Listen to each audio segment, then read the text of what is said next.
빠자빠자빠자빠자 해녀 해녀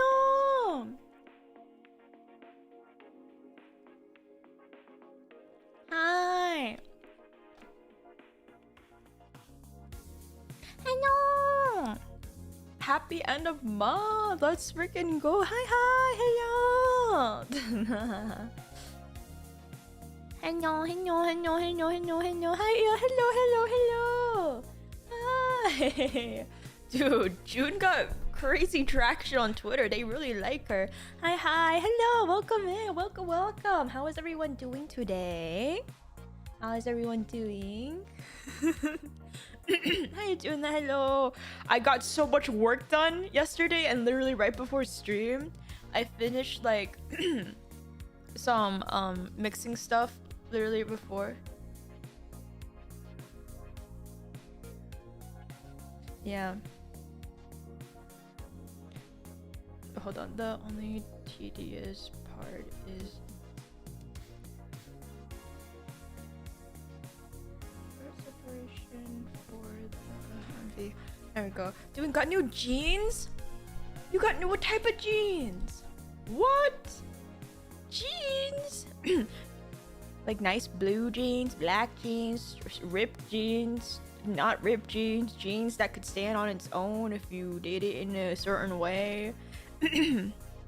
Replace brakes today. Oh my goodness, that reminds me, I have to go to Costco because I don't know, what is it, I have to go to Costco to get my sensor, to fix my sensor in my car. It's rainy again, so it's humid but not blazing hot. Oh, naruhodo, I understand. Hi Juna, hello, welcome in. Hello. Hi Juna, hello Notorious. Just some blue jeans. My old pair failed me after 6 and 4 years respective. God damn. Wait, do you only have one pair of blue jeans? I thought it's like you would have at least 2 blue jeans so you can cycle through them. You still didn't fix the car? Yeah, I didn't have the time to. I had no time. Yeah. Yeah. So it's gonna be a little bit weird. So would you guys be okay that on the 5th I don't stream because I have to go take Puppy and Pond to the vet, and on Monday I will stream? That's gonna be so freaking weird streaming on Monday, but I'll stream on Monday. Is that all right with you guys? I usually have 2 ripped with a week of it. What? How do they rip so? No, this is why you have to like that. That's why you spend so much money on good blue jeans. You don't need to make. I want to. You guys are hanging out with me for so long. I have to. Yes, it's okay. Okay. Yeah, it's just I have an appointment for them on the 5th. So so I'll stream on Monday, which is great because Alice is on an even number, and again, I quote am ending on an even number.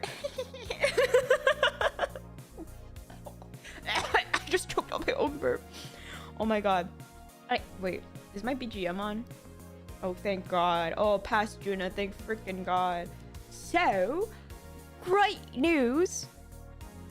I have a new eating hyperfixation. You don't need to force it to Monday, your one free day. But then Sunday would be my free day. So, yeah. It's okay.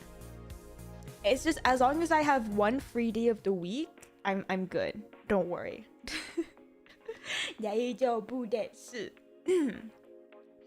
I have a new eating habit. Okay, because I've come to realize with me being busy for the time being, I don't enjoy doing my dishes. Oh. Thank you so Anonymous, thank you so much for the $10. Thank you. Thank you, I really appreciate it. but okay, so you know how I love cottage cheese, right? So I've daily for like maybe breakfast and dinner, I've been eating sourdough bread, cottage cheese, sourdough bread, cottage cheese, and if I'm feeling a little scandalous, an egg. But I also bought like cucumbers and oh, I got watermelon. Like not the whole melon, but sliced watermelon.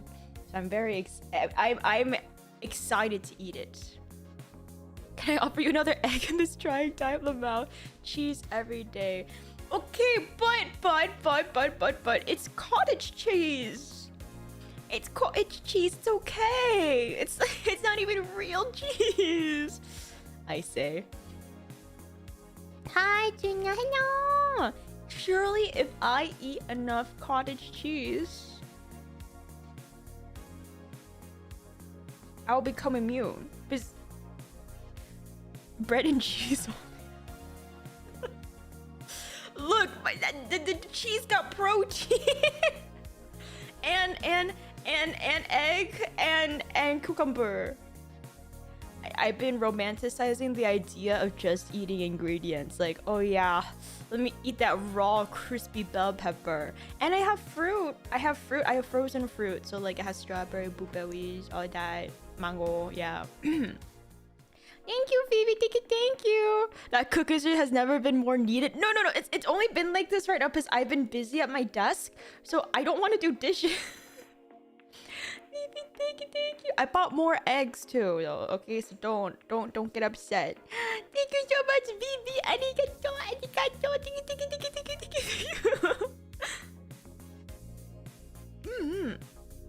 Yeah, it's okay. What else? Cheese absorption. Yes. Cottage cheese absorption. Yes. Oh, dude, like, do you ever just like?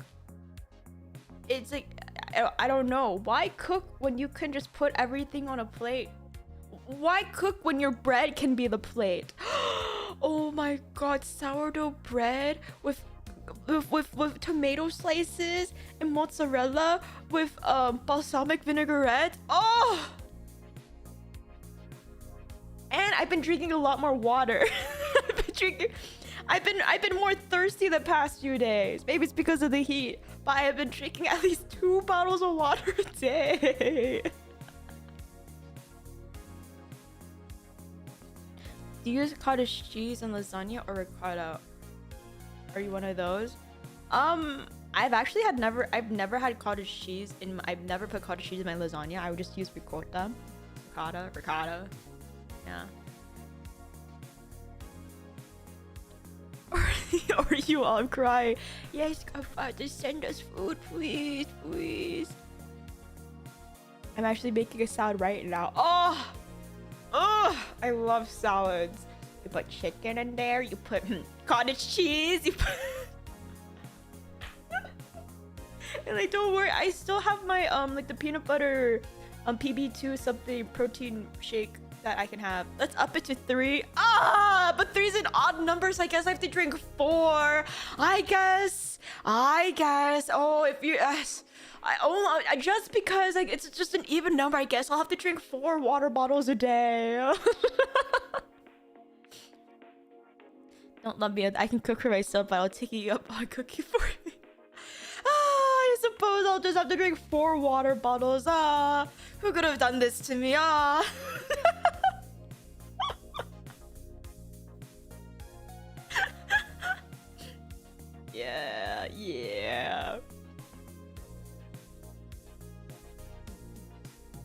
I'm actually very happy now too, cause Puppy actually goes on walks.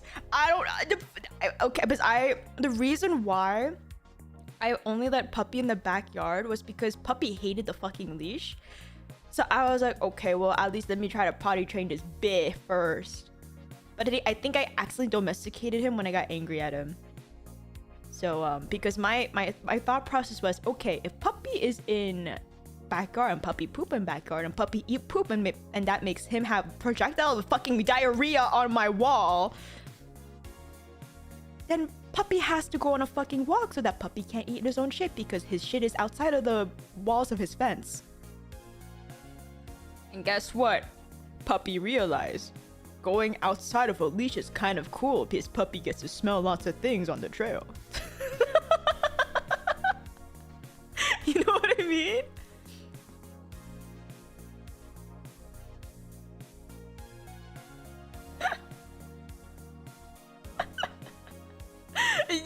You catch my drift?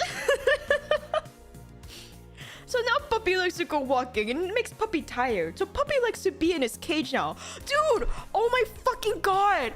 Dude, it was so bad. I'm upstairs on pond. I'm eating my bread and cottage cheese. I walk down. A scent hits my nose. I'm like, there's no fucking way. Surely it's just like a leak of the pipe or something, right? I open my door. It just smells like shit. I had to get under my doors. I have like this little thing, like it's like a stop, not a stopper, but it stops air from flowing. So I guess it is a stopper. There's shit on that somehow. It's underneath it. It's smeared the shit near the door. I'm exasperated. Puppy. There's shit on the wall on the right side of my bedroom if you're just like looking in. Puppy leaves the room, comes back with a toy, goes and is like really happy, just and I'm like, how the fuck did you get out of your pen? I look at the pen. He fucking broke through. He broke through the pen. My $30 on a used pen gone. Thank God I didn't throw away his cage, because that's where he lives now. But he's become accustomed to it. He hasn't shit in his cage. Bless my heart and fucking knock on wood to make sure he doesn't fucking diarrhea in there. Yeah, he broke it. I don't know how the fuck he broke it. But yeah, life has been great ever since he decided to start walking and realizing that his fate is the cage. Other than that, great puppy. He likes to take naps with me on the bed. Look, I am allowing daytime naps on the bed, but at night that fucker has to sleep in his cage. Break away to shit on the wall. It's crazy. Again, I think what went through his mind I think what went through his mind is just like, okay, my supposed quote mommy does not want me to shit in the pen, but she got upset when that happened. So therefore, if I shit outside the pen and not on my toys and food, it should be okay. Because he literally shat everywhere, like, except where he broke out. Yeah.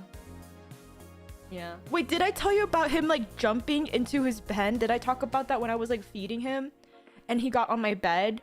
And in my head, I was like, there's no way this stupid bitch will, like, jump into the pen after I put the food down. And he jumps into the fucking pen. Did I talk about that? I forgot. Bro.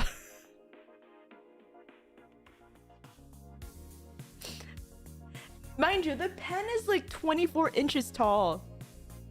I did? Okay. Oh my, he's so stupid. Stupid chud. No, I think he's accepted his fate. But yeah, walking him is nice. Because now I can actually go and walk again and not worry about him like fucking exploding. And the fact that he's okay, quotation marks, with the cage now, great. No. I don't recall it, but that's impressive. He hears me talking shit about him. It's not impressive because he jumped on my bed and then like it was like around the same height as the pen. And I'm like, okay, yeah, this dog isn't that stupid, right? He is that stupid. He jumped in and he did like a little flip before he landed on the bottom. And he was like, ew. I was like, yeah, of course it fucking hurt. What did you expect? Does he behave on the walk or is he it's really weird. What he does is like he walks forward, he stops, and then I walk and he goes and walks. Sometimes he goes like and does a little circle. He likes going in circles. But for the most part, he's pretty good. Yeah, so I'm really happy about that. And he doesn't run away too much from when putting on the harness like Pon. Like Pon sees the fucking harness and just like she's gone. But him, he gives up like 4 steps in. Yeah. Yeah.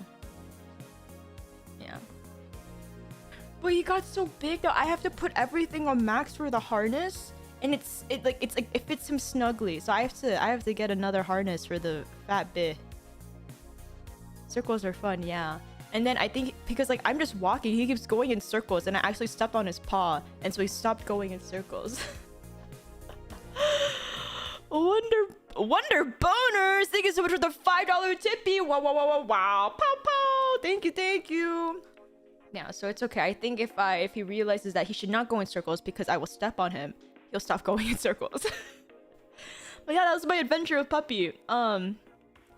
It was an interesting 2 days. Quite fun.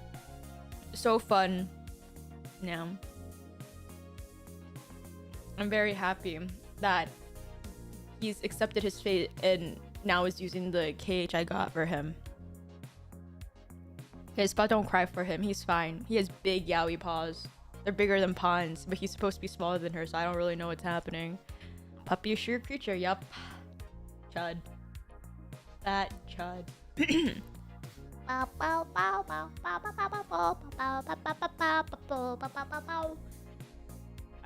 can't believe that thing is real.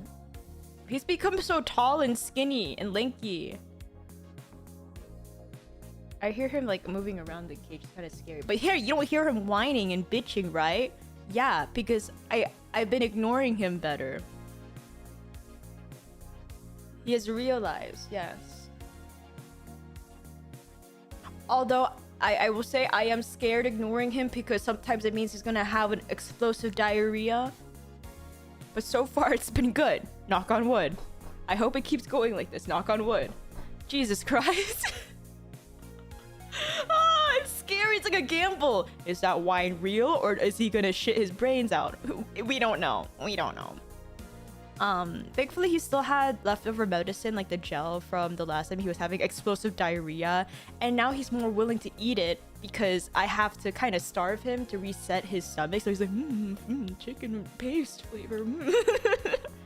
Poop on the ceiling next. What the fuck up? Okay, finally a Bog. That was also fuck Bog.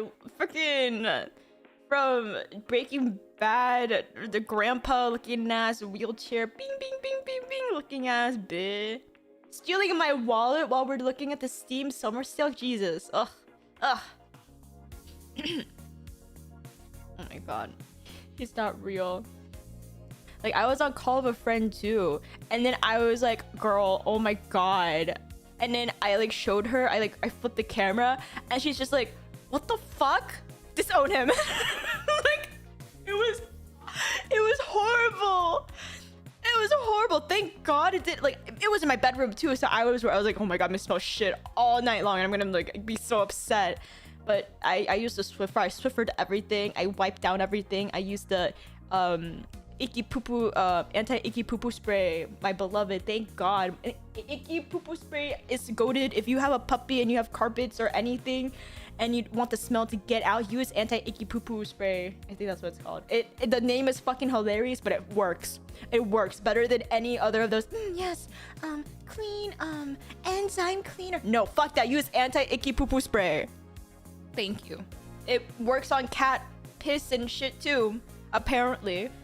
So if you guys have animals that have urine or poo-poo that smells absolutely horrendous, anti-icky poo-poo spray, please sponsor me. They do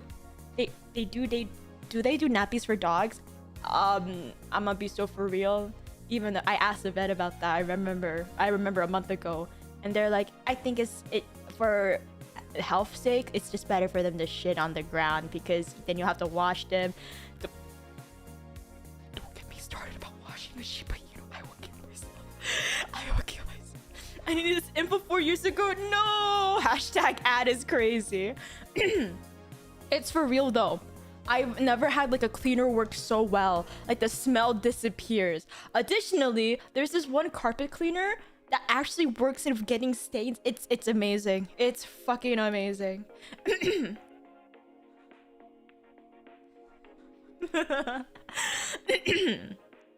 Like, I'm so I'm so happy. Reddit, my beloved. I would not have found anti-icky poo-poo spray without Reddit. It's a little pricey, but it's so worth it. It actually works. Unlike those scam of bottles of those enzyme cleaners that cost like 25 bucks each, and it's like it doesn't even work. It's 50-50. But anti-icky poo-poo spray has stuck through me my entire two almost 3 years of owning a dog. Yes. yes. Thank you. What happened to my eyes? I looked at you and I cried. The only time anyone's ever thanked Reddit. Yeah. Oh, I have to. That reminds me. I have to call the place where I wanted to sell my cello. Because I think the guy was like, Juna, like, sit on it. You like whatever happened with it's a long tangent. Like, you like sleep on it. Just let me know if you really want to sell this cello. It's a beautiful. And I was like, okay, but I genuinely just forgot. So I should probably contact the guy before. Yeah.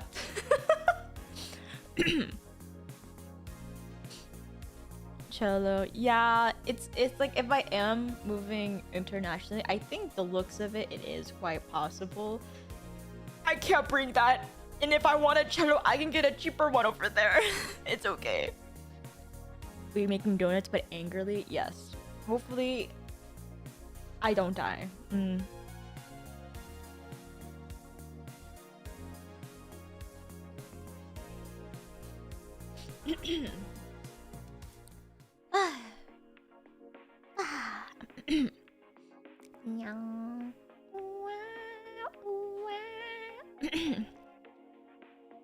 Yep.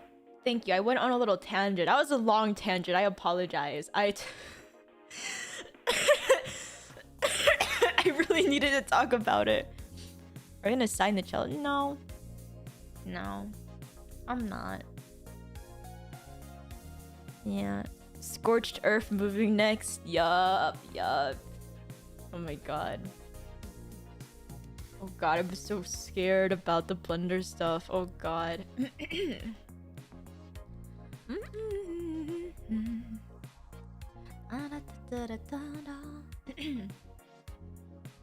Enough time for me to pitch my style. It's so good enough. I love Val. Okay. Okay, how do I go about this? Okay, I have to pull up my my Blender donut tutorial. Oh, did you guys do your homework? Tell me.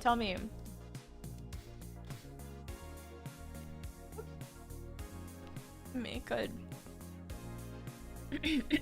What are the chances I will die? So this is Blender. It can. You make me sad. 1, 2, 3, 4, 5, 6, 7, 8, 4. It is 4 hours. Okay.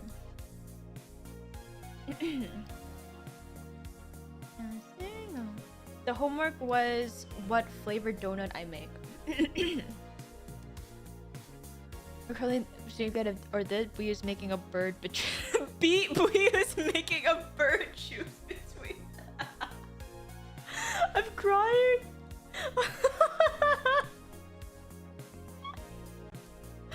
Okay.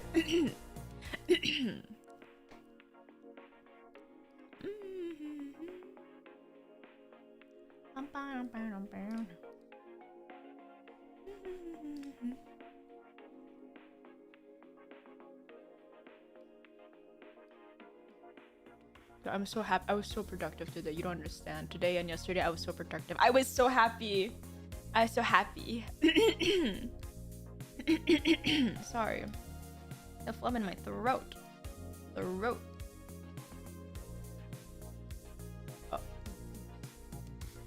There you go. Transition! Great. Wow. We've been all into the emote race. We haven't discussed the Mal. Tell you get the video. Whatever he picks will get vanished. I'm crying. We had other important. What other important stuff? Tell me about it.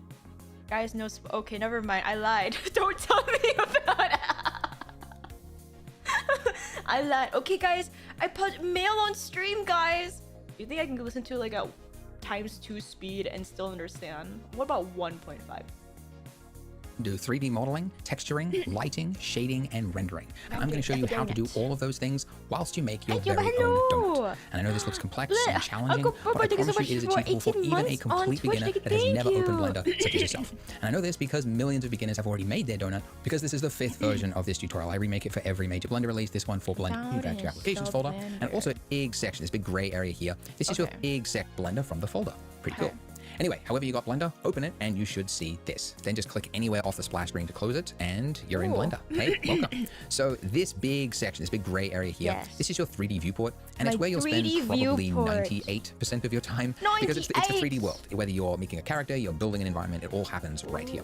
So the first thing you need to learn is how to move around in this space. And you can orbit by middle mouse pushing. So your scroll wheel, if you just push it in until it clicks, that's your middle mouse button. And then if you just drag that around, you can orbit. If you don't have a middle mouse button, a lot of people don't. They're on like a laptop with a trackpad or something. You guys will struggle. It's definitely easier if you have a mouse. But in a pinch, top right-hand corner, you just mouse over this little circle and then just click and drag on that. That'll do the same thing. Or the third alternative way to do it, edit, preferences, and then underneath input, emulate 3-button mouse. And then if you hold down Alt and then left-click drag, that will do the same thing. I don't want that. I'm By the way, whilst I'm so here, I do have a middle mouse button. Change. If you're on a 4K monitor, sounds British. you will probably I don't notice that like trust him. Blender looks like this, where like everything is really super tiny and you have to squint to see it. So underneath interface, I changed my resolution scale to at least a 1.5, usually like 1.8. But for tutorials, I go even higher so you can really see everything. But it's obviously much easier to use when you can see things clearly. Okay, so middle mouse drag. You know what I should do first? File. Wait, that's scary that you can see everything. Hold on. Now, now I want to like double check something. Studio mode. File, save as. Okay, it doesn't show. Save as. Fuck ass donut.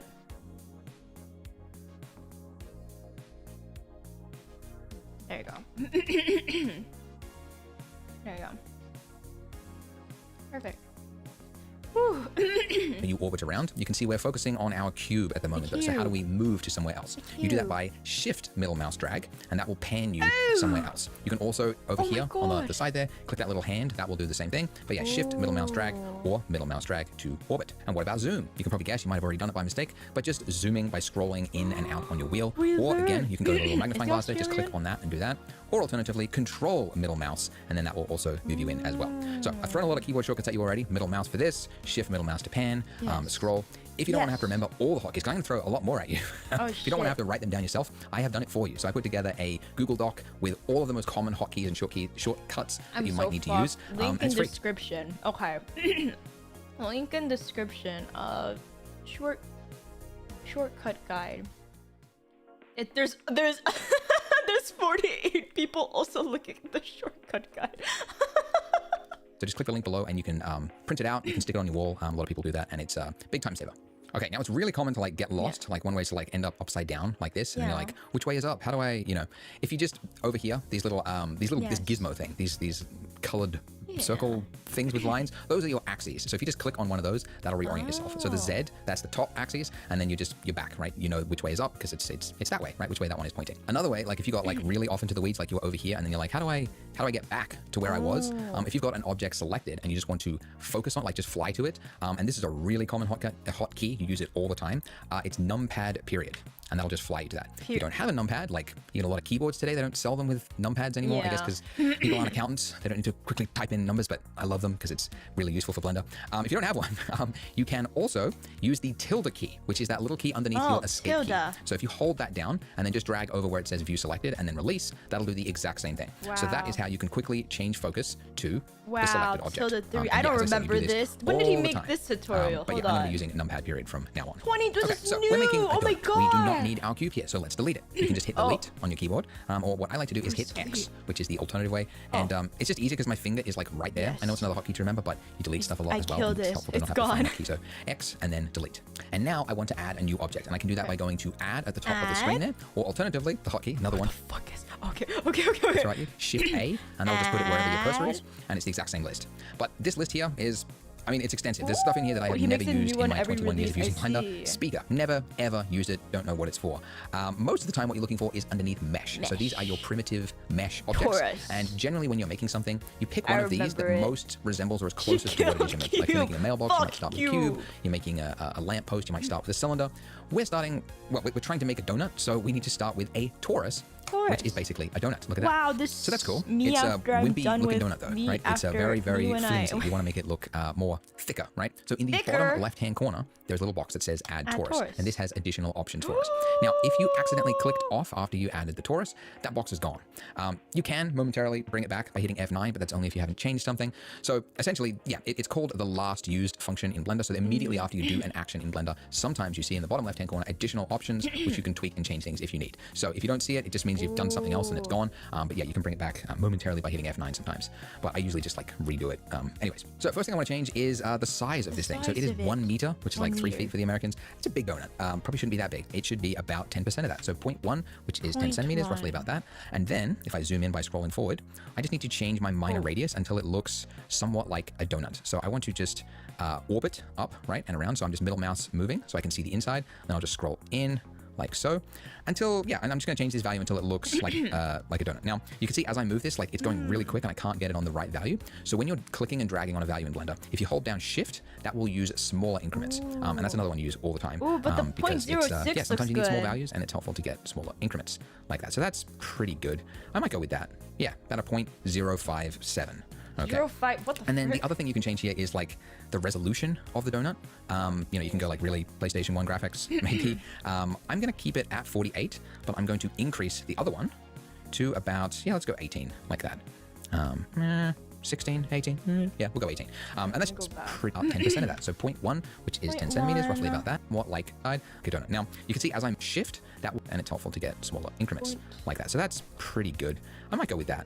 Yeah, about a 0.057. We're doing exactly and then what the other thing you can change here is like the resolution of the donut. You know, you can go like really PlayStation 1 graphics, maybe. I'm going to keep it at 48, but I'm going to increase the other one to about, yeah, let's go 18, like that. 16, 18, yeah, we'll go 18. And that's just a little bit more resolution, and it's just going to help us a little bit later on when we start to shape the donut. Okay, but once I got that, I can just click off, and now those options are gone. We've committed. Let's start to shape the donut. Just making sure I did the exact same thing. Donut. Yes. Okay, but once I got that, I can just click off, and now those options are gone. We've committed. Wow. That's it. That is the starting point of our donut. It's the starting point of our donut. Is, it still kind of looks like PlayStation 1 graphics, Andrew. And that's because it has flat shading. So basically, there's two states for a mesh.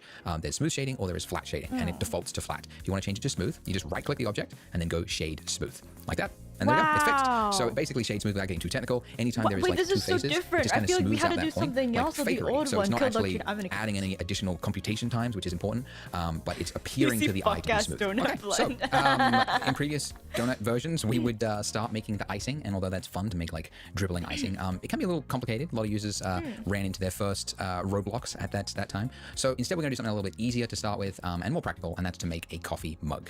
So we need to add in a new object, which if you can remember, I'm not making a coffee mug. I ain't making a coffee mug. I'm here to make a donut. Most resembles the object you're trying to create. No prizes for guessing. The cylinder. Okay, so it comes in very, very big. It's completely engulfing the donut. So again, in the bottom left-hand corner, click that little add cylinder. Welcome back. It is time. I want you to get an image. Coffee mug. That if you run that is to actually physically like join. Fuck that. I only here to make a donut. In this part, we are going to be making the icing. Yes, wow, the icing of the donut. Let's go. And my apologies, I did say in the last part we were gonna do the texturing and lighting and stuff, but I just realized like we should finish the modeling because we just modeled this thing. So let's finish focusing on modeling before we jump to another concept. So we're gonna do some icing. Yay. But first, we do have quite a lot of objects going on in our scene. We've got a camera, lamp, we've got an object, an image and stuff. We should try to organize some things. And something I noticed in the top right-hand corner, definitely have that. You think that there's so many different ways to make things in 3D, and every single method has a pro and a con. So for example, there's a fluid simulator in Blender. It's not very good, but it exists, and it is a way you could create icing. You could actually like create an object and then simulate it falling and splatting over it. The reason we're not going to do that though is that one, it's incredibly complicated. There's so many things that can go wrong with the simulator. It's horrible. But there's another way, and that is to just do it by hand. And at first that seems slower, but you have much more control over it, and it's actually pretty easy to do. So I'm going to show you how to do that. And it's also a great way to introduce some more tools and things and get familiar with different areas of Blender. So icing follows the shape of the thing that it's on. Yeah. So really, icing is basically the shape that we've got. It's basically half of this donut. So if we got half the donut, we're halfway there. Then we just need to add some variation to it to make it look like icing. So what I'm going to do is duplicate my donut. So Shift D, that is how you duplicate. You can also just go object and then say duplicate objects there, Shift D. And when you do this, you are in the duplicated state and it's saying now where do you want to place that thing. And we don't want to place it anywhere. We want to leave it exactly where it was. And so I'm going to hit escape. And when you do that, it hasn't canceled the duplication because you can see at the top there, we've now got donut and then donut 1, 0, 0, 1. So there is 2 objects still there. They're just exactly in the exact same spot fighting for space. Something you actually never want to have is 2 objects sharing the exact same space because then when a camera moves or something happens in an animation, you see like flickering, really, really bad. Anyways, I'm going to double click that. I'm going to call it icing just so that I can quickly tell the 2 apart. Icing. And I want to delete the bottom half of my donut. So I'm going to go into front view mode like that. And I need to go into edit mode next. And I want to select the bottom half of my donut. This is face select. Let's go vertices select. And if I would select the bottom, so I'm going to go into front view mode like that. Yes. And I need to go into edit mode next. And I want to select the bottom. Edit mode. Yeah. Here we go. Edit mode. Oh yeah, there you go. Bottom half of my donut. This is face select. Let's go vertices select. Vertices select. And if I was to click and then just drag over the bottom half of my donut, it would appear as we have got half the donut. However, and this is an area of Blender that is not clear until you run into problems, but if I was to change my orbit, you can see it hasn't actually selected half the donut. It's only selected what it could see from that view. So you have to turn on toggle X-ray first or go into wireframe mode. Toggle X-ray. There we go. I see. But yeah, you have to turn that on first, then do your selection, and now it will actually select all the way through an object to the other side as well. By the way, if you find that you can't do this drag selection that I've got, if you've got instead a circle over your cursor, like what I have here, what that means is you have tapped the W key by mistake, which will cycle through the top little side of the screen there, different selection modes. I wish it was not W. It's one of my complaints I've made to the Blender team. W is so close to the other keys you need on your keyboard. So many people hit this, they hit the wrong key, and then they're in this thing, and then like nothing works. So like, yeah, you want to be in this mode most of the time. This is actually but yeah, just to call out again, I take you there because I want you guys to be able to get through this tutorial. But there's so many little things that your problem in there. Hit up the Discord, the bottom half. This is one of those cases where it actually matters like which one of these you select. Because if you were to select vertices, because it would appear as though that's what you need to delete. But if you did that, you'll notice you've got now less than half. Because it would appear that you have got the bottom half of my donut. We have to delete it. So I'm going to hit X.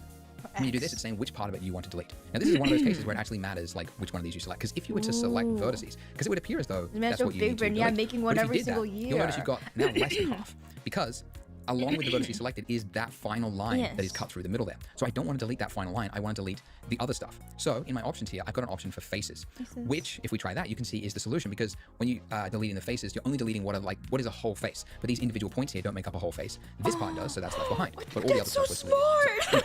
So we should now have half of a donut. So I'm going to turn off toggle X-ray now so I can see it. And if we clicked off, you'll see that it actually just looks exactly like a donut because again, they're sharing the exact same space. I do know it's there if I select it in the little outliner there, but it's completely invisible. So the first thing I want to do is I want to add some thickness to this icing. And this is something you should know how to do. You should know it. If you don't know it, you've not been paying attention. But if you go to your modifiers, there's a modifier, another clue. Yes, it is modifiers right here. Is of course the solidify modifier, which adds thickness to any face. So now that we've added that, you think something's broken, it's not working. Wow, how would I know? Which add to your modifiers, there's a modifier, another clue. It is of course the solidify modifier. Okay, generate solidify. There you go. Okay. Which adds thickness to any face. So now that we've added that, you think something's broken, it's not working. It is working, it's just that by default, the solidify will add thickness inside. So if you change this offset here to be the inverted, which is 1, it will now add the thickness the other way, which is what we need. You're a little thick. So that's great. But of course, it doesn't look very good. There's a quote which I always repeat. Imperfection is the digital perfection. You guys know the pretty boy it's just perfectly straight. There's no way to get a laser cut icing across a donut like this unless you're using 3D software. So we need to add randomness to this edge here in order for it to look realistic to our eye. So I need to go into edit mode. Edit mode. And when we do that, we can't see the mesh because we've got our solidify blocking our view. So I'm going to click this disable in viewport just to hide it so that I can see it. So when I turn it back on, I know it's there, but just while I'm editing it in order to see it, I need to be able to have it turned off. So to add randomness, what I could do is I could come in here and I could select one point like this. I could hit G and I could move it down. Okay, then I could get the point next to it and I could move but surely this one down, now there's a way this one, and I could do to this just randomly do it this, yourself. And we could put ourselves to sleep trying to make this donut look good, and it would take forever. But thankfully in 3D there are tools for everything to make your life easier. Wow. And so one such tool is at the top here, your proportional editing tool. What this does is tool. Where the fuck did you find that? if easier.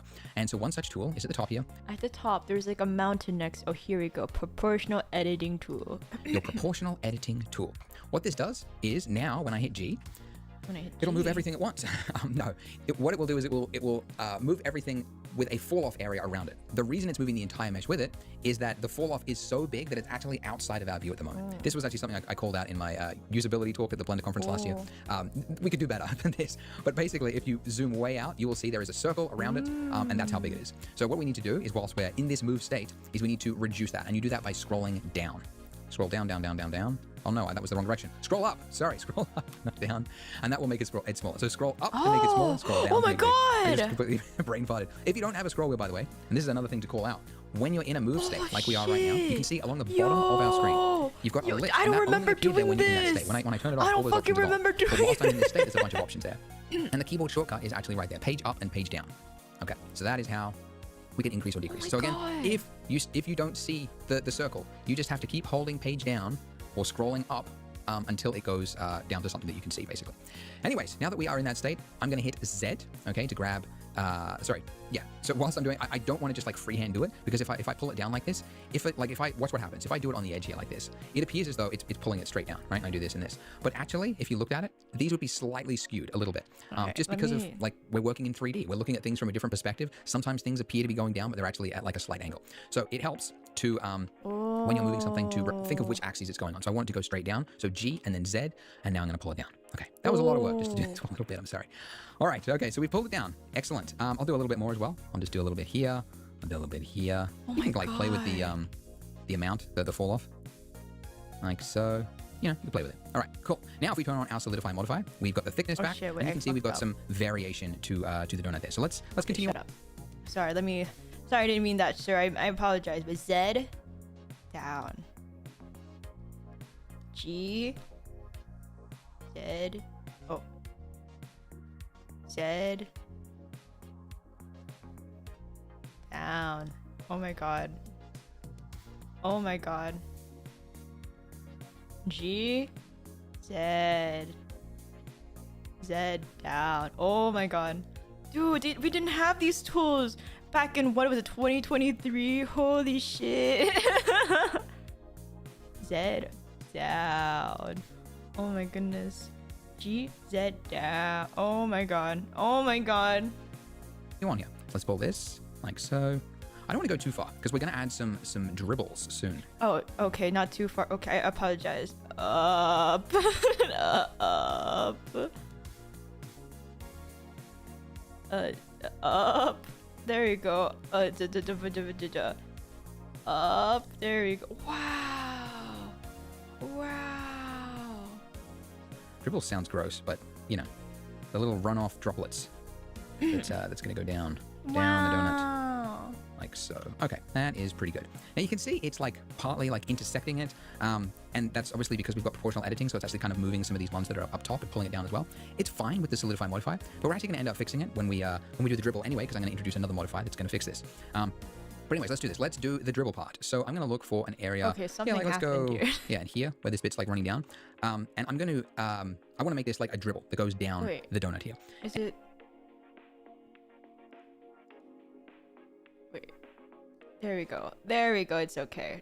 Oh, it's just a fucked up looking donut. This is a fucked up looking donut. Hold on.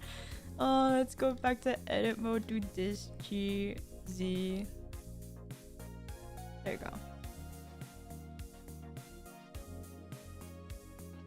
G, Z. Here we go. G, Z. Okay. Wow. I mean, yeah, surely there's a way to make this.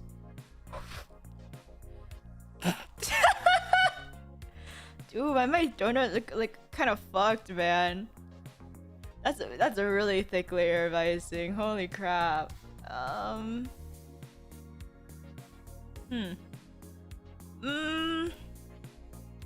Maybe we redo this. I think we got a little too trigger happy. I think I got a little too trigger happy with the yeah. I think I got a little too trigger happy. Hold on.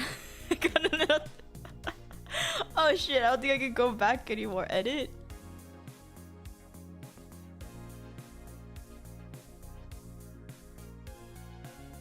Ooh, yeah, I think I got a little too trigger happy.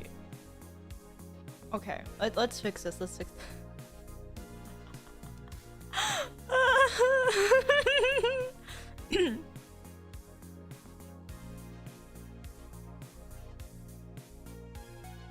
It's a little bit too trigger happy. It's okay.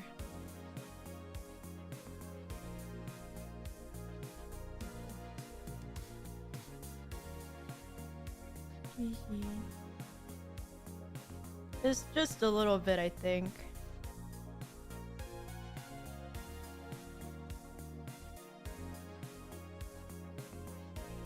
Just a little bit.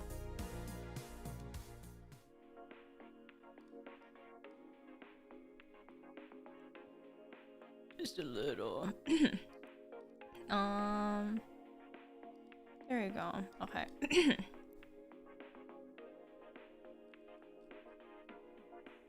Like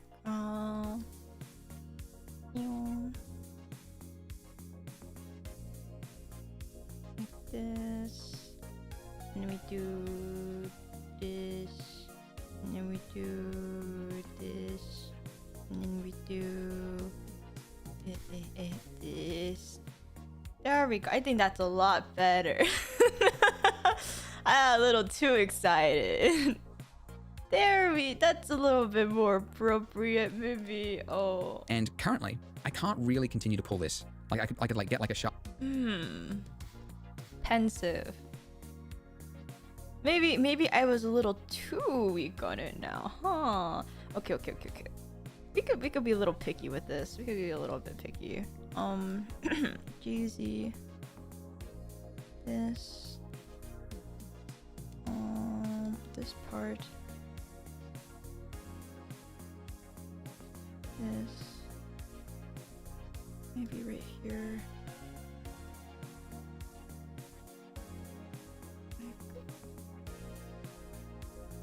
This.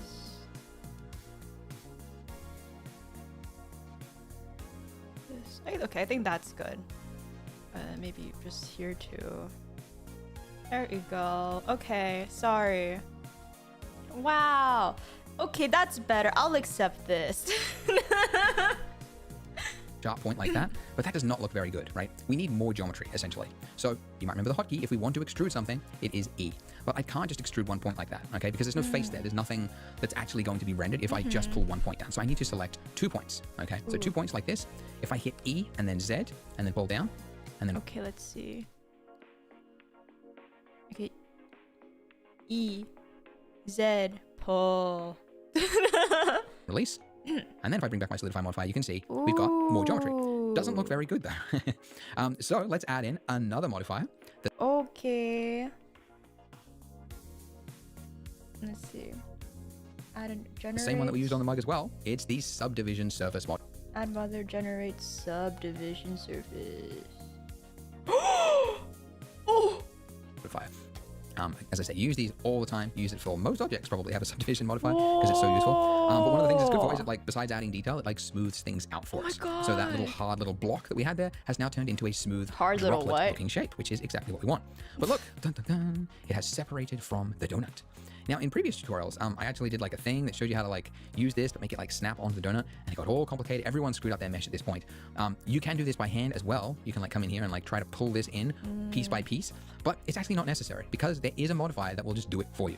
So if you go to your add modifier stack, and then go to deform, and then you're looking for the one called shrink wrap. And by the way, again, if you can't find it, just go up to here, type in shrink wrap, and you'll also find it there. So shrink wrap. What it's going to do is going to shrink it onto a mesh, but you have to define the mesh first in order to see it, because if you don't, it just has no effect. Absolutely, that's what the red is showing you. It's not doing anything. So your target, yeah, you can actually like select from the drop down, or what most people do, you click the little eyedropper and then you select the object. Bam. All right, now it's working, and now we've got some serious Z fighting where the faces are overlapping, and this is horrible. You never want this.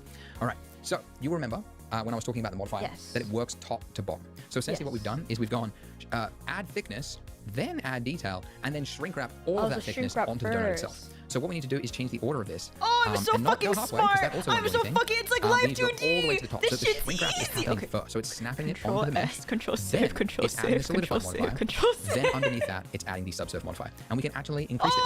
Make it a level 2 for the viewport. And you can see it just adds a little bit extra detail there, okay? And you can go even higher, of course, but you will get, eventually it'll just get so slow for your computer and there's not really going to be any point. But you can just go to level 2 for now. Level 2 for subdivision. Okay. Let's watch.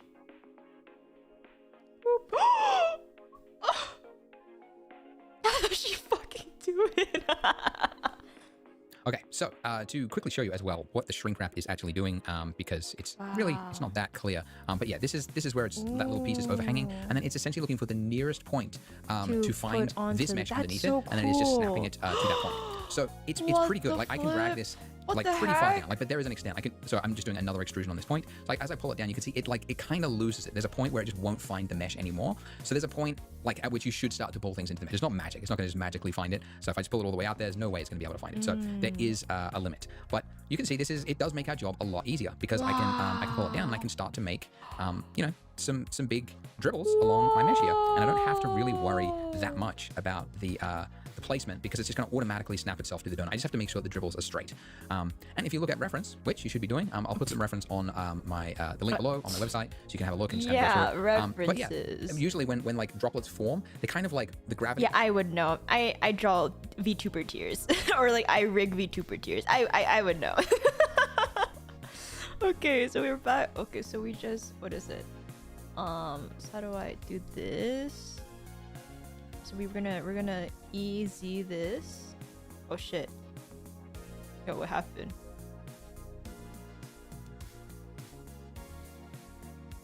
E Z this.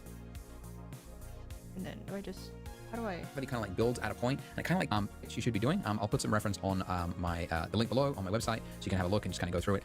But yeah, usually when like droplets form, they kind of like the gravity kind of like builds at a point, and it kind of like gets sucked from the top, and so you end up with like this thin bit in the middle, and then this like globule, which is a crazy word, at the bottom there. But essentially, it just means the piece. Okay, oh, is it? How do I move this? Wait, how do I move a point? Wait, oh! Move? No. No. Oh! Chato. 3D Juna donut model went no. How do I move this? Alt? Sorry, let me look at my blender. Add move G. Oh, that's not, oh. Like, oh, okay. If I do X, wow. Okay, so like this.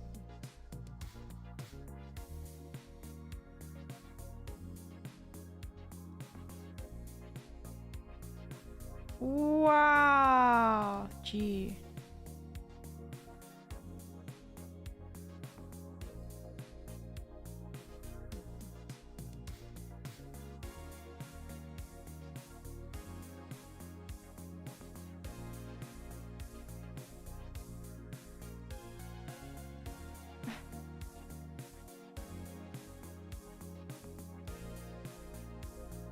Ooh.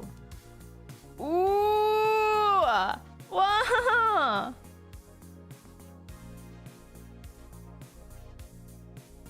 Wow. Look at me go.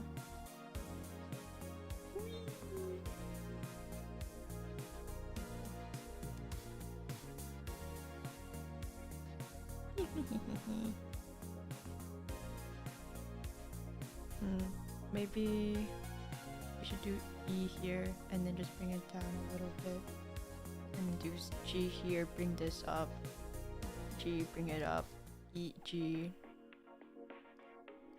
Oh.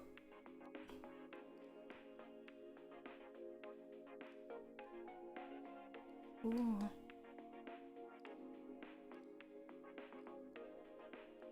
Now it kind of looks a little weird. It took 3 years, but she's a natural. No. I'm just going to make a little bit thicker than the pieces above it. Okay, so that's one, but we should do more. So I'm going to go around and I'm going to add more, and just repeat the same thing. Just do an extrusion on these little points there, and just kind of drag it down. E for extrusion. Yeah, I remember the first donut that I ever made. Oh, way back in the day. making the first donut. And I really, like, I did one little dribble going down it, and then I always wanted to frame the camera so that it was looking at that, because that was the most interesting part of the donut. And then I learned, like, just exaggerate, just add little dribbles everywhere. That is a big part of being an artist, is you look at reality, and then you find the bits that are actually pleasing, and then you exaggerate it. And that's what I'm doing. So, you know, donuts typically don't have this many dribbles, but it's very pleasing. It just makes it look very, like, gooey and, like, oh, there's so much icing. And you can see, by the way, I'm not doing the same shape also everywhere. So this is like a half one, right? And I'm kind of looking for, like, where I can add some different shapes. Why is that? There's a gap there. Oh, okay. Yeah. Oh, no. Yeah, I was recording for this tutorial, and I recorded something, and then I, like, reverted it. But I've now got a giant face here where there should be not a giant face there. So what do? You've accidentally got this thing. There is, and this is, you obviously don't have to do this because this is not your problem, but I'm just going to use the knife tool, which is a way to do an incision on a mesh and just add more geometry, like, freehand. So I've just fixed that little problem that I had there, but you hopefully should not have that problem. Yeah, I'm going to just pull this down. I'm going to turn on proportional editing, and I'm going to add a little bit that's going down. And let's select these two, turn off proportional. Let's add another little bit that's going right here. Add a little bit of variance, and let's add another big one right here. Pull this one down. But this is the fun part, you know? I mean, aside from the finicky, like, going, like, sideways, looking at where it appears, and then straightening it, but you get to kind of, like, shape things and just, like, with your eye, just play with it. It's actually one of the cool things of 3D. It's also why a lot of people get into 3D, is they want to do art, but whenever they pick up a pencil, they just can't get the lines where they want it. And the great thing about 3D is that you've got points, and you can move those points after the fact. You're not drawing freehand. Oh, wait, so what happened there's no here? case where you, like, screw up a line and you have to, like, rub it out and try again. Like, you just grab a point and just kind of, like, move it around, like I'm doing right now.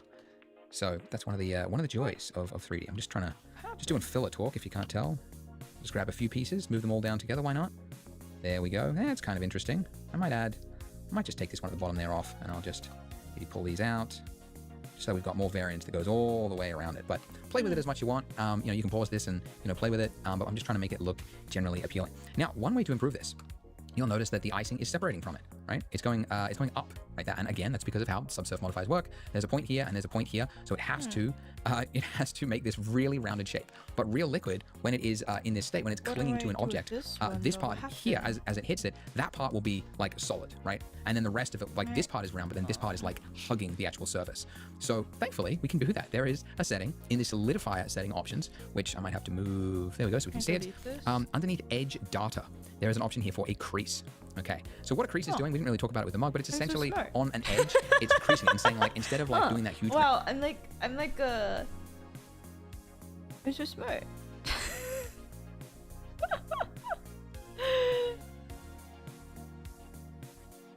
Wow. Wow. Wow. Wow.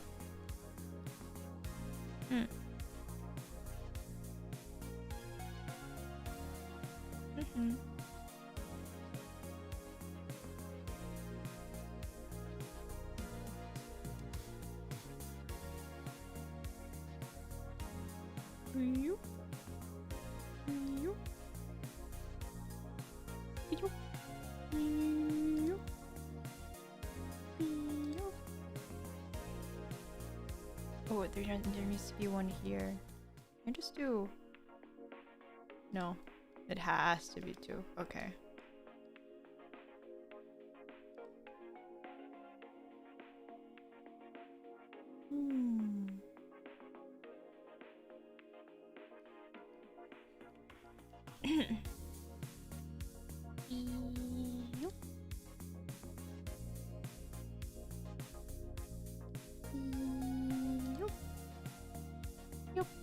Oh, no. I say.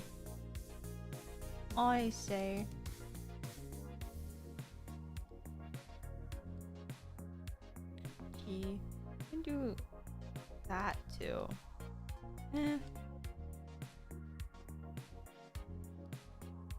Okay. Yeah. Yeah, I think that works. Ooh.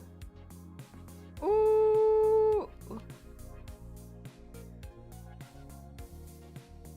Wow. Hello.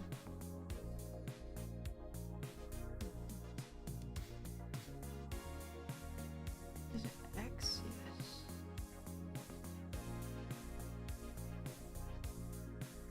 This. GX. GX.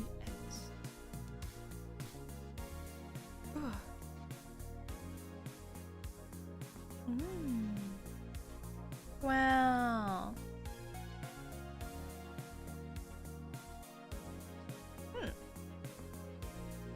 Wow. Okay, what does he rounded say thing, here? just kind of tighten it on that edge. Very similar to adding the geometry like what we did on the mug, but this is a way to do it without adding extra geometry. It does kind of add a little bit of stretching, but it's not really that noticeable on something like this.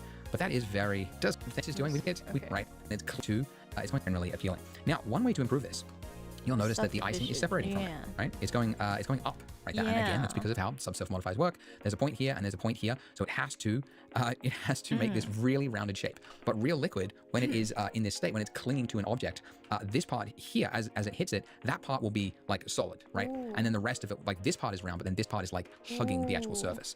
So thankfully, we can do that. There is a setting in the solidifier setting options, which I might have to move. There we go, so we can see it. Underneath edge data, there is an option here for a crease. Okay, so what a crease is doing, we didn't really talk about it with the mug, but it's essentially on an edge, it's creasing and saying like, instead of like doing that huge rounded thing, just kind of tighten it on that edge. Very similar to adding the geometry like what we did on the mug, but this is a way to do it noticeable on something like this. But that is very, very nice. Very solid, it's hugging it and it looks very pleasing. Nice. Excellent.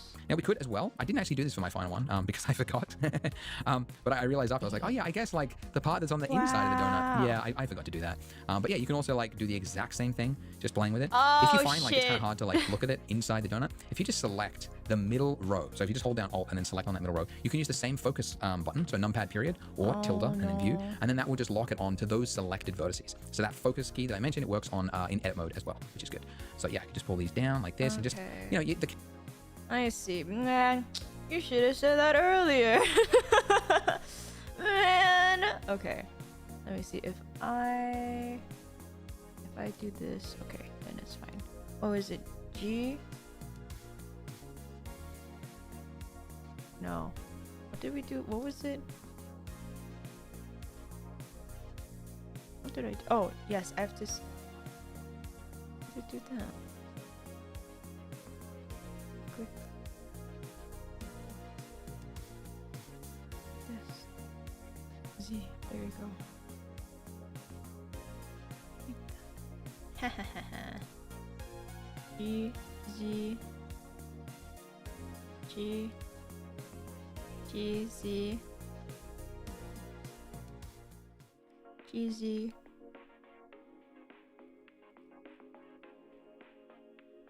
G. Z.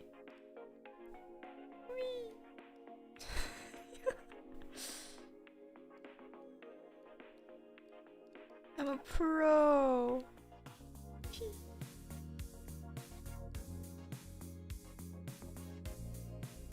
G. Oh yeah. Okay. Oh yeah, look at that. Oh yeah. Oh yeah. I'm what you call a 3D pro. Look, oh, file save. Oh yeah. Oh yeah. I know. Camera's not really going to notice it. You just want to make sure that it's, you know, who's going to tell. All right, so that's pretty good. Actually, something I might do, because I noticed like looking from the top, because this is where the camera's going to be, like we're not really able to see much donut. Like the icing is a little bit too far down. So I'm just going to grab some of these points here using proportional editing. I'm just going to pull them up to just expose a little bit more of the underlying donut, which is definitely going to make the donut look a little bit more handmade, you know? Okay, I should do that too then. I see. So I do this. I can't even see it. Oh, what was it? Was it this one? Yes, so I will do this. I'll do G. Z. And this. How does that look with the... Okay.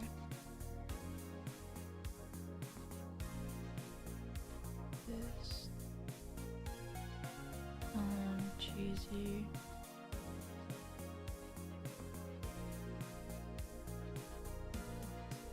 Okay.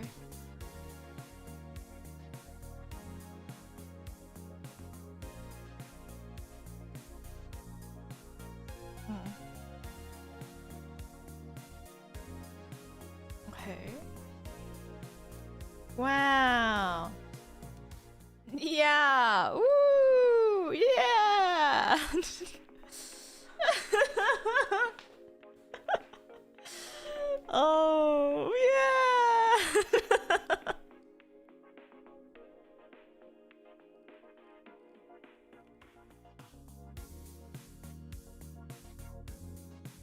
Ooh. Wow.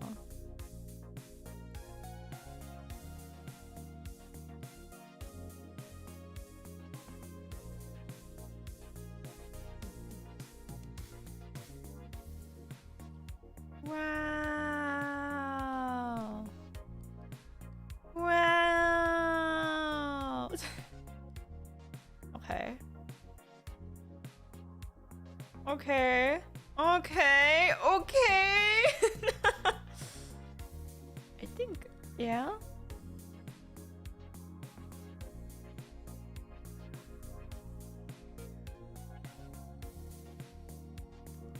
Yeah, I think that's good. Because like obviously probably a professional donut from Krispy Kreme or something doesn't have this much variance in it, but it's okay. It does kind of help it give it a realistic kind of look. Ooh, yeah. Now there's one thing that would really improve the look of this icing, and that is Texture. thickness variation. Yeah! Because if you go around it, you'll see that the exact, the distance from here to here is the exact same thing as like, what it would be over here to here, and that's just not the case. We've got like icing that is dribbling down. These little droplets are kind of like breaking away, and what happens when those droplets break and then they kind of stop? They build up, right? So we should actually see these kind of like swell a little bit. They should be a little bit rounder at the heads of each of these points.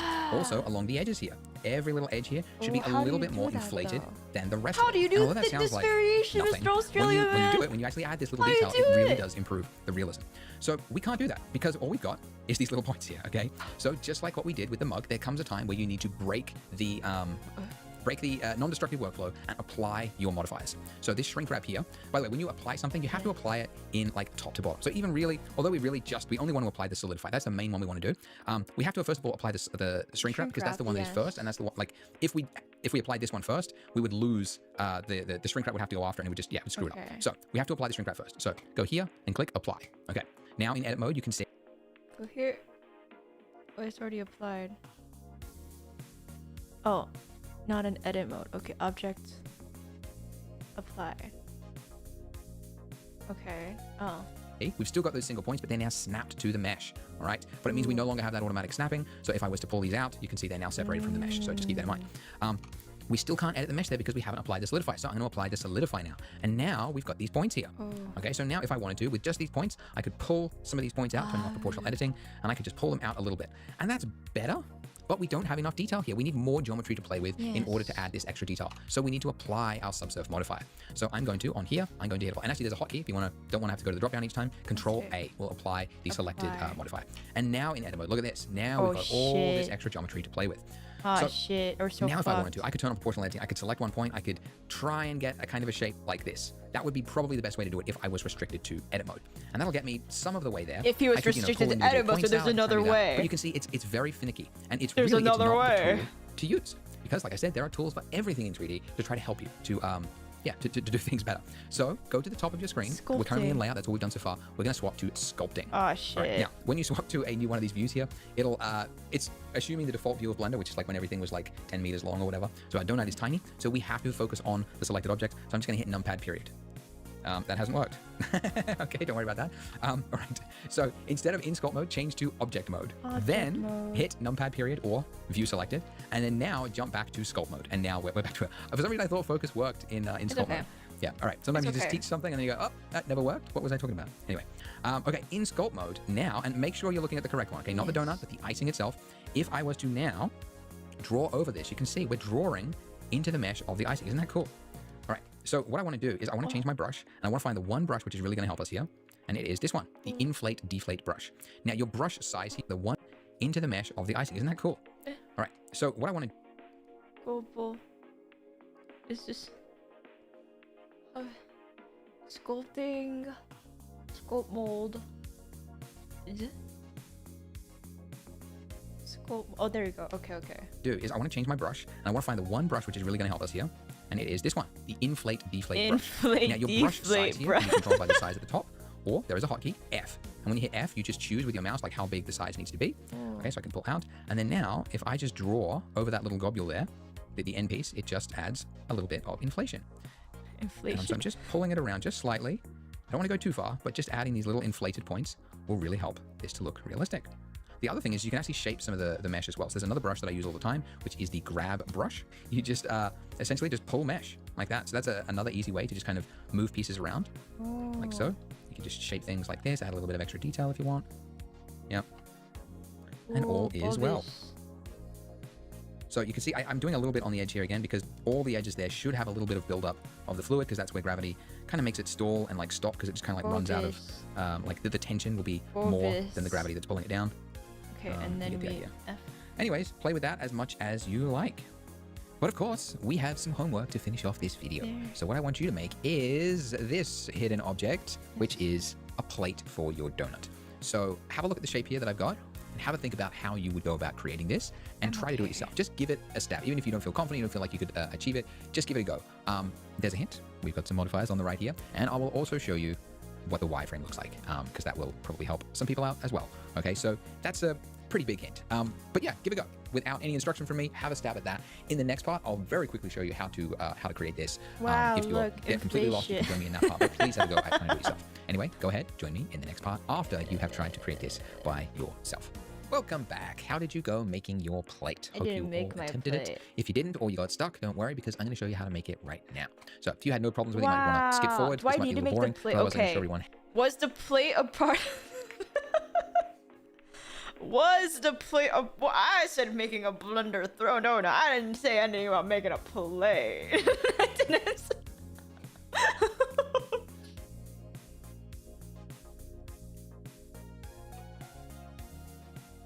I didn't say anything about making a plate. Okay, let me see. I don't think the plate will take that long. No, yeah. Okay, the plate should be straightforward, I think. How I would go about creating the plate. So we need to add a new object to the scene. We can go to the add menu up there, or we can hit Shift A. And then from this list, we want to choose the object which most resembles what we want to create. If you ask me, that would be a circle.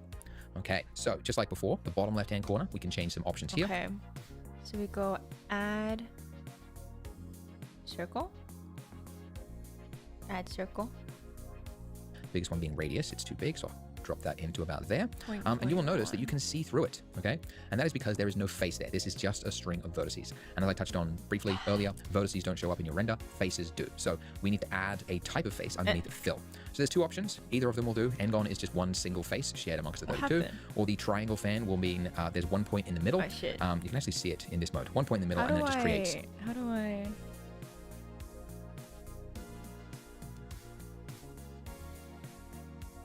Well, how do I put my cursor back here so it's in the middle, huh?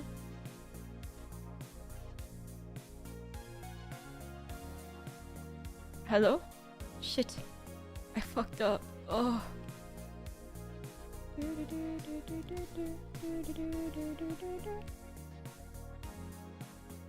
Wait, does anyone know how I put the cursor in the middle so that my plate's in the middle? Or she-ball?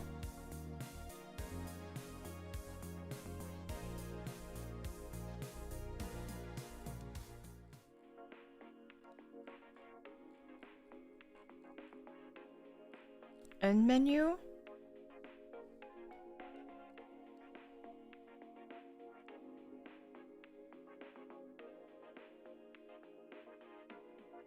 Cursor to world, right click.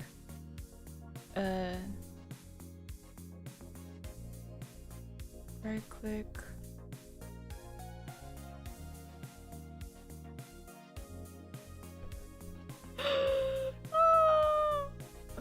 What if I click right click?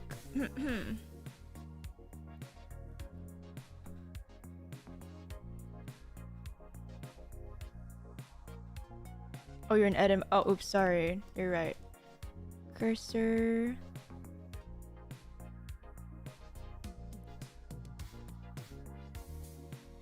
And object mode. Okay.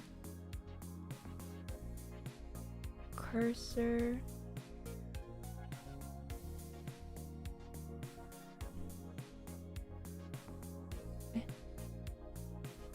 Is under snap. Oh.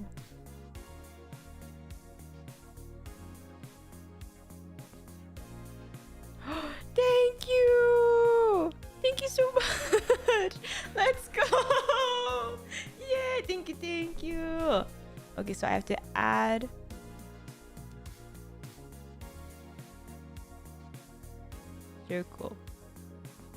There you go. Because I was like, that's not the center of my plate.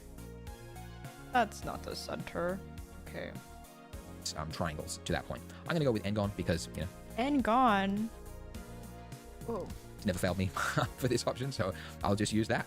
Okay. Okay. Now we need to add more geometry to this because we need to create some sort of a lip for the plate. You can't just have a plate. It's always got to have a rim on it, or else that stuff slides off it, right? Let me go to snap cursor to origin and then not touch that anymore. Okay. So into edit mode by hitting tab, to add some geometry, I'm going to extrude. So I'm going to hit E, okay? And in this state, it's now saying, yeah, where do you want to place it? And it's extruding it along the normal, which is that invisible line that faces out from, okay? And into edit mode by hitting tab, to add some geometry, I'm going to extrude. So I'm going to hit E, okay? Ooh. And in this state, it's now saying, yeah, where do you want to place it? And it's extruding it along the normal, which is that invisible line that faces out from the face in there. And I'm just going to do a single click right here. Now, before we start scaling and pulling this out, you'll notice that obviously that's intersecting our mesh. We need to delete that face because we don't need it. So I'm going to hit X to delete. And then what type of deletion? Not edges, not vertices, obviously, because that would be, you know, the entire line. I want to delete just the single face on top. And there we go. So now I can reselect that line by holding down Alt and then left clicking on it. And now if I want to create like a lip, which is not just straight up, but a little bit out, I would just scale. So S to scale, and then just pulling my mouse out until it looks something like that. Do a click to confirm. Okay. And then I'm going to do another extrusion because I'm going to create like another bit do snap to cursor origin. What? Motherfucker.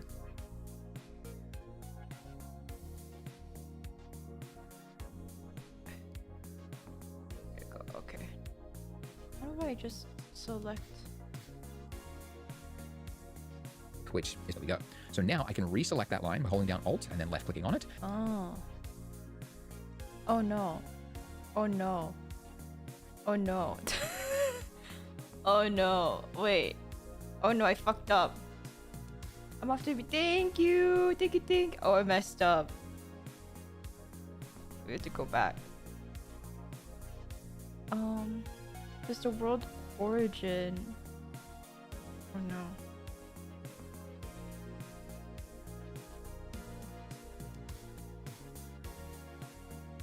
Let me object this.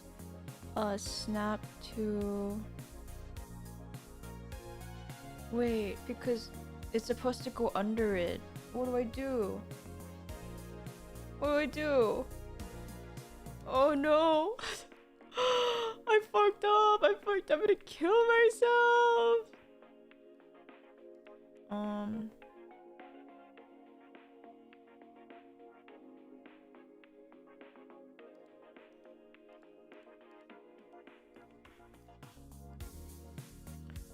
Snap.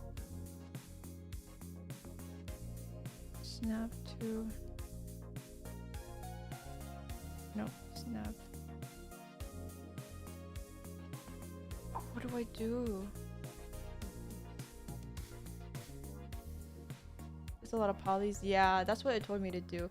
Do you see how my X and Y axis is too far up? And my donut for some reason went down.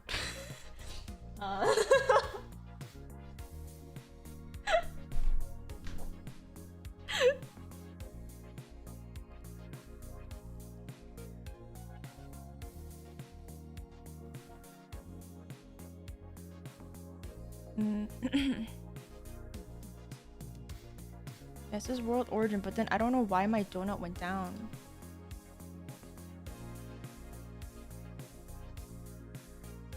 You should be able to. You can drag. You can drag select both the frost and donut and use the transform icon of 4 arrows to raise it up. Transform.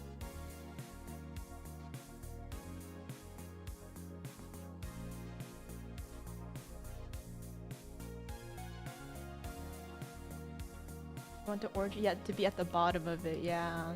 It's either, it's like, yeah, I have to either move my donut up. Oh my god. Left icon. Oh.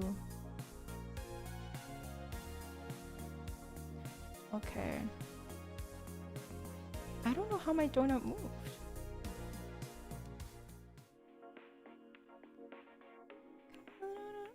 Is that fine? Center moved over 0, 0, 0. I see. Is this fine?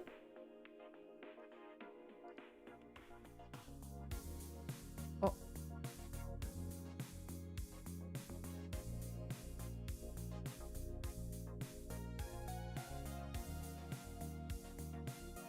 It's sentient, yeah. I think that's okay, right? And then this one I have to snap back to world origin, and then I click here, tab to edit mode, add circle, click, select E. Oh no.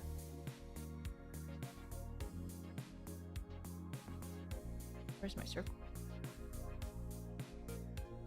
What?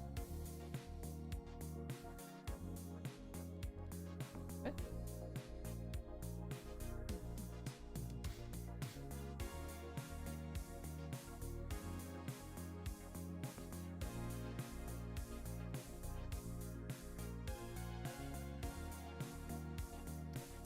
Add circle. How come the circle's not on the...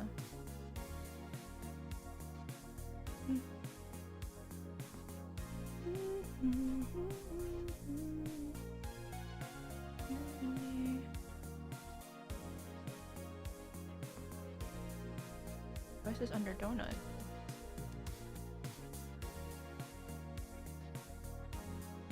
Oh, I see. Okay, I know what I did, I think.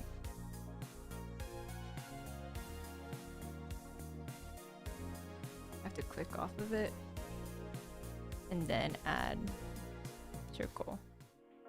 Why is it still under donut? Why is it?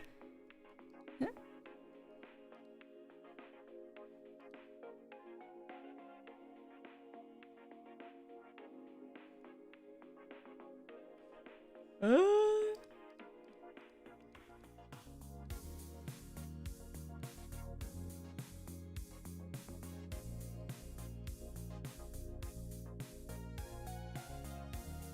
did I do? You have to add an... Oh, okay, so I do have to add an object. Okay, okay, I see. Thank you. Circle. Okay, there we go. Thank you. Plate. There we go. Thank you, thank you. Extrude. Oh. What did I do? Oh, okay, we did this. Oh. X. Spaces. Alt. Click. Yes.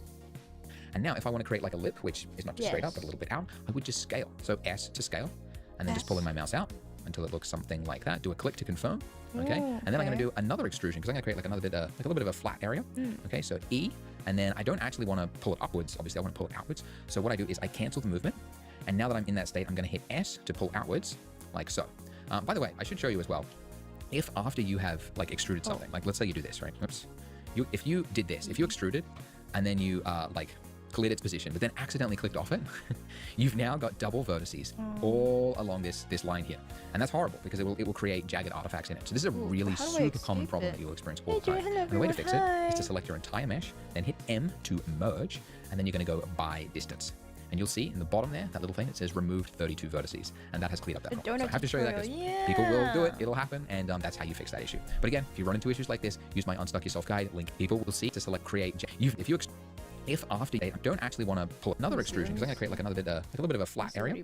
Okay, so E, and then I don't actually want to pull it upwards. Obviously, I want to pull it outwards. So what I do is I cancel the movement. And now that I'm in that state. Click E. Okay, so you do Alt, click E, middle button. S. No. Oops. S. There you go. Eh? Oh. Oh, like this. Okay. Interesting.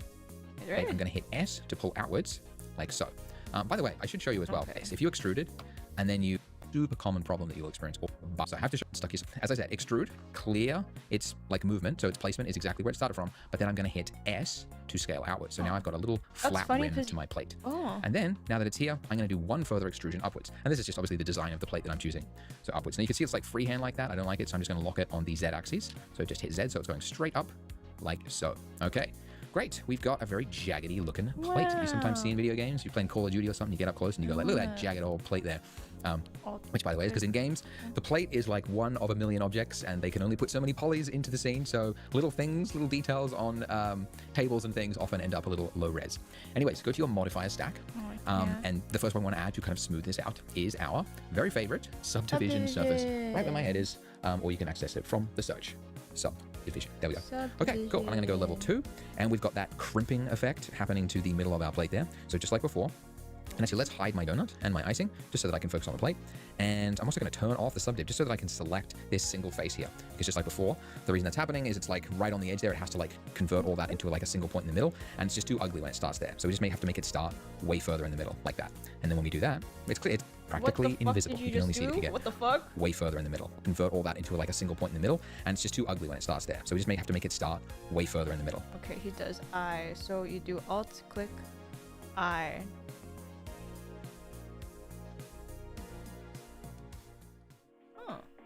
Ooh, interesting. Ooh. Like that. And then when we do that, it's clear. It's practically invisible. You can only see it if you get really close, but you won't see it because it'll be under the donut and it'll be smooth. Anyway, cool. Now I can tighten up the edges here because this is looking very, very smooth. So I showed you before how you can add a loop cut. You can do Control R, okay, and that'll add a loop cut in the middle, and then I just pull it out towards the edge like that to make a smooth, sharpened point. Anyway, the other way to do it, which I didn't talk about, but you can do a crease. So if we just hold down Alt and then we select that line there, you can do a crease. If you right click, you'll see you've got their edge crease, or the hotkey Shift E. So in this, when you do Shift E, you'll see at the top there, you're pulling out basically a value from 1 to 0. And this, when you do Shift E, you'll see at the top there, you'll see you've got their edge crease, or the hotkey Shift E. So in this, Shift E. What? So when you do Shift E, you'll see at the top there, you're pulling out basically a value from 1 to 0. And essentially what it's doing is it's like doing a fake kind of tighten on that edge there. So it's kind of like pulling it out and just making it a sharper point. It doesn't look as nice. You don't get as much of a bevel because there's no geometry being added there like you would if you were to actually do a loop cut. You get all this extra geometry. So it's not as good, but for like small things, it's generally fine to do something like that. All right, I'm going to do a shade smooth now because I want to see how that looks. And that's pretty good. Now, the only other thing, the exact same thing. It's weird that like 3 things in this small little scene have the exact same 2 modifiers, subserve and solidify. As it's see how that looks. It's generally fine to do something like that. All right, I'm going to do a shade smooth now because I want to see how that looks. And that's pretty good. Now, the only other thing, the exact same thing. It's weird that like 3 things in this small little scene have the exact same 2 modifiers, subserve and solidify. Anyway. It's working. Okay, let's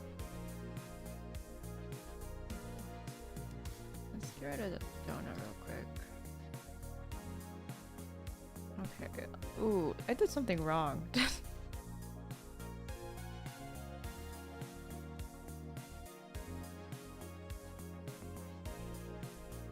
me see. So if we add a modifier and we do generate subdivision, right? Why is it like triangular? And they can only put description because I did set it up so you guys can hopefully get through this tutorial. All right, so as I said, extrude, clear, its like movement, so its placement is exactly where it started from, but then I'm going to hit S to scale outwards. So now I've got a little flat rim to my plate. And then, now that it's here, I'm going to do one further extrusion upwards. And this is just obviously the design of the plate that I'm choosing. So upwards. And you can see it's like freehand like that. I don't like it, so I'm just going to lock it on the Z axis. So just hit Z, so it's going straight up like so. I look up close and you go like, look at that jagged old plate there. Which, by the way, is because in games, the plate is like one of a million objects and they can only put so many polys into the scene. So little things, little details on tables and things often end up a little low res. Anyways, go to your modifier stack. No, but that wasn't the smooth. The triangles was the smooth. Our very favorite subdivision surface, right where my head is, or you can access it from the search. Subdivision. There we go. So no, okay, cool. I'm going to go level like 2, for him and we've got that crimping effect happening to the middle of our plate there. So just like before.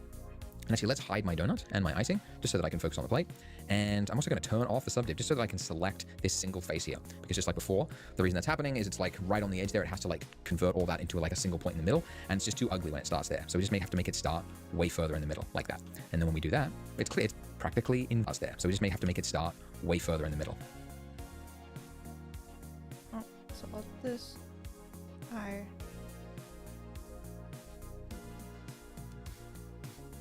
Okay, so now that's fine. Like that. And then when we do that, it's clear. It's practically invisible. You can only see it if you get really close, but you won't see it because it'll be under the donut and it'll be smooth. Anyway, cool. Now I can tighten up the edges here because this is looking very, very smooth. So I showed you before how you can add a loop cut. You can do Control R, okay, and that'll add a loop cut in the middle, and then I just pull it out towards the edge like that to make a smooth, sharpened point. Yeah, anyway, the other way to do it, okay, and that'll add a loop cut in the middle, and then I just pull it. So I showed you before how you can add a loop cut. You can do Control R, okay, and that'll add a loop cut in the middle, and then I just pull it. Control R? Out towards the edge like that to make a smooth R up the edges here because this is looking very, very smooth. So I showed you before how you can add a loop cut. You can do Control R, okay, and that'll add a loop cut in the middle, and then I just pull it out. Just pull it out. Oh, I see. But he doesn't want us to do that. Towards the edge like that to make a smooth, sharpened point. Yeah, anyway, the other way to do it, which I didn't talk about, but you can do a crease. So if we just hold down Alt and then we select that line there, you can do a crease. If you right click, you'll see you've got the edge crease, or the hotkey Shift E.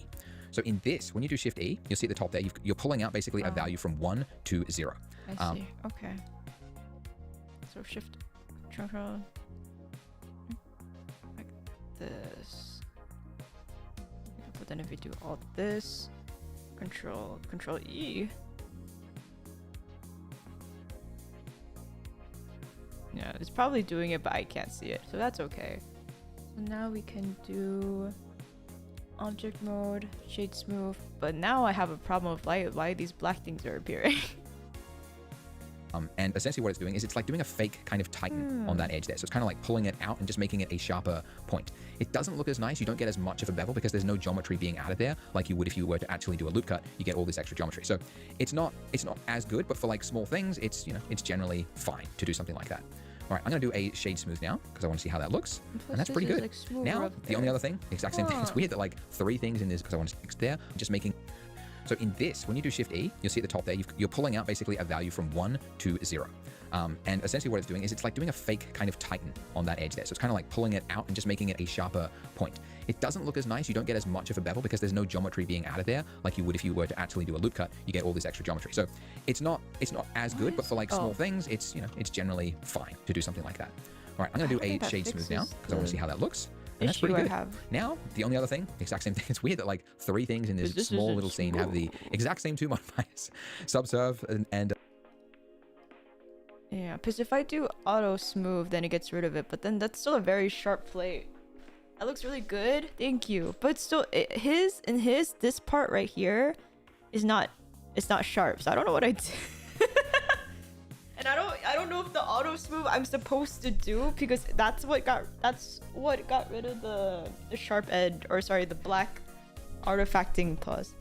I think I have double rosé on the edge. You try to do the crease that happened when you extrude it but canceled it. Oh, okay. Well, I don't mind redoing the plate either. It didn't take that long. That's why it's sharp. Ah, interesting. Okay. Let me delete. So if we add mesh circle, okay, this E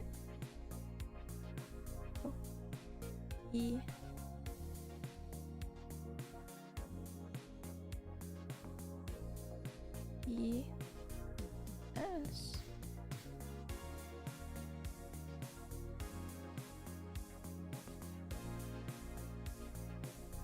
Oop. Oh, I guess I didn't get rid of the face. Okay, this X is Alt this E I S. Right? Isn't that it's like that, no? Is that right? Or how do I know? Ooh. But just in case, I can just do this and just do the merge stuff, right? What was he talking about earlier? Get up close and you go like, look at that, double vertices all along this line here. And that's horrible because it will create jagged artifacts in it. So this is a really super common problem that you'll experience all the time. And the way to fix it is to select your entire mesh, then hit M to merge, and then you're going to go by distance. And you'll see. Let's M by distance. Perfect. So now surely it doesn't have any of those issues. And then we do generate subdivision surface 2. We take this off real quick. We alt click this. Is it S? Oops, nope. See in the bottom there, that little thing, it says remove 32 vertices, and that has cleared up that bit. But now that it's here, great, we've got a very jaggedy looking plate that you sometimes see in video games. You're playing Call of Duty or something, you get up close and you go like, look at that jagged old plate there. Which, by the way, is because in games, the plate is like one of a million objects, and they can only put so many polys into the scene, so little things, little details on tables and things often end up a little low res. Anyways, go to your modifier stack, and the first one we want to add to kind of smooth this out is our very favorite subdivision surface, right where my head is, or you can access it from the search. Subdivision. There we go. Okay, cool. I'm going to go level 2, and we've got that crimping effect happening to the middle of our plate there. So just like before. And actually, let's hide my donut and my icing just so that I can focus on the plate. And I'm also going to turn off the subdiv just so that I can select this single face here. Because just like before, the reason that's happening is it's like right on the edge there. It has to like convert all that into like a single point in the middle. And it's just too ugly when it starts there. So we just may have to make it start way further in the middle like that. And then when we do that, middle, because just so that I can focus on the plate. And I'm also going to turn off the subdiv just so that I can select this single face here. Because just like before, the reason that's happening is it's like right on the edge there. It has to like convert all that into like a single point in the middle. And it's just too ugly when it starts there. So we just may have to make it start way further in the middle like that. And then when we do that, it's because just like before, the reason that's happening. And I'm also going to turn off the subdiv just so that I can select this single face here. Because just like before, the reason that's happening is it's like right on the edge there. It has to like convert all that into like a single point in the middle. And it's just too ugly when it starts there. So we just may have to make it start way further in the middle like that. And then when we do that, it's clear. It's practically invisible. You can only see it if How you did I do it last really close, time? but you won't see it because it'll be like that. All that into like a single point in the middle. Bing effect happening to the middle of our plate there. So just like before. And actually, let's hide my donut and my icing just so that I can focus on the plate.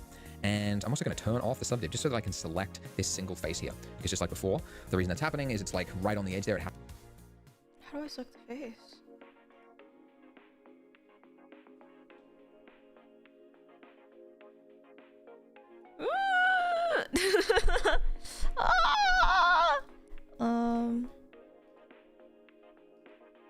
Was that selecting the vertices, but I need to select the face.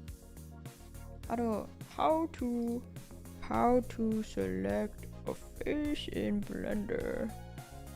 Enter arrow, tap frame, or press 3 or click face icon 3. Oh, it was that easy. Okay.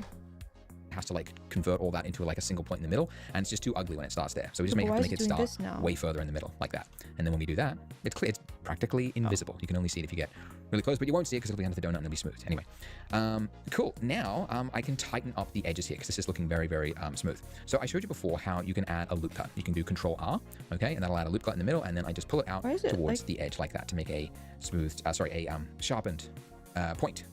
Yeah, anyway, the other way to do it, which I didn't talk about, but you can do a crease. So if we just hold down Alt and then we select that line there, you can do a crease. If you right click, you'll see you've got the edge crease or the hotkey Shift. I keep forgetting to turn this on. You're off. You're right. Okay, and then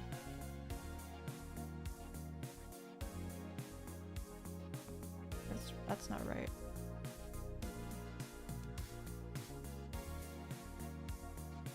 I think I forgot to do something else.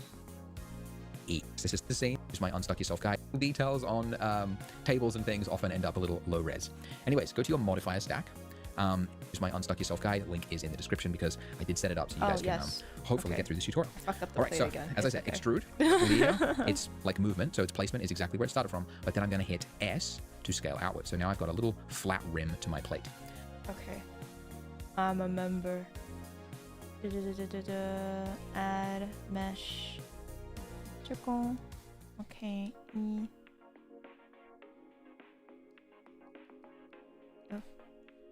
E up X faces Alt this, no, Alt click click S E S E Z.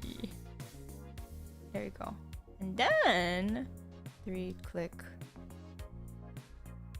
S. I don't think that's right.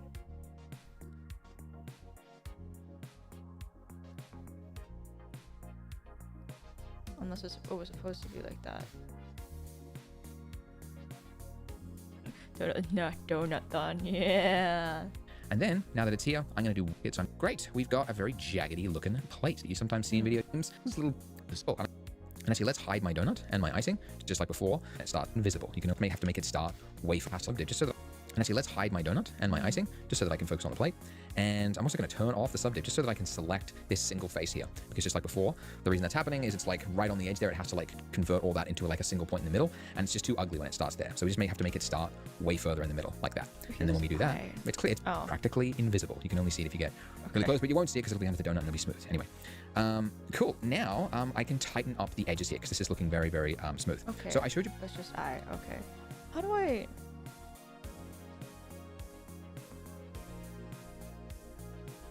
I see. Great. Nice.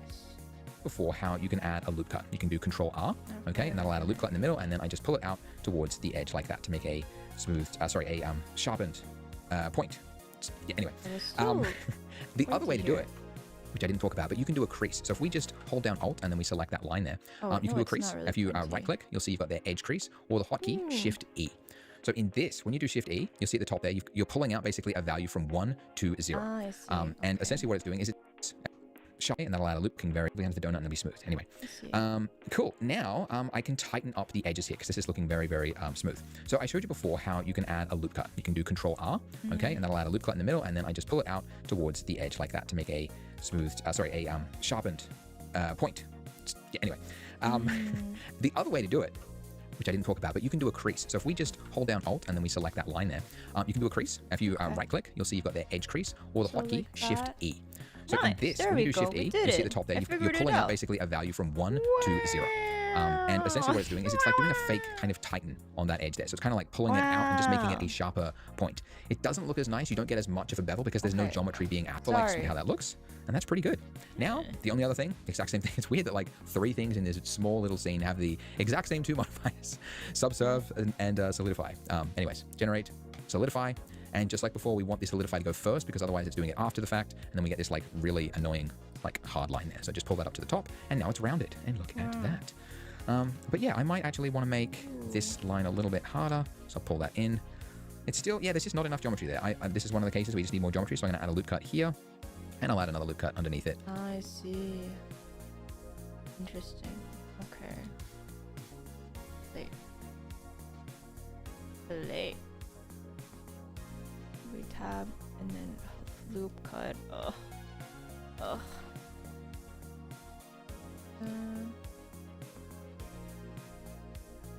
Like that. And now I'm going to just select this. I'm just going to revert that edge crease. So Shift E, and then I just go like -1, like so. And now it's just the way it was before. But there you go. So now I've got a sharper edge on it. The only I didn't do the thingy. Flash should smooth. Me personally, I'm okay with this play. I'm okay with this play, me personally. Remember, I'm here to make a joke. Plates are different. What if this is just a very round and demure plate, huh? You know? Control S. The other thing, I might just pull up this lip here. So Alt select on that lip, G, Z, and I'll just pull it up a little bit.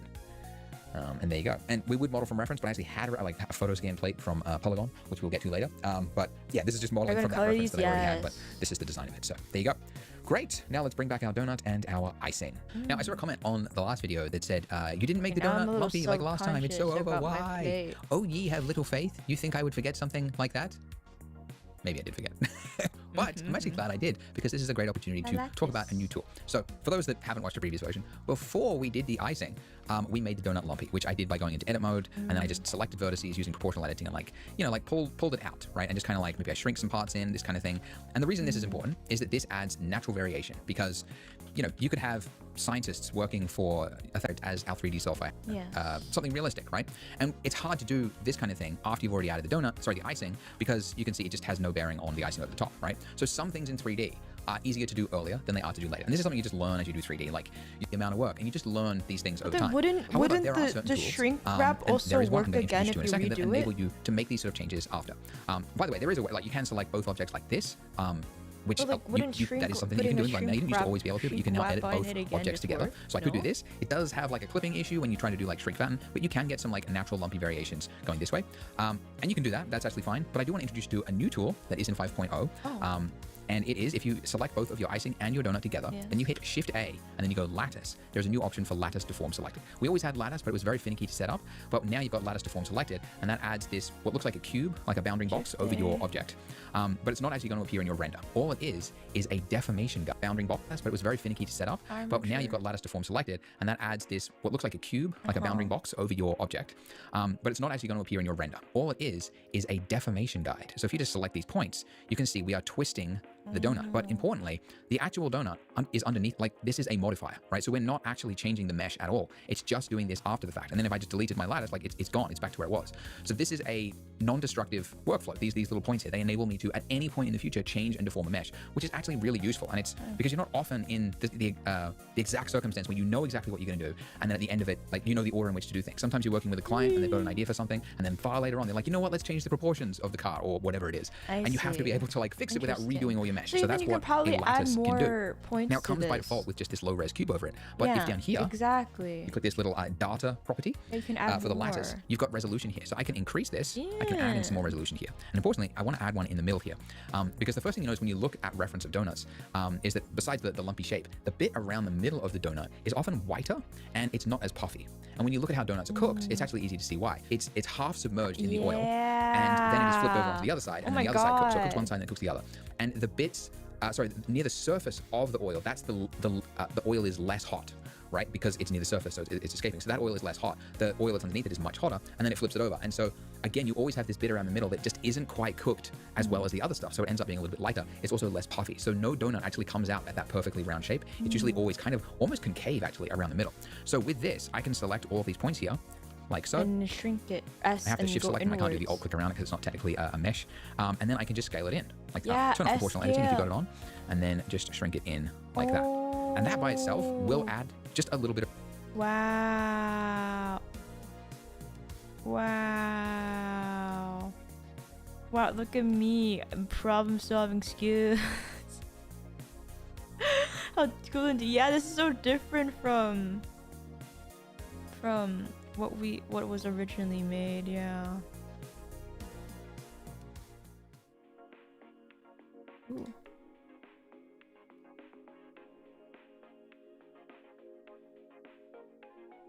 I think it's okay, so it's like this. Bit of realism to this, because that is a detail that your eye won't notice. Everyone thinks donuts are just, they're perfectly round, but they're actually not, right? They've always got this concave kind of shape around it. So that will add some realism. But then I can add in some little areas here where one part, you've got a little bit more puffy on that side, so that part's a little bit raised up. And obviously this isn't as detailed as if you had, if you were manipulating the torus underneath, right? I can't do small details. I can't, sculpt in an area or do some crazy changes, but it's enough in a pinch to do something like this. I'm just going to hide my plate, which by the way, you can do it by hitting the eyedropper, which is what I've been doing up there. Turn on the eyedropper, the eye icon. You can also do it by hitting H. So you select an object in the viewport, you hit H, and then you hit Alt H to bring it back. So H or Alt H is a good hotkey to remember. And then here, so at the bottom here, because the same thing will happen at the bottom. There'll be parts where the donut looks a little bit raised on the plate a little bit, like this, just around the middle here. Like that. There you go. Something like that.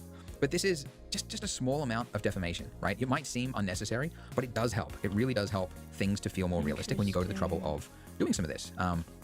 and it's super important. But we can also now apply it. Once I know that I like everything, I don't want to have this like ladder sitting over it forever. So I can just apply that by going to apply and then selecting the donut. And I can also say apply there. And now I can just delete this lattice. And now it's like I modeled that, right? All those shapes are now like baked into it, and it looks good. As I said before, if you did want to do any more detail, you could, shift, select multiple objects, go into edit mode, and then using proportional editing, you could also do some like more targeted tweaks. If you really wanted to, manipulate the donut, you could do that. So there are things that you can do. It does make a difference. It is important, but it is also optional. But it's an excuse to kind of introduce you to some more tools and things in Blender. So I'm kind of glad that I didn't do it at the start because we can introduce you to that kind of thing. So, all right, we got a lumpy looking donut. Good for us. Now is the exciting bit. We can talk. We go back here and then we just like shrink this in a little bit more for more of the vertices, right? Then surely, because there's not as many thingies around, we can get a little bit more accurate like that. Nice. Wow.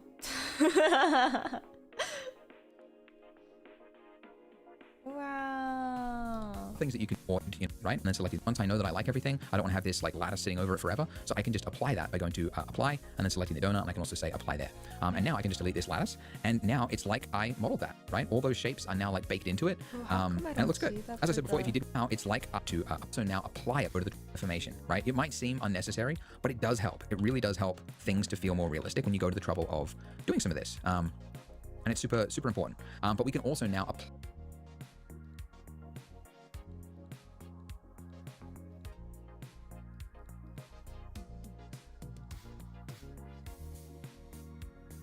apply it. Once I know that I like everything, I don't want to have this like lattice sitting over it forever. So I can just apply that by going to apply and then selecting the donut. And I can also say apply there. And now I can just delete this lattice. Okay, now the problem here is, oh, never mind. Oh, okay, I just apply, and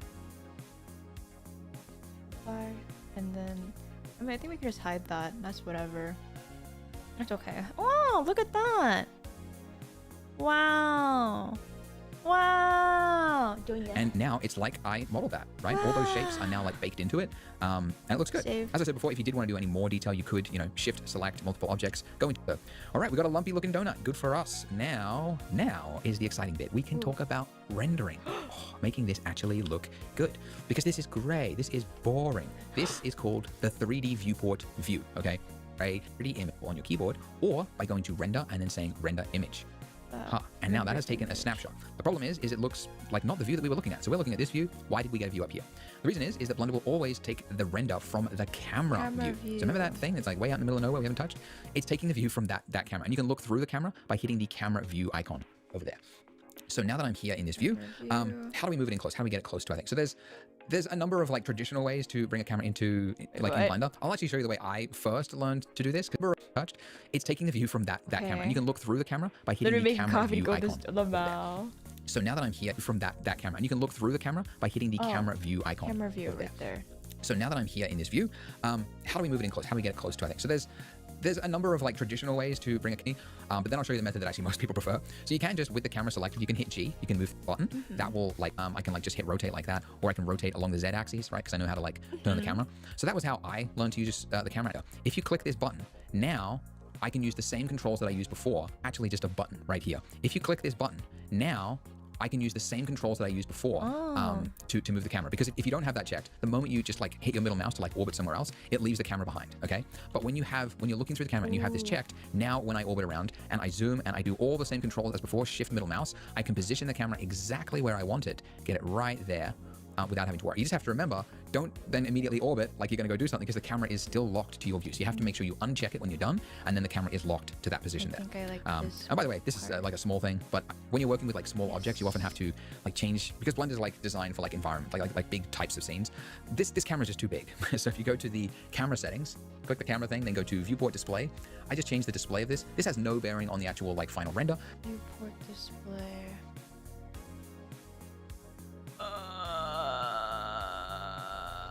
Oh, here.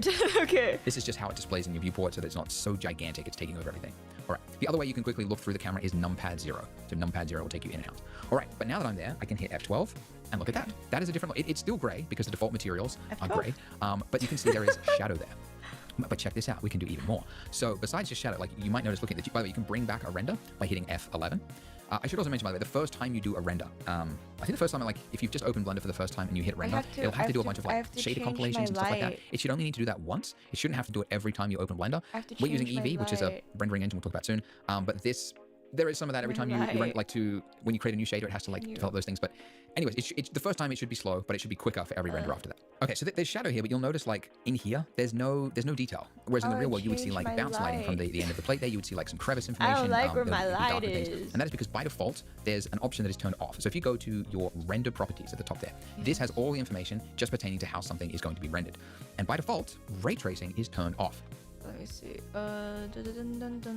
Ray tracing. Okay. Which I think is a mistake. I think they should change it to default on because so many people don't like Eevee, this rendering engine, because they think it just produces fake looking images. But when you turn on ray tracing, look at how much better that looks. By the way, if you want to compare renders, you can change to a new slot and then you can do a render, another render, and then you've got the previous render and then the new render in slot 2. And then you can flip back by hitting J on your keyboard. And that's a way you can like quickly compare settings, which is very useful. But you can see with ray tracing turned on, this is off, turned on, we get bounce lighting. So there's some light that's hitting the plate there and it's bouncing up. We've got like more information in the crevices. I like how it just looks tell me a how lot to more realistic control than before. the light. I'm so fucked. Because I would like the light to bounce off this way, but then I don't know how to change. I don't know how to move it.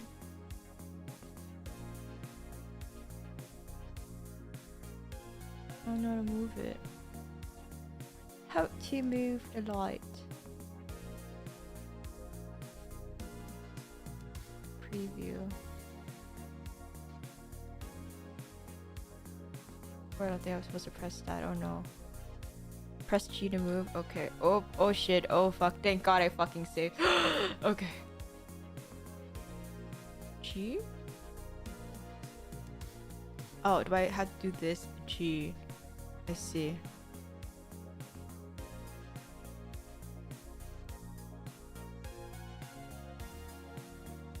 And if I press F12. It's so bright. Okay, she gotta move a little bit. Ooh! Okay, I like that. I like that. Ooh. Hold on, let me... Wow, look at that render.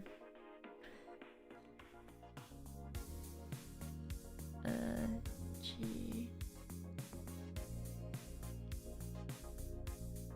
Ooh. Wow. Yo.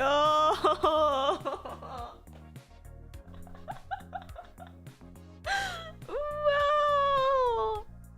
My first 3D Blender render. Okay, what if we move this a little bit like over here though? How would that look? Oh. Oh, okay, she gotta be a little closer, like here.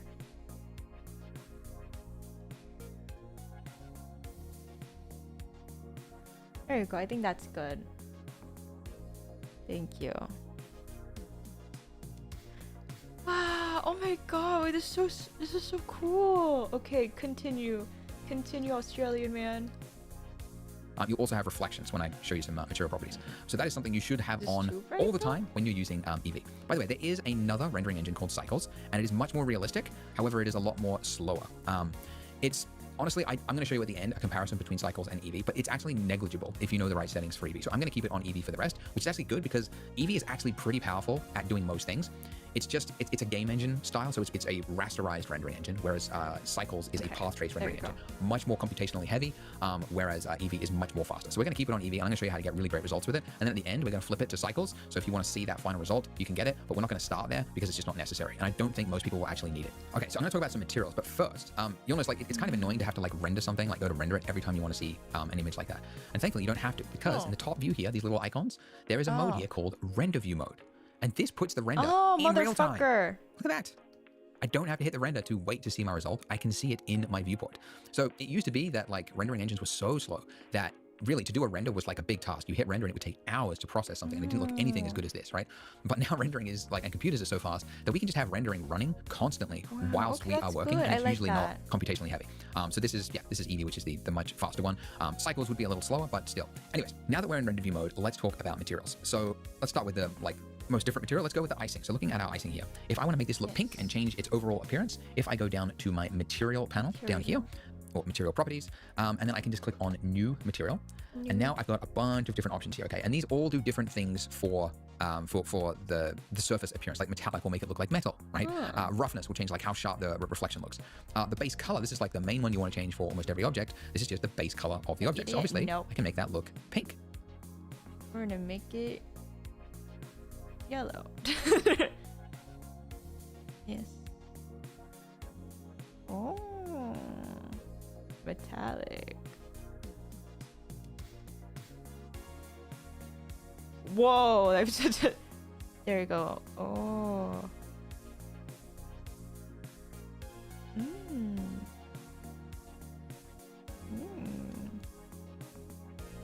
Like that. Let's pull in here a little bit closer, focus on that. So I can make it look nice and pink.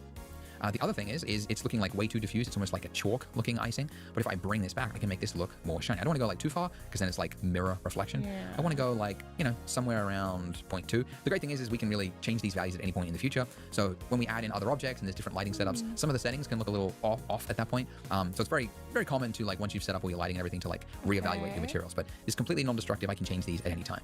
And now I could create some very simple materials. Like I could say, let's make this look black, make it like a black, kind of a little bit still black. It's going to be go give it a, you know, brownish, lightish color, like. Yes. Donut. No.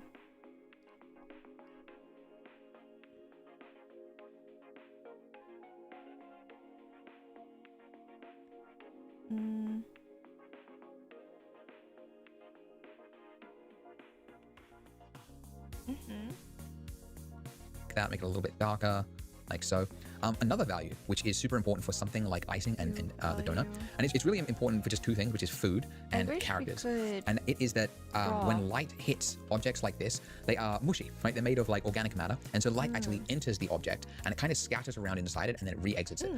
It's the reason why when you like look at your hand in front of a light or the sun or something, you can see the light shining through. You can even see your bones through your hand if it's a bright enough light. Here, you want to turn the weight all the way up to 1 because this is... Okay, let's see.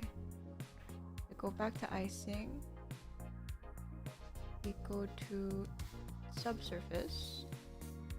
Not the intensity of it. This is just like, apparently this value is supposed to be 0 or 1. It shouldn't be somewhere in between. To control how much of it is the scale, which is how far into the surface will the light penetrate. And then you can see here, you can increase this or decrease this, and you can see the light kind of getting to it. Now by default, it looks red, which I also think is a mistake. It's very suitable for characters because characters need red because inside a character is blood, right? But for every other thing like food, it shouldn't be red. And confusingly, and I know there's a mathematical reason for this because of like how light and the physics of things, but like different wavelengths travel at different speeds, right? Inside the surf, that's how I understand it. So they've made the color of the subsurface R, G, and B separated here. So you can see we've got red as 1, then we've got green as 0.2, and then blue as 0.1. So essentially, I need to clear all those out and make them 1, which, here's a tip, you can drag over multiple values in Blender. So if you just click and drag down across something, and then you can just type in 1, and then hit enter, and it makes all of those 1. And then now I can, you know, tweak this. I can make this look a little bit more milky like that. But we can, you know, we can adjust those. I'll do the same thing for my donut here. Give it some subsurface, turn that up, and then I'll set this to 1. Okay, donut.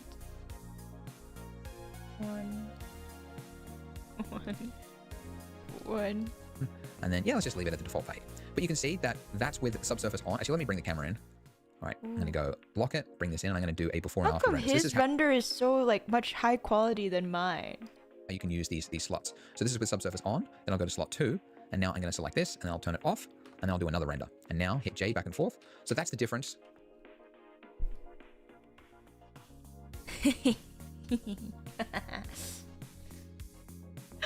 It's Lalo. Lalo donut. Donagi. Does he have the higher sample rate count than you? Is that what it is? Maybe. Look at my donut. Wow. that subsurface can make to something. You can see here where it's like fully dark, it's actually now the light is passing through it, and that's what gives something a milky kind of look. And it's, as I said, it's mostly true for things like food. You can see it. I take photos of it anyways, table, because this has to be a table. Turn that off. If you note, Shift A, plane. That's it. That's our table. I just have to. Okay. Other Shift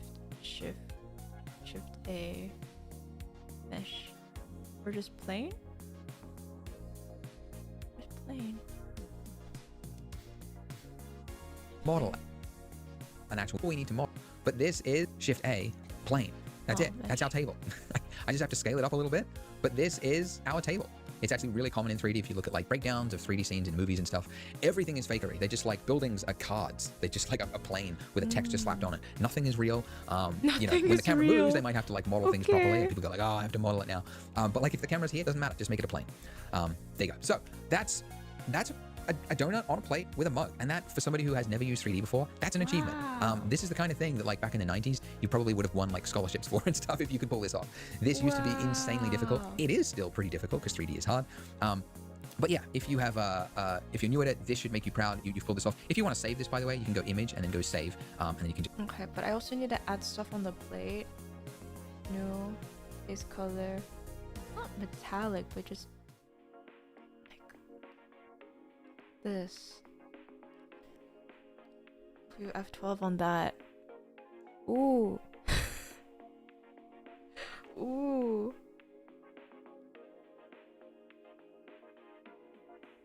Oh. But we can add texture to the donut. We can add texture to the donut. This is so cool. Oh my god. Wow. Oh my god, I did that. How do I make my render look better though? Why does my rendering kind of look like shit? Shadows. A sample. Let me go back to his when he was looking at the rendering. Okay, so I'm gonna talk about some materials, but first, you'll notice like it's kind of annoying to have to like render that. Okay, slow. Okay, so I'm gonna talk about some materials, but first, because in real time, look at that. Okay. I don't have to hit the render to wait to see my result. I can see it in my viewport. So it used to be that like rendering engines were so slow that really to do a render was like a big task. You hit render and it would take hours to process something. And it didn't look anything as wild. So like go down material. And now I've got a panel down here, facing here. If I want to make this look pink and change its overall appearance, start with the site we are. Really, to do a render was like a big task. You hit render and it would take hours to process something, and it didn't look anything as good as this, right? But now rendering is like, and computers are so fast that we can just have rendering running constantly whilst we are working, and it's usually not computational. Wait, how do I get rid of this? So this is E, which is the much faster one. Cycles would be a little slower, but still. Anyways, now that we're in render view mode, let's talk about materials. So let's start with the most different material. Let's go with the icing. So looking at our icing here, if I want to make this look pink and change its overall appearance, if I go down to my material panel down here, or material properties, and then I can just click on new material. And now I've got a bunch of different options here, okay? And these all do different things for the surface appearance. Like metallic will make it look like metal, right? Roughness will change like how sharp the reflection looks. The base color, this is like the main one you want to change for almost every object. This is just the base color of the object. So obviously, I can make that look pink, like that. Let's pull in here a little bit closer, focus on that. So I don't know what the max is before it dies. The other thing is it's looking like way too diffuse. It's almost like a chalk looking icing. But if I bring this back, I can make this look more shiny. I don't want to go like too far because then it's like mirror reflection. I want to go like, somewhere around 0.2. The great thing is we can really change these values at any point in the future. So when we add in other objects and there's different lighting setups, some of the settings can look a little off at that point. So it's very, very common to like once you've set up all your lighting and everything to like reevaluate. Okay, so I'm going to talk about some materials. Okay, so bounce lighting. So there's some light that's hitting the plate there. There'll be darker things. And that is because by default, there's an option that is turned off. So if you go to your render properties at the top there, this has all the information just pertaining to how something is going to be rendered. And by default, ray tracing is turned off, which I think is a mistake. I think they should change it to default on because so many people don't. Change the renders below it for change the render sample below it for F2. So when render hits 1 second, no longer double anything. 164, 128. 64 here is, or 16 was fine.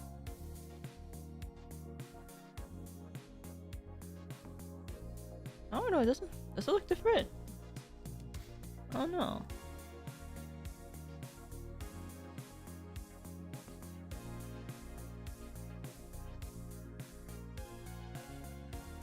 That's crazy.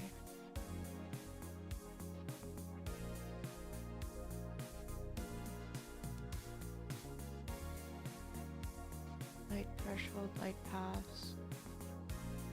Okay. Don't. Anyway, going all the way to black. Yeah, like his looks Actually so negligible smooth. if you know the right settings for Eevee. So I'm going to keep it on Eevee for the rest, which is actually good because Eevee is actually pretty powerful at doing most things. It's just, it's a game engine style, so it's a rasterized rendering engine, whereas Cycles is a path trace rendering engine. Eevee is more fast. We're gonna my PC, the moment I put it on Cycles, it went whoo. I was like, oh fuck no.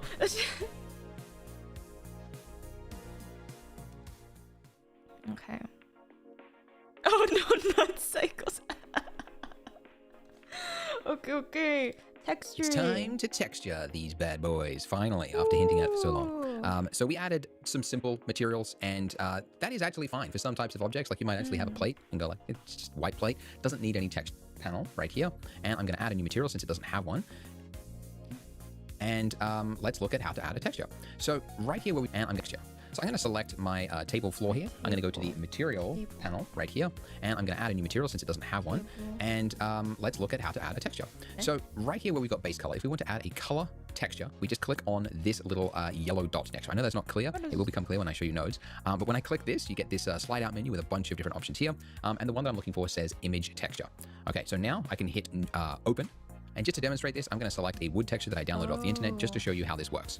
Now, on this note, if you happen to see this, if you use an image texture that you find online, it's because there is a new feature. There's a purpose. There's a new feature in Blender 5.0 where if it identifies in the name anything from the number 1000 to 2000, I think, it'll think that is a UDIM, which is a completely whole, you know. Okay. Let me see. Why do you have a texture? Unlink. No. No. Plate, circle, pool, why is it on table? If I change this, oh, I mixed them up.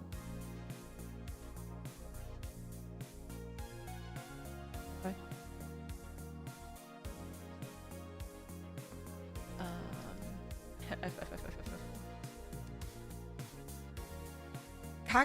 KKKFFF. No. FFFFF. There you go. What happened? Why is...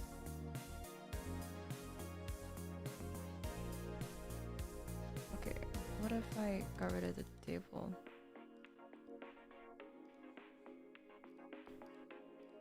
Object mode. Add mesh plane. Okay. Perfect. So now this has nothing, right? Yes. I probably did something. Floor here. I'm going to go to the material panel, right? Material nodes, no! I'm going to go, let's look at how to add a texture. So right here where we've got base color, if we want to add a color texture, we just click on this little yellow dot next to it. I know that's not clear. It will become clear when I show you nodes. But when I click this, you get this slide out menu with a bunch of different options here. And the one that I'm looking for says image texture. Okay, so now I can hit open. And just to demonstrate this, I'm going to select a wood texture that I downloaded off the internet just to show you how this works. Now, on this note, if you happen to see this, if you use an image texture that you find online, it's because there is a new feature. There's a purpose. There's a new feature in Blender 5.0 where if it identifies in the name anything from the number... Okay, let me see. Table texture. Tablet texture. Table texture.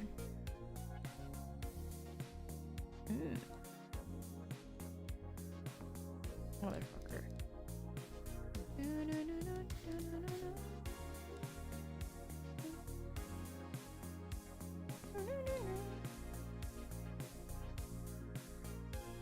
Dark. Oh. Dark. Oh, that's kind of big. Well, actually, it works. I wonder if I can like flip it.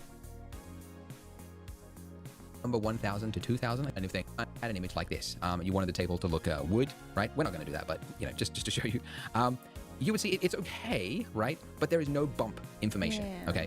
And that is because, of course, the 3D software doesn't know that there's supposed to be crevices here, right? Little dips in between the table, the fine-tooth grain of it. It has no idea because it's just taken with a single camera. It would have no idea how to guess what that true information should be. I mean, there is technically a way to guess it, but it never really turns out well, so I'm not even going to bother showing you. So most of the time, when you're talking about texturing in 3D and using image textures, like textures from the real world, you don't just grab a random image texture that you find online. You need to use PBR textures. which stands for physically based rendering texture. textures. There are many different places that you can get PBR textures from. The best website that I think is Polygon, POLIIGON.com. The link is below. And I think it's the best website because it's my website. It's my company, which I created 10 years ago, and it is now the fastest growing texture library online.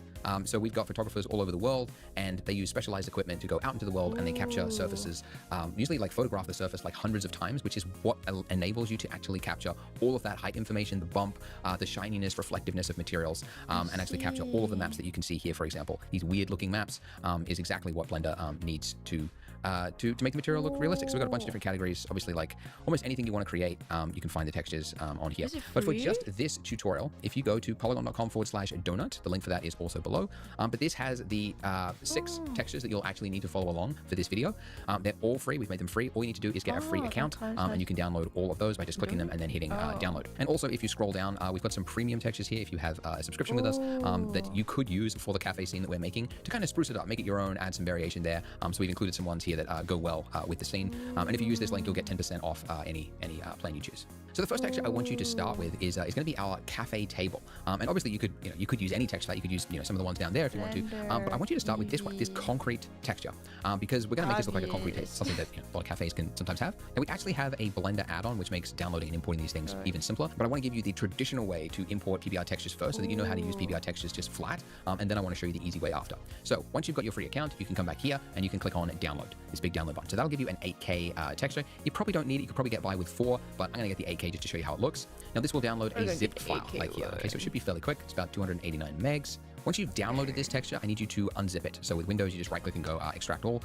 If you're on a Mac, you just double click it and it should just unzip itself. Now that I've got that, you can see you've got like a preview image there. We don't worry about that. It's the stuff that's in here. This is the good stuff. This is the one we actually need to use. So I'm going to just copy this folder, location, and then back in Blender for my selected plane here underneath base color. I'm just going to, just like before, select image texture if you haven't already. Then I'm going to under delit concrete floor texture, but the same problem. We don't have that height information there. And that's because just like before, we've only loaded in information into the base color. So it's okay. So we're going to use the concrete for this one too. All right. Okay. All right. Concrete texture. Or the 4K for the table. The premium texture are just more complex and tile a bit better. Let's see.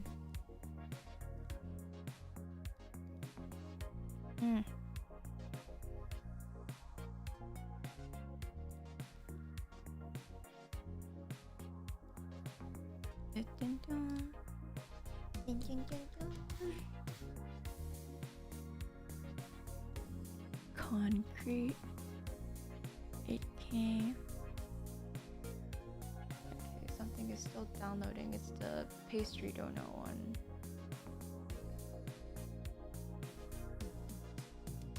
Opening one complete. Honestly, for the donut one, I could probably just do the 4K one too. I wonder if I can somehow change the color of it so it's not pink, Okay,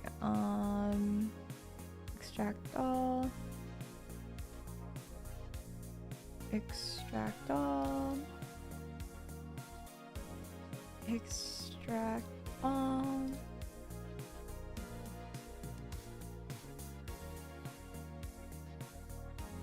Okay.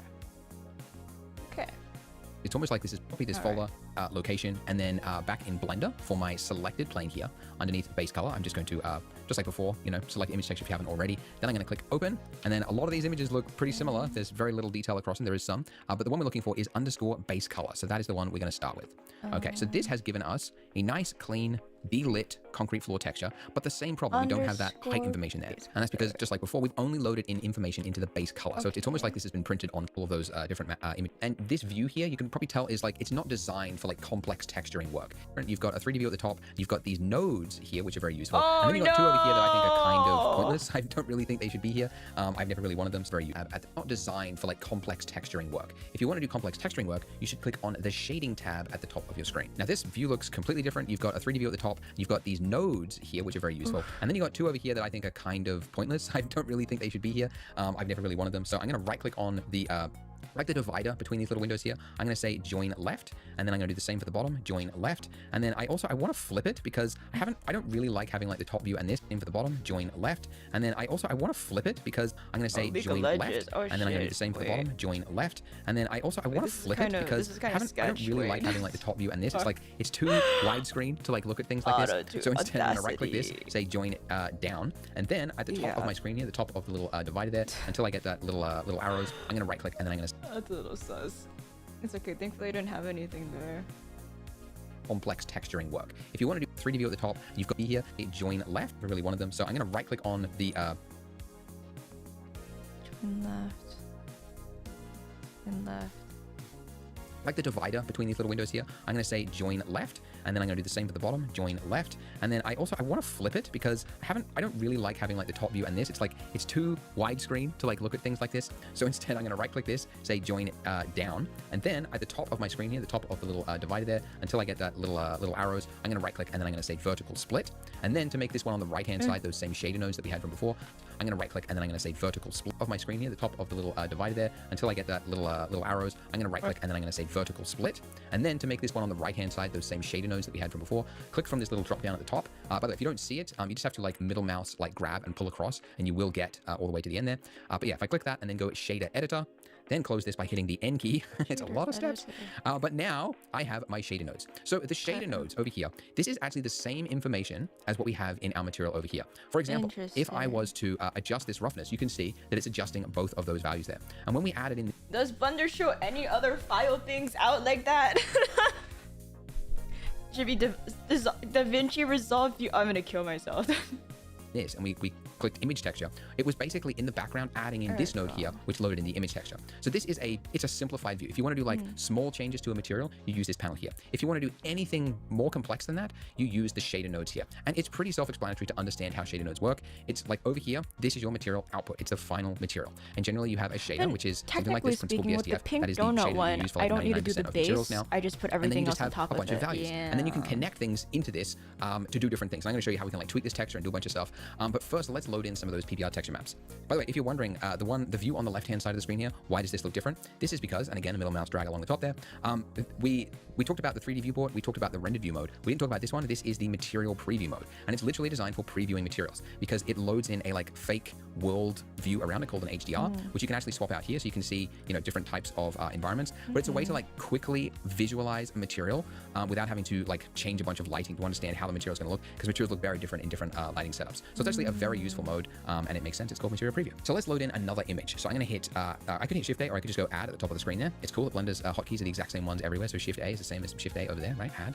And I'm going to go texture, and I'm going to say image texture. Okay. And now it's just asking where you want to drop it. So I can just drop it anywhere. And I'm going to click open. I'm going to navigate to that folder where all of the images are. Okay. And the first one I'm going to load in is this one called underscore normal, the purple one. And it's, you can remember it as the normal map because it's normal to ask, why is that purple? That's how I remember it. Then, yeah, just hit open on that. And the place that you put that, you...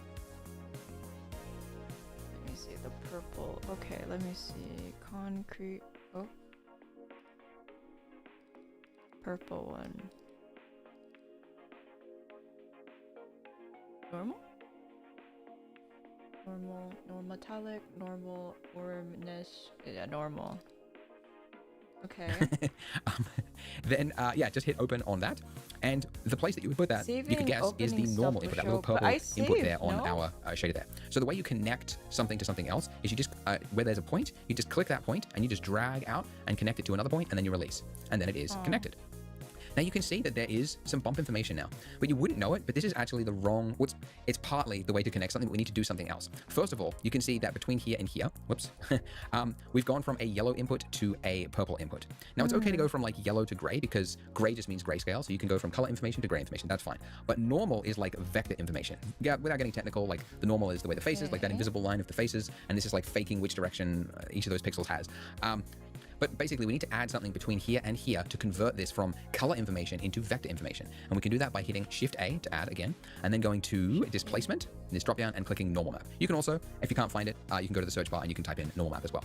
All right, once you've got this normal map, you then just need to drag it over that line until it lights up, and then you just want to do a single click and it will connect it. Okay, so now it is correctly connected, but still, it's just not quite right. There is a lot of steps to like manually connecting PBR texture maps, which is why I want to show you the fast way to do this after this. But I need to show you this because you might be using PBR texture maps from elsewhere or from like production files and stuff, and you need to know how to actually manually connect them. So when you're working with PBR texture maps, the only texture that should have the color space sRGB is your base color, okay? Every other map should have the color space set to non-color. And again, without getting technical, I keep saying that because these shaders are very technical. It basically, it's converting it to linear space. So it's using that, or it's actually not doing any conversion. It's just saying like, let's use the raw values from that and just use it linear. Anyway. Other software sometimes call those utility maps, but Blender is non-color data. Okay, so now that we've got that, look, we've got bump across our concrete there. And if we went into the rendered view at the top there, you could see if I took my lamp at the top there and I brought this like way down to the plane, you can see we get this like nice gritty shadows cast across the surface there. And this is how you make materials that look realistic. You can't get this information any other way than by very expensively capturing these surfaces. And I know that because I've seen the bills. I know how much it costs to capture surfaces like this. And it can be thousands. That's where we started. And over the years, we've got that price way down. But it's a very expensive capturing process. It's not easy to do. It's not fun. It's very boring to do. So unless you really want to go into that space, it's not something you want to try to do. Anyways, so that's the normal map. But there is another map which is useful. So I'm going to hit Shift A to add another map. And I'm going to say texture. And I'm looking for image texture, okay? And then I'm going to click open on this, and this time I'm looking for the one with underscore roughness at the end of the name. Okay, and then just like before, I need to make sure my color space is set to non-color data. And then finally, I want to drag this out to plug into my roughness input. Now, when you do that, you'll see that the material goes very, very dull. So it was like, you know, before when we set this to like shiny, like this, when we connect this in here, it goes dull because concrete is dull. So this is actually like the correct value for concrete. We like calibrated it to make sure. So this is that. Now, it's very often that you actually want to customize something. Like, for example, cafe tables often have concrete that has been like buffed or like coated in some sort of gloss or something like that, or an epoxy. So it's totally fine to just want to have like the free control of the slider there and not use it. Like the disconnect. Polygon provides them because we, you know, serve all the different renderers and softwares out there. Displacement is a different method than normal map. We're actually going to use that on the donut. Metallic is if the material contains metal. That's the only time you would use that. And then the other one is occlusion map, an ambient occlusion map. That's if there's like deep crevices, like if it's like a pebble pathway or something like that. This is the actual like shadows that like collects inside of crevices. But we don't need that. Honestly, most of the time, these three maps, the base color, the normal map, and the roughness, that is like 90% of materials. And that's really all that you need for those. Okay. But it is still... Then I know what to do for the pink donut. I just changed the color in Photoshop. And just people pray that it works with the other textures, and if it doesn't, I die. Let me see. Open downloads. Let me see.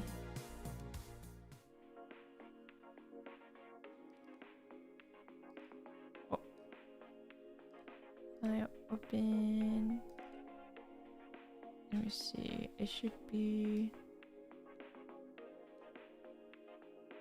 displacement? Nope. I have to go look at it. I have to go look at the job baby. And review. Base color is base color. File open. Base color. Wait. Huh? I made a donut and called it a day. Really? I still have time. Yellow. Saturate that a little bit. Make it a little more like this. Okay. File, save as. That's for number 1. Base color. Save. Yes. Yes. Okay. So that's all we needed. Very finicky to do this, right? Am I wrong? Like having to remember the color space and connect this and convert that, and like even just these 3 things was like 30 clicks. So that is why most people that are dealing with PBR textures don't want to have to do this. They want to use an add-on like the Polygon add-on. So at the top of the page on polygon.com/donut, you can click this me. link that says download Polygon add-on, or you can just go to /Blender. This will show you how to install it. If you don't want to read that, I'll show you how to do it right now. Unlike before, when you have your zip file, do not unzip it. Blender actually needs this zip in order to properly install it. So what you do is you drag out and you release the zip file from anywhere on the computer, and then it will say install this, because it'll recognize it as an add-on, and then you say yep, install it, and you say okay. Now if you go to edit, preferences, then go to add-ons, you should see one there called Polygon at the top there, which means it has been successfully installed. If it didn't successfully install, maybe you're on a Mac and maybe it actually automatically unzipped itself, in which case you need to rezip it and then drag it over. But yeah, it should install if it is properly zipped. Now, once you have done that, in your 3D viewport over here, if you hit N, which brings up your properties, you should see a tab there that says Polygon. Then if you just like one-click login, this will take you here, and it will say login confirmed. Go back into Blender, and you should see now we've got materials in a scroll bar, right? Which is pretty cool. And I can type in anything I want. Let's say sprinkles, because I know there's some sprinkles materials here, for example. But you can also browse by category, right? You can look at all the different ones. And importantly, this will actually download it. So one-click download like this, and then one-click apply. Sorry. So plain, it was the... Is it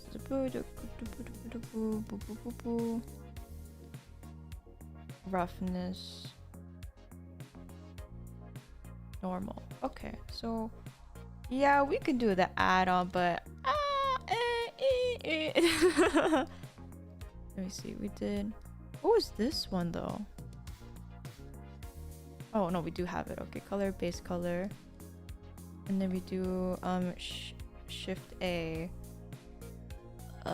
color, texture, image texture, right? Is that right?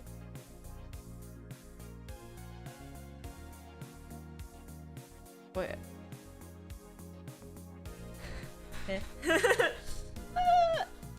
And 3 category.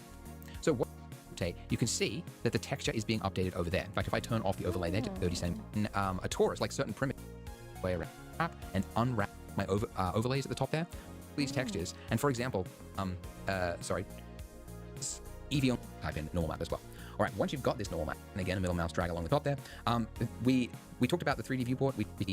Very just and I'm going to go texture, and I'm going to say image texture. Okay, and now it's just asking where you want to drop it, so I can just drop it anywhere, and I'm going to click open. I'm going to navigate to that folder where all of the images are, and the first one I'm going to load in is this one called _normal, the purple one. And it's, you can remember it as the normal map because it's normal to ask why is that purple. That's how I remember it.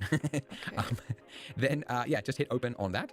And the place that you would put that, you could guess, is the normal input, that little purple input there on our shader there. So the way you connect something to something else is you just, where there's a point, you just click that point and you just drag out and connect it to another point, and then you release.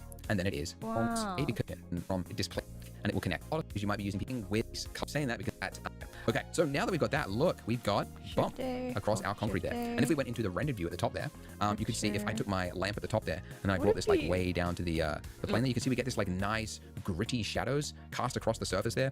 And this is how you make materials that look realistic. That's what try to do. Easy to this in the top. The software sometimes call those utility from that. And so when you're working, he talks about it after very, very concrete is dull and dragged it. Okay, and then I'm going to click to add another map, and I'm going to say texture, and I'm looking for image texture. Oh, it's just another image texture. Okay, texture, image texture. This is where we open. Okay, and then I'm going to click open on this, and this time I'm looking for the one with _roughness at the end of the name. Okay, and then just like before, I need to make sure my color space is set to non-color data, and then finally I want to drag this out to plug into my roughness input. So shiny.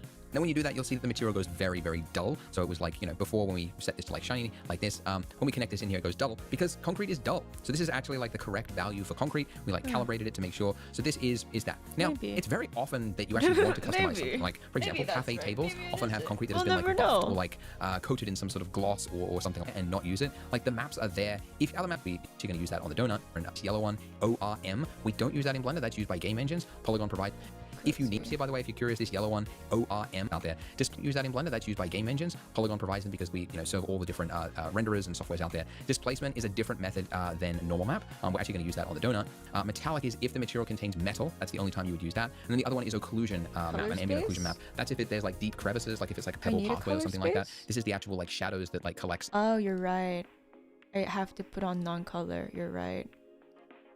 Non-color, you're right. Thank you. Arigato. It's inside the of only one crevices, with color should but be we with don't this need that. one. Honestly, most of the time, these three maps, the base color, the normal map, and the roughness, that is like 90% of materials. And the color space, people on add-on. So the top of your tag map, maybe zip. And then a source material, this ice is another one. And if you want to see something online to get like. So now with the donut itself, you can also do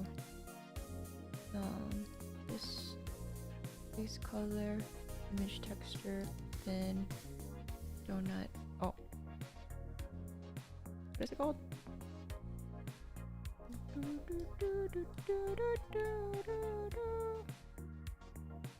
I didn't download it. Oopsies.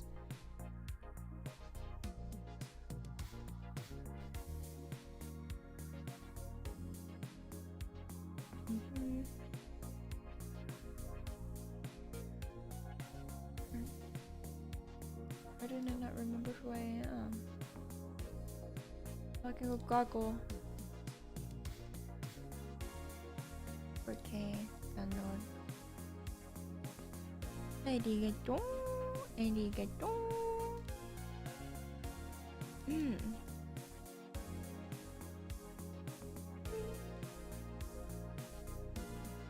Extract all. Okay, and then now we do surface, open, pastry, base color. Ooh. Okay, and then what is it? Shift A, the texture, this image texture, shift A, image texture, shift A.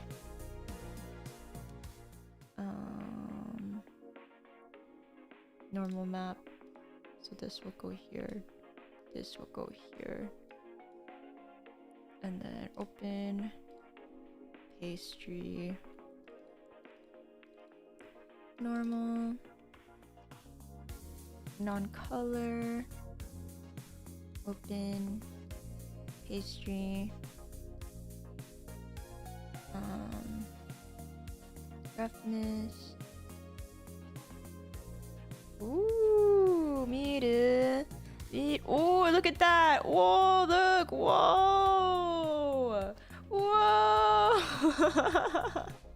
Whoa. Better picture for it. Differences you haven't got this, which is your and look top of your screen with the mesh. In the case of something as flat as this, it just took a snap its actual spot with A like that. I can move this around, and the texture coordinates are completely different size to the captured size of the object. In Polygon's case, for like detailed textures like this is a 30 by 30 centimeter texture, which is actually probably pretty perfect for a plate. Very, very more complicated. I'm looking for the strawberry pink glaze. Okay, so we got this strawberry pink through a pan, and then using a stereoscopic scanner to sugar crystals and stuff popping through. Pretty cool. Anyways, which came in like nothing. And the reason for that is that when you add in a torus, like certain primitives, we added in a torus, but all that extra work that we did at the bottom there, like extruding something, actually you go to this text, goes all the way around. A cut. We're going to hit Control E, and then I'm going to select Mark Seam. Okay. And now if I was to go back into wireframe mode here and then just turn on, has the crease, which we added when we used to round it, right in the middle of our donut, or select the entire mesh. Ready? Wow, that's taking a long time. I don't know why I took that long. I've seen it's probably a look pretty well good. It's like that, but like that's before, but you no longer have the stretching that was happening there. It's now. Does it have the stretching here? Can we see the stretching? I don't see a problem with the stretching. Is there stretching? Yo, look at that. You can see the texture. Been properly. So you can just ink and like not a bit. For example, before we had a pink color that was in the base color. Now it's been overridden with the actual strawberry color, which was captured with the camera. However, that strawberry is a little paler than what I want. So I'm actually going to disconnect it because there's not actually that much information in color when it's something like this. All the information is in the bump. So we can really just get by with, actually we don't need metallic because there's definitely no metal in it. I'm going to keep the roughness. That's okay to keep because I just actually want to see that. I'm going to disconnect this, which is the subsurface amount, because I want to control that myself as well. And I'm just going to leave the roughness and the normal, and that's it. Oh, I should explain how I was disconnecting those. So if you hold down Control and then right click to cut it, I value is lovely so bubbly just... sugar crystals, real glaze going on the donut. Not that one. All right, now let's do another fun one. Let's do the donut itself.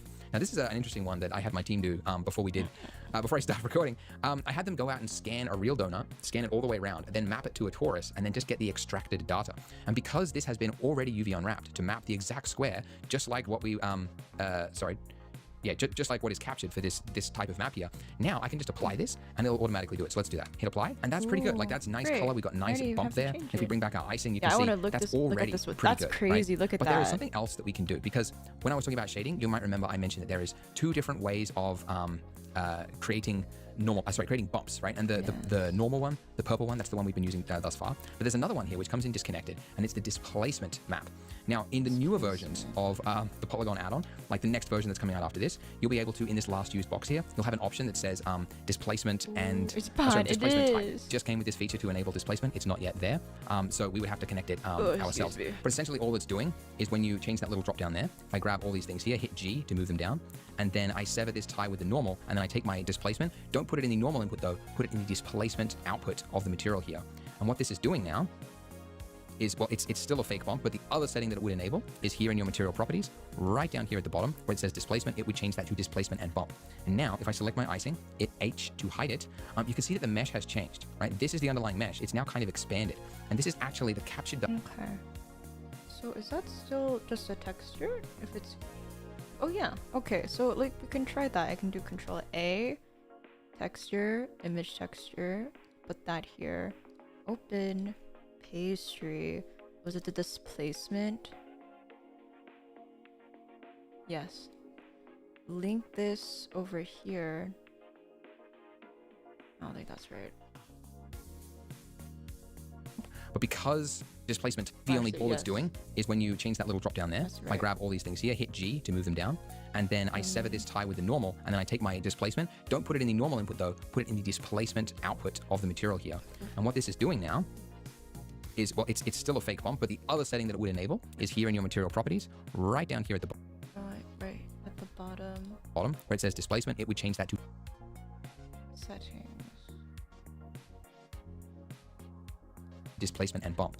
And now if I select my icing, hit H to hide it, you can see that the mesh has changed, right? This is the underlying mesh. It's now kind of expanded. And this is actually the captured data of the height, and it's being projected out of the donut. But it can only use the actual data which is on the mesh, okay? So it currently looks kind of like chunky because there's not enough information. So if you go to your modify panel here, and then what would we add to add more geometry?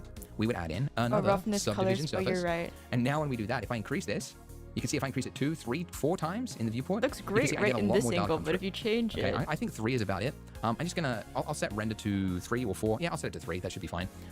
It comes in a little bit projected. If you want to change the scale of it, you can also do that here. I could change the scale from 0.2 to about a 0.15. Also, you should see how it looks. And also, you can see I get and more data. Set it to 3. That should be fine. It comes is if I increase it, we would at 3. I just get 4. But even that placement, I grab all these things here, hit G to move them down, and then I sever this tie with the normal. Okay, what happened was I need to have a displacement. Is it just displacement then? Yes. Yes, I do this.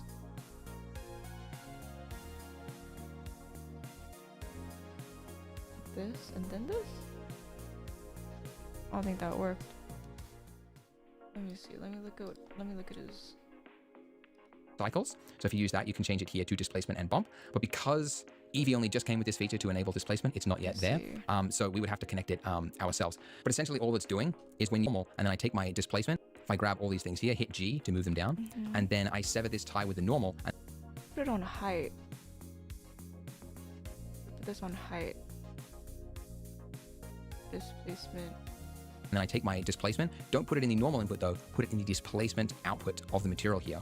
And what this is doing now is, well, it's still a fake bump, but the other setting that it would enable is here in your material properties, right down here at the bottom where it says displacement, it would change that to displacement and bump.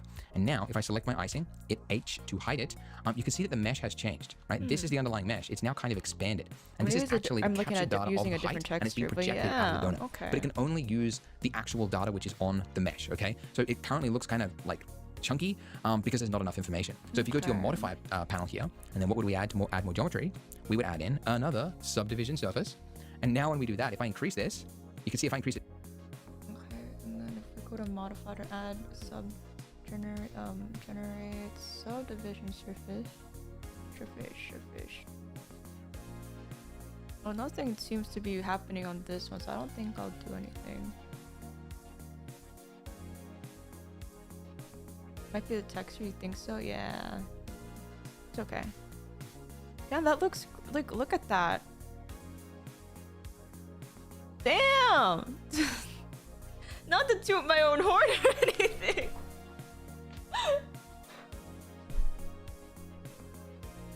Okay. To 2 again, and I'll change the scale here to about 0.12, like that. And then, of course, the other value that this is missing is the subsurface scattering, because, again, we overrid the placeholder stuff that we had there before. So in here, I'm going to sever this connection, and then I'm going to set this to 1, and then I'll just make this, you know, whatever. And look, you can make this look, like, so buttery nice. Like, look at how soft and fluffy because of the this donut fusion, looks. that's why. How cool is that? So I already, like that. I just kept Bring the it back. things. Look at that. Okay. We've got real icing with the real crystals. We've got real donut that has been captured and projected onto our torus. And that's just 2 materials, which is really cool. The final object to texture is our mug. And I'm going to do that in the next part because we need to go much deeper into UV unwrapping and show how to unwrap a custom object. So join me in the next video. In this video, I'm going to show you how to use the new Scatter on Surfaces modifier that was introduced in Blender 5.0 to add some lovely sprinkles to our donut. But first, we need to model those sprinkles because you can't scatter nothing. And I want to add my sprinkle on top of my donut or close to it, just so that I can see relatively the size of it is correct for the donut. And so how can you do that? How can you add an object and place it somewhere in the same motion? And you can do that by moving the 3D cursor, which is this little guy down here. And sometimes it's in a weird place and you're like, why did it end up there and how can I move it? So you can move it by holding down Shift and then right mouse dragging, and then that'll place it on the surface underneath your mouse. So yeah, it's placed it right there. I might actually move it up a little bit, just kind of, yeah, just about there. Yeah, so I want to see it just above my donut.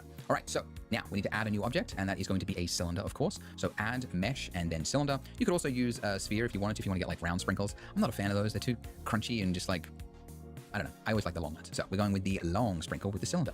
And just like before, we're going to go in the last used settings here. I'm going to change my radius to the smallest because, I mean, hey, we're making a sprinkle. And yeah, let's start there.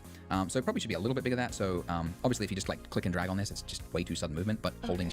So we're going to get like round sprinkles. I'm not a fan of those. They're too crunchy and just like, I don't know. I always like the long ones. So we're going with the long sprinkle with the cylinder. And just like before, we're going to go in the last used settings here. I'm going to change my radius to the smallest because, I mean, hey, we're making a sprinkle. And yeah, let's start there. So it probably should be a little bit bigger than that. So obviously, if you just like click and drag on this, it's just way too sudden movement, but holding Shift, remember I mentioned that, that'll use like small increments. So I think that's pretty good. And then I'll just increase. Okay, so 32.003. 0.01. There we go. Oh, she's a little. She's a tiny. Is the depth of this to make it a little bit longer. A little longer. Okay. You know, something like that. It's just a starting block before we actually start editing it. The main one, though, is the vertices. Never. So I want to add like a really... oh, gosh, I hit the wrong button on my Zoom It tool and I flew in the Surf modifier. And if 28, right? So way too much. So I'm going to drop this to 6 vertices. So super low poly, but it's what we're going to use. All right. Now, add my subsurf. I'm going to move me just to the side here, so I'm not blocking everything. That's kind of the optimal place I've found for me. It's like just right on that line. I only have to move my head sometimes when I do that, but otherwise I shouldn't be blocking too much. Anyways, now add modifier, generate, and we're going subdivision surface. And there we go. So the reason we've got this diamond shape is, as I've mentioned before, it's using the like middle points of each face essentially. So it has to go from here to the middle point of this giant long face, so to here. So it's now averaging out those points. But if I want to make a tighter rounded bit around here, I just have to basically move add a point here to add that roundness to it, so it only goes to there. And then I would also do another one here so that it's the same thing on the bottom. So in edit mode, tab, I'm going to hit Control R to add my loop cut. Okay, tab, Control R. And then it's obviously saying where do you want to place that loop cut, so click there, and then just slide it up to somewhere near the top like that. Click, and then do the same for the bottom. Control R, click, slide to the bottom. Okay, and now let's have a look at that. Just have a look in relation to the size of the donut. Do we want any bigger? Do we want to change the size? All right. Now, yeah, I'm going to right-click it. I'm going to say Shade Smooth, just so that I can see how that looks. Okay. Now, we could begin scattering at this point, but if we did, we would end up with the same...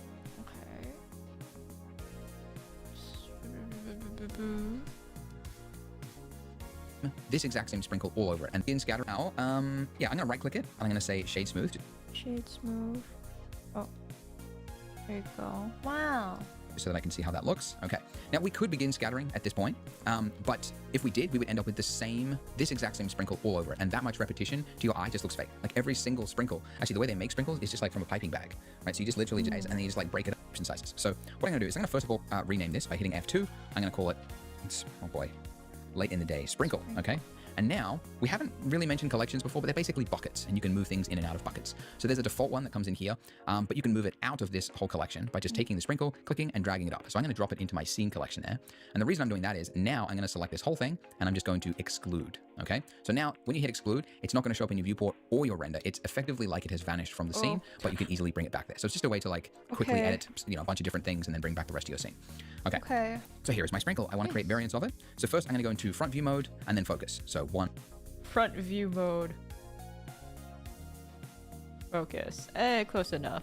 Welcome back. There you go. And then a numpad period. Now what I want you to do is to create some variants by duplicating your sprinkle and creating different twists and turns and shapes and things. Copy paste. G.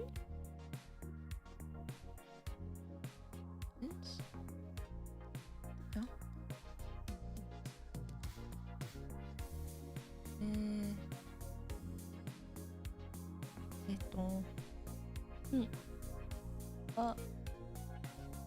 And I'm not going to walk you through doing this. You should be able to do it if you've been following the series. But also, I want to tell you... How do I add Deltified? No. How do I add a point?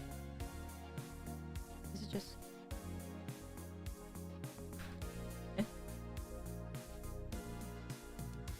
How do you add a point there?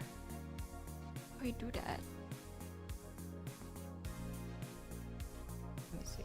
Turns and shapes and things. And I'm not going to walk you through doing this. You should be able to do it if you've been following the series. But also, I want to tell you something. What?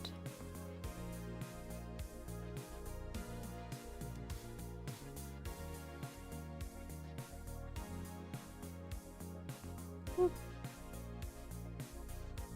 Boop. Boop. There you go. Wait, how do I add another? I don't like this one.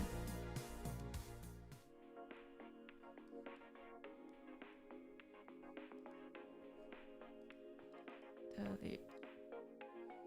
What a twisted sprinkle. Yeah.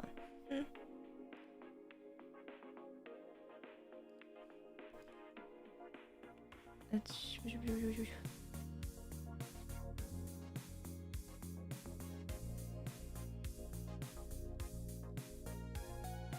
is it alt? No. How do you add vertices? Something more important that every Blender user needs to hear. Blender needs your help. When you downloaded Blender, you might remember that it didn't ask for your credit card, which is good. It means that everybody in the world can have free access to 3D and try it out. But what's bad is that Blender doesn't have as much money as it needs to develop the software. There are so many areas of Blender that they want to improve. And I want you to very quickly edit, a bunch of different things. View mode and then focus. So one and then numpad period. Mode. Oh.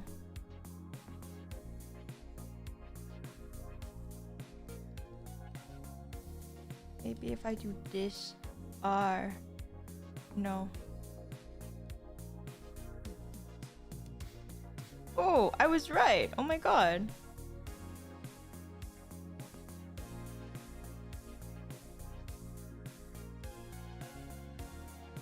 How do I copy it now?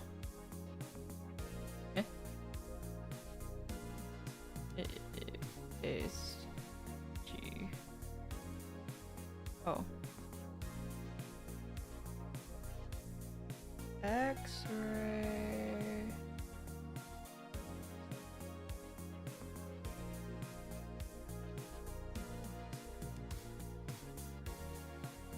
Copy, paste. G.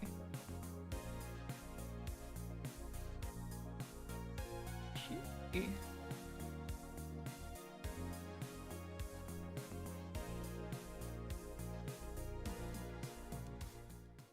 Ooh.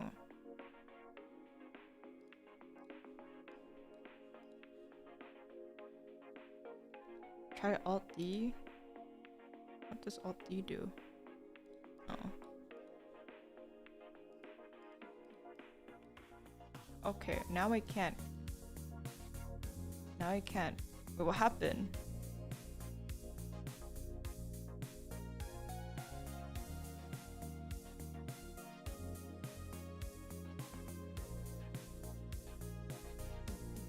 Why doesn't my copy and paste work anymore?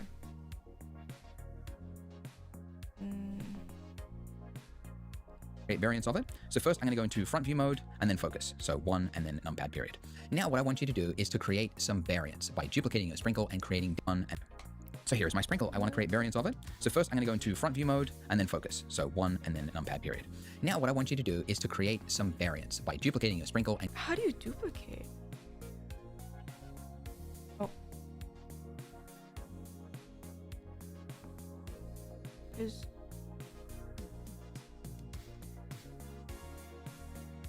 You have to be in object mode? You think so? Oh, maybe, yeah. That's crazy. You have to do that every single time, huh?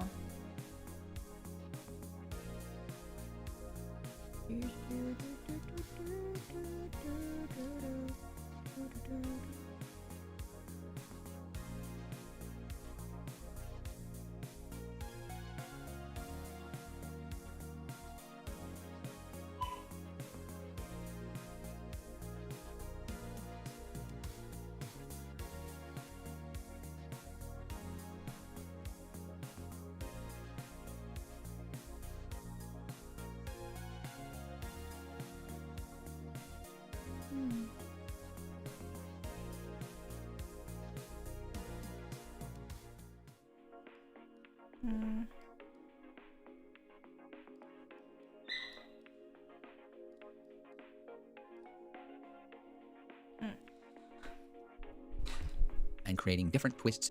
You might realize they want to improve, they want to develop, but they lack the funds. Texture painting, the whole physics engine, sculpting tools, the compositor. So the headquarters of Blender, which is in Amsterdam in the Netherlands, if you didn't know, they hire some full-time developers to work there in their offices and also some full-time contractors from around the world to contribute and work on these features. And they get the funding from that from the Dev Fund, which is the engine that enables Blender. So if you have been enjoying this donut series and you've been enjoying Blender, please donate. If you can go here and join a monthly donation of 5, 10, or if you're a high roller, 25 or higher is amazing. This will enable more people who can't afford this to try out Blender. 50. Wow. How many sprinkles do I need? All right, pull it out and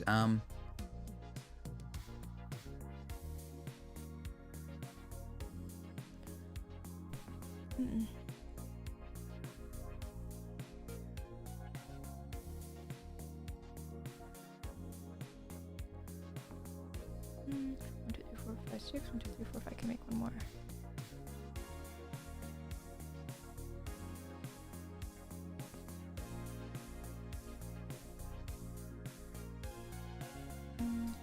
yeah, let's move this into a new collection. So we briefly talked about collections, but they're essentially buckets. They're just ways to organize objects into different buckets, and you can reference those buckets in different parts of Blender, but that's basically it. So I want to create a bucket, a collection for my sprinkles. Now you can create a new collection by hitting that little button at the top there, and you can just create a bunch of different collections and rename them. But if you want to move something and create a collection at the same time, you can do that as well. So if you select all your objects here, or you select them here in the outliner, then you just hit M to move. You can move it to an existing collection, or you can create a new collection and move it there. So that's what we're going to do. So I'm going to call this sprinkles. Okay. And now that I got that, I'm actually going to uncheck it because we don't actually need to see the sprinkles visibly in order to reference them in our scatter system. So otherwise they just kind of get in the way there. So, all right. So here it is. Exciting moment. With your icing selected, we are going to add in a modifier, and it is the brand new scatter on surface modifier, which is only there as of Blender 5.0. If you don't see it, you're not using 5.0, or at least you're not using a version later than 5.0 if you watch this at a later time. So scatter on surface. All right, so many little settings and things, but it's very well made. It's I actually love it. It's a fantastic modifier. I'm so happy that it exists. But anyways, the first thing we need to reference is here. What object are we scattering? That's the instancing here, okay? So we're not instancing one object, we're gonna do the entire collection. So go collection, and then here, click on sprinkles. Oh. And look, we've got not what we expected. What's going on? So the first thing we need to do is, first of all, why is there only one of them? That's because density is really low. If we increase density, we get more of them, but still, it's just getting worse, Andrew. What's going on? So first of all, underneath instancing, you need to check pick instance. That's the first thing. And that is so that it doesn't reference the entire group as one thing to be scattered. You're instead referencing the individual parts of that collection. I'll take a little break. I need to take the puppy out real quick. I'll be right back. I'll be right back.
Hello?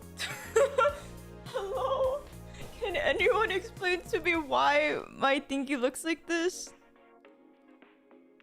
Hello? So I was in a walk. I'll probably walk them after the stream, before my meeting. So I'll end stream in like an hour. Hello? I'm literally white here. Yeah, is there a reason why my collections look like this? Welcome back. Hello, thank you, thank you. Did I do something wrong? User perspective? Hello. Oh. Why is it like that? What did I do?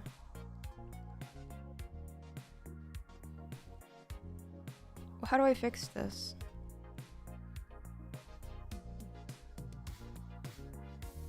Hello.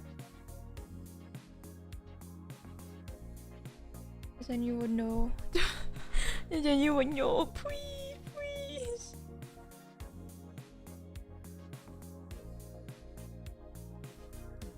Like, why is everything like? Could just be the view, right? I don't know.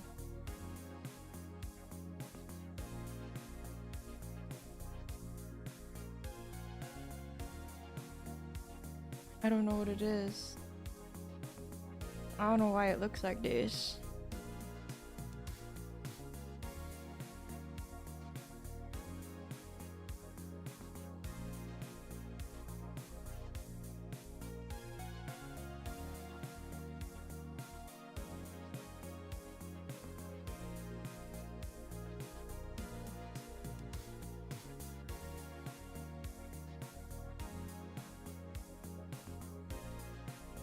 Yeah, so now this is fine, but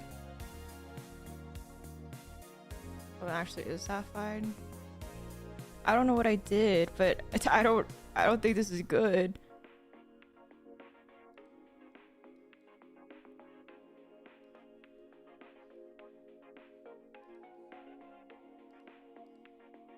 Ooh.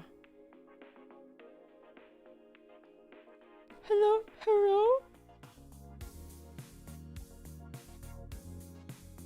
Hello?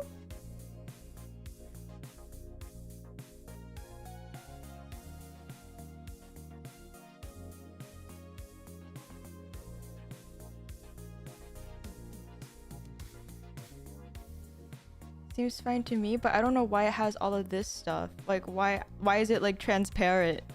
It's not supposed to be transparent. Yeah, but I was in like these modes, but I'm trying to not look at it in that mode. Like, I don't know why it looks like this. Do you guys not see what I see? Sprinkles. And then as well as that, still, it's just getting worse, Andrew. What's going on with them? That's expected. Action. And then here, click on sprinkles. First thing, it's very well watch this at a later time. So scatter on, see it. You're not using 5.0, or at least you're not using a version later than 5.0 if you watch this at a later time. So scatter on surface. All right. I'll just do this while we're doing generate.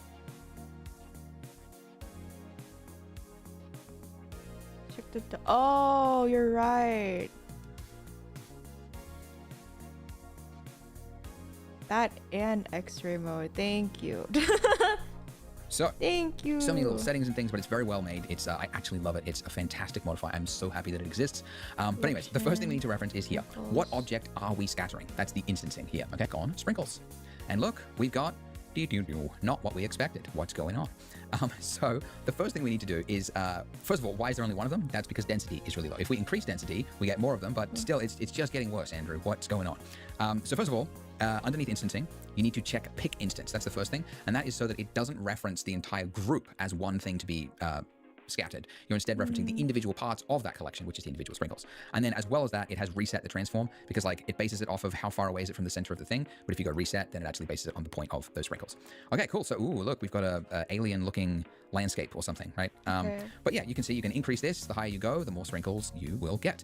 How do we change the rotation? So underneath transform, oh, right here, right where my head and everything is, transform. Okay, you get extra settings here. So we want to change the alignment axes, and you can just cycle through it until you get the correct one. But yeah, it looks like Y is the one. And then also, man, I should just hang on a sec. Let me just move me. Yeah, a little bit. Yeah, there we go. Okay. Randomize. So this is cool. So if we add randomize here, check that box, then go here. Now we can randomize and add slight variances to how it is being rotated. So to rotate on the y-axis, we just increase that to 360, and look at that. We've got sprinkle. Let's see, rotation 360. Okay. Interesting. So I should probably just do. Oh shit.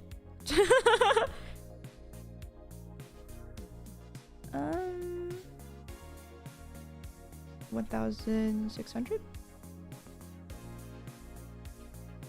Okay. Goals on the donut. But we can go further. We can do so much more. There's a setting at the top here, which is called surface offset, because you can see how it's like they're submerged in the icing. No. Now, sprinkles do submerge a little bit in wet icing, but probably not as much as this. So I just want to increase this very, very slightly. So if I just hold down shift and kind of drag out, I can get it to there just resting on top.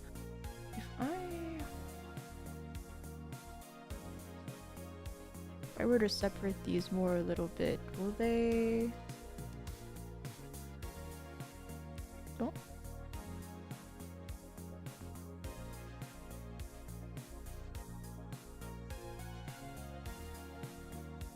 Why can't I select this anymore?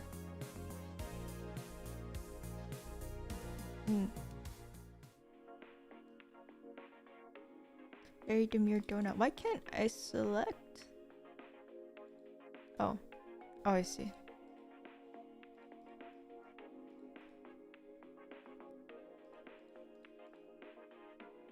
Oh.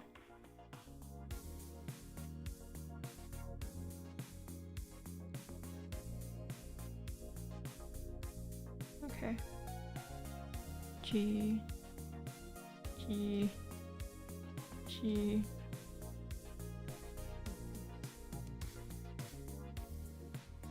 Oh.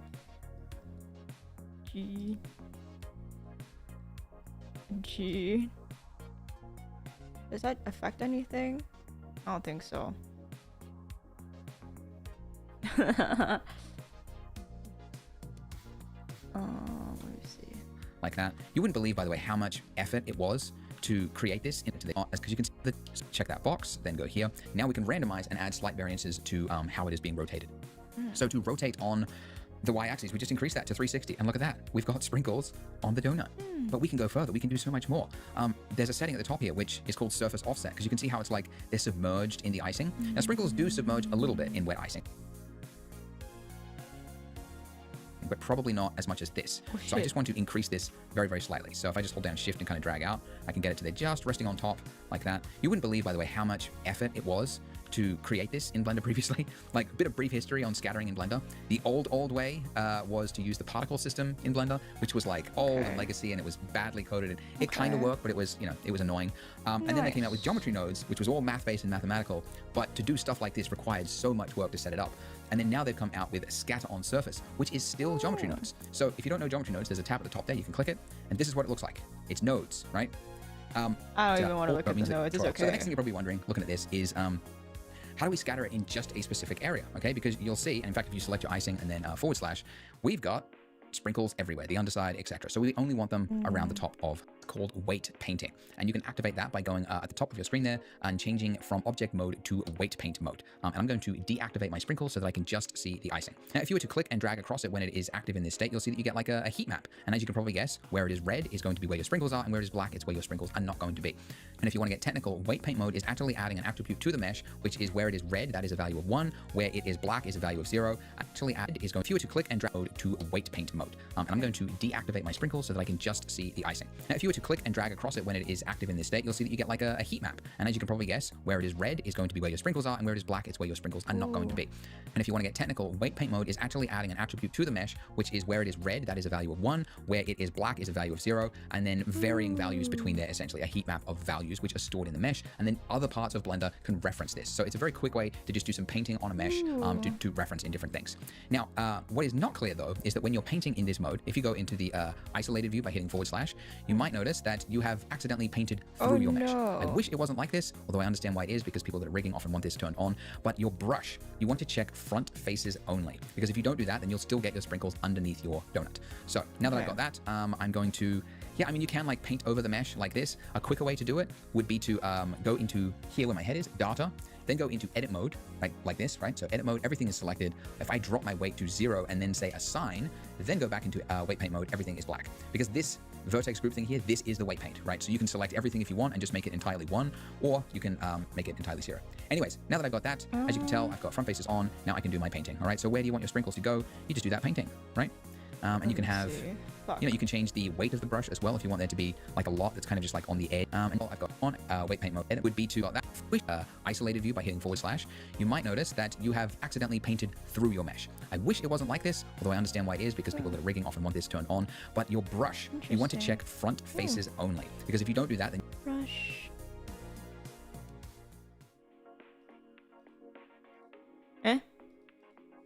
you'll still want this turned on. But your brush, you want to check front faces only. Faces only, because if you don't do that, then you'll still get your sprinkles underneath your donut. So now that I've got that, I'm going to, yeah, I mean, you can like paint over the mesh like this. A quicker way to do it would be to go into here where my head is, data, then go into edit mode, like this, right? Data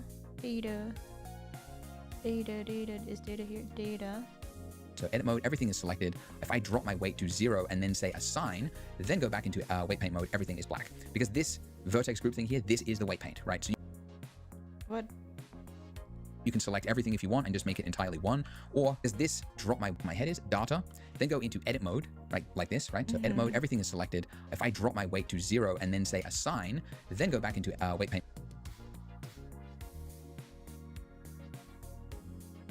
mode, everything is black. Because this, I drop my weight to 0 and then say assign. Oh, wait, but I don't need to do that because it's already, I'm stupid. You can do something like that. But generally, you know, it doesn't have to be that, you know, just like, and I've got front faces on. Now I can do my painting, all right? So where do you want your sprinkles to go? You just do that painting, right? And you can have, you know, you can change the weight of the brush as well if you want there to be like a lot that's kind of just like on the edge, right? You could do something like that. But generally, you know, it doesn't have to be that, you know, that perfect. You know, I'm just doing this as an example of how you could, you know, really do it. You could also go like weight 1 and then turn the strength down. And then now as you paint, you get like, you know, different amounts of buildup. But you know, how detailed do you want it?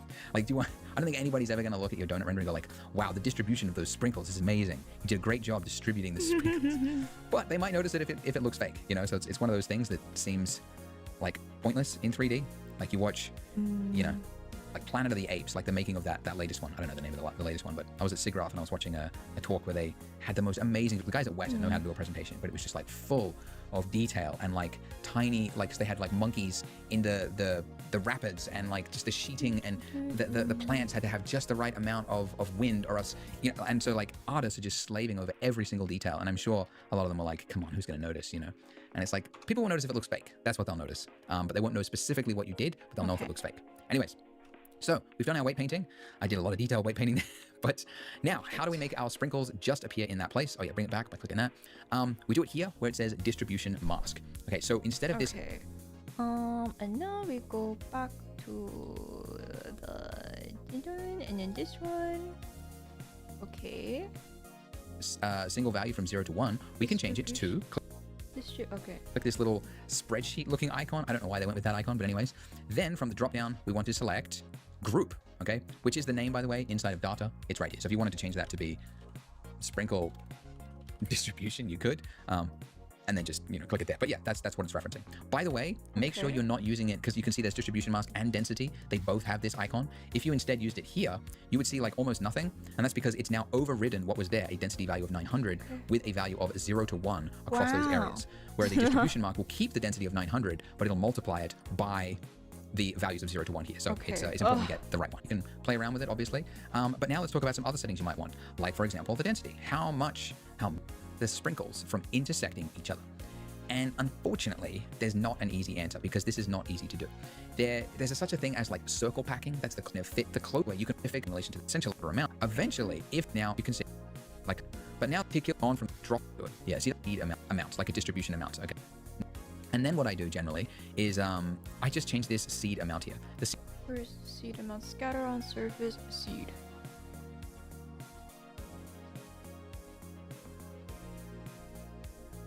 Damn, these seeds suck. Damn. Damn. That was okay.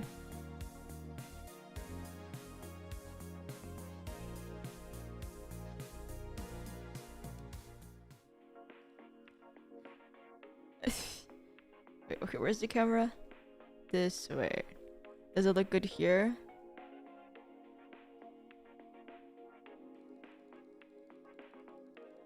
Seed amount, not very well named, but I understand why they did it. But it's just a randomness amount, like a distribution amount. Okay, you find it in a lot of like procedural workflows, but it's like you can cycle through it. There's an infinite number of numbers here, and by the way, it's not like, you know, one is any better than a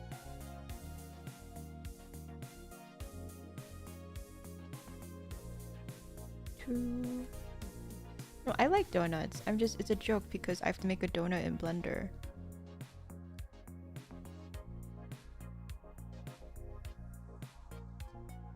Okay, I think that's fine for, like, if we do F12. I think that's fine for sprinkles. Okay. 1,000 or 10,000, exactly the best that you can do with what we've got. The other thing as well is that sprinkles sometimes are not laying flat, right, on a donut. Sometimes they might be a little bit skewed like that, and that can kind of help with the intersections. So here where I've got randomized, I'm going to increase, which one? The X, right? Not too much, or else it'll just look weird, but a little bit makes sense for what we've got. The other thing that we should do as well is with our sprinkles, we just bring them back by clicking on that little checkbox at the top there. The point at which they are spawned onto the icing is where the origin point is of the mesh there, and we haven't talked about that either. But that's kind of, you can think of it as like the center of mass for the object. Basically, I did do that. We're not using physics there. If it was spawned like here, for example, the whole sprinkle is going to be over here, right? So if you've got those circles of radiuses, it might be intersecting something when it shouldn't. Whereas if you select all of them like this, then you right-click and then you say set origin to geometry. They will now be at the exact center of that sprinkle, and it'll just be a little bit better, and there'll be slightly less intersections. But that's the best we can do. And it'll just be a little bit better. And origin something when it shouldn't. Whereas if you select all of them like this, then you right-click and then you say set origin to geometry. They will now be at the exact center of that sprinkle, and it'll just be a little bit better, and there'll be slightly less intersections. But that's the best we can do. The alternative way to like have sprinkles on a donut where they're not intersecting like this would be to use a physics engine. There's a rigid body physics engine has better, and origin to geometry. Whereas if you select all of them like this, then you right-click and then you say set origin to geometry. They will now be at the exact center of that sprinkle, and it'll just be a little bit better, but there's like collision here, but it's okay. But that's the best we can do. The alternative way to like have sprinkles on a donut where they're not intersecting, I think it is overkill. It's not, and it's not needed, and it's not going to help you for the next step because we gotta have random colors. So yes, colors. Let's make our sprinkles look not like Tic Tacs. So yeah, if we go enable our sprinkles, right? You know, we can come in here, we can give it a material, and you know, we could pick a random color. You know, get a purple one, and then go, yeah, now I want to make a yellow one or whatever, right? The problem with this method, green one will always be that bent one, that little squiggly one, because I'm involved. I'm going to give the exact same material to all this same material, L, and that will transfer data from one object next to it, and that actually tells you the number of users that are sharing. I should call it tab. I'm going to show you how we can make this look cool. So let's go back to the shader view. Okay, great. So there is no limit really to what you can do with nodes. You can plug things, you can call underneath, you know, a random value for that object, and again, you can see that they all now have a value between 0 and 1, and that's been converted into color form because 0 is black and then 1 is I run out. That's not very useful. Those color and drop make this I've got a range of those, right? And you can see as if I was to duplicate, right? You get kind of like variance across this, right? Every single one of those is getting like, yeah. Okay, that's more between 0 and there's all sorts of things that you can do. One also make this look cool. So let's go back to the shader view. Okay, great. So there is no limit really to what you can do with nodes. You can plug things in and do this and that, and it's really cool. There's a bunch of nodes. If you hit Shift A and just go in here, there's like all sorts of attributes you can call in and do complex things, and you can get really technical. So it's a lot of fun. But the one that we're going to use is underneath Object Info. If you bring in this node, you'll see that there's a bunch of like location, you know, you can drag that into the color, you know, there's all sorts of things that you can do with it. Where it says material, there's a little number next to it, and that actually tells you the number of users that are sharing that data. So there's 6 sprinkles now all sharing it, and you know, to be good little artists, we should call it sprinkle or some sprinkles, I don't know. Anyway, cool. So now if we go to the shader tab, I'm going to show you how we can bring it, where it says transfer the those like this, and we're actually going to give the exact same material to all of our sprinkles. So let me just disable those, and I'll select all of my sprinkles here. And if I want to give them all this same material, all I would do is the last sprinkle, as long as that's got a material, I can hit Control L, and that will transfer data from one object to many objects, and then you're just looking for materials like that. And now you can see the where it says material, there's a little number next to it, and that actually tells you the number of users that are sharing that data. So there's 6 sprinkles now, all sharing it. And, you know, to be good little artists, we should call it sprinkles. I don't know. Anyway, cool. So now if we go to the shader tab, I'm going to show you how we can make this look cool. So let's go back to the shader view. Okay. Now if we go to the, we should call it data material, and that will transfer data passos, and I'll select all of my sprinkles here. And if I want to give them all this same material, all I would do is the last sprinkle, as long as that's got a material, I can hit Control L, and that will transfer data from one object to many objects. And then you're just looking for materials like that. And now you can see the where it says material, there's a little number next to it, and that actually tells you the number of users that are sharing that data. So there's 6 sprinkles now, all sharing it. And, you know, to be, okay, great. So there is no limit, really. Shift A and just go in here. There's like all sorts of attributes you can call in and do complex things, and you can get really technical. So it's a lot of fun. But the one that we're going to use is underneath object info. If you bring in this node, you'll see that there's a bunch. There's like location. You know, you could drag that into the color. You know, there's all sorts of things that you can do with this. The one we're looking for is random. Okay, so what this is doing is it's saying every time there's an object that is using this material, we're going to pick a random value for that object between 0 and 1. Okay, and you would actually see if you were to duplicate this sprinkle again and again and again and again and again, which by the way, you can do by just holding down Shift R after you do a duplicate, and you just get more and more and more sprinkles. You can see that they all now have a value between 0 and 1, and that's been converted into color form because 0 is black and then 1 is white, right? So that's what this is doing. So 0 to 1, giving it that scale. Have I run out of undos? I've run out of undos. Well, I have to assume that was the last one. Okay, there we go. So that's not very useful in this format, like 0 to like black to white. It's not that fun, but we can convert those single float numbers 0 to 1 into color format by between here and here dropping in a color ramp node. So if you go add or Shift A and then go color and then go color ramp, then if you just drag this in and drop it until that line lights up, drop it in there. Now I can say, instead of it being black at this end, let's make this a blue color. And instead of it being white, let's make it a orangey color, right? And now I've got blue color. Drop it in there. Now I can say, instead of it being black at this end, let's make this a blue color. And instead of it being white, let's make it a orangey color, right? And now I've got a range of those, right? And you can see as if I was to duplicate, right, you get kind of like variance across this, right? Every single one of those is getting like a new little position somewhere in this little gradient over there, okay? And that's cool. And that would, you know, if you looked at our donut now, you would see that we're now getting a nice range of different colors across it. However, it's not quite accurate. If you look at photographs of donuts, there's not really, like, the yellow sprinkles are all the exact same shade of yellow. The blue sprinkles are all the exact same shade of blue. And it makes sense because they mix up the sprinkle icing, I was gonna say batter, just the icing sauce, icing. They just mix that up with one like lot of food color. They get just the color right, and then it's piped out, and then that becomes the sprinkle. So they all have one constant color, not a range of colors like this. So, by the way, here's a little tip, because you'll notice this, that like when you click on something else, like your icing or you're hiding your sprinkles, like I can't get back that material with all my sprinkles on it, right? So I have to go here, I have to enable it just so that I can click on it, just so that I can tweak the color. It's annoying. You don't need to do that. We've got a material here that says sprinkles, so we can hide it. And then what I do is I just select my icing, and then I add a new material underneath it, and then which you do by clicking the little plus button there. So click the plus, and then in the drop down, you're looking for sprinkles, okay? And this won't affect your icing. Like you can stack multiple materials on one object, and then, although we're not going to do it in this tutorial, you can assign certain parts of that material to different parts of your mesh, for example. You could assign it like that. But you can also just leave it unassigned, and then that way you can like quickly reference it. So that's what I like to do. So I've still got my glaze at the top there, and then whenever I want to change my sprinkles, they're there, and it's being shared across all the sprinkles that are hidden. Anyways, so as I mentioned, I want it to be a constant color. How can I make this look like a constant color? You can do it by changing these handles from, instead of it being linear interpolation, to a constant interpolation. And look at that. Now it is a hard line. It's not a gradient across it. You only get all of this.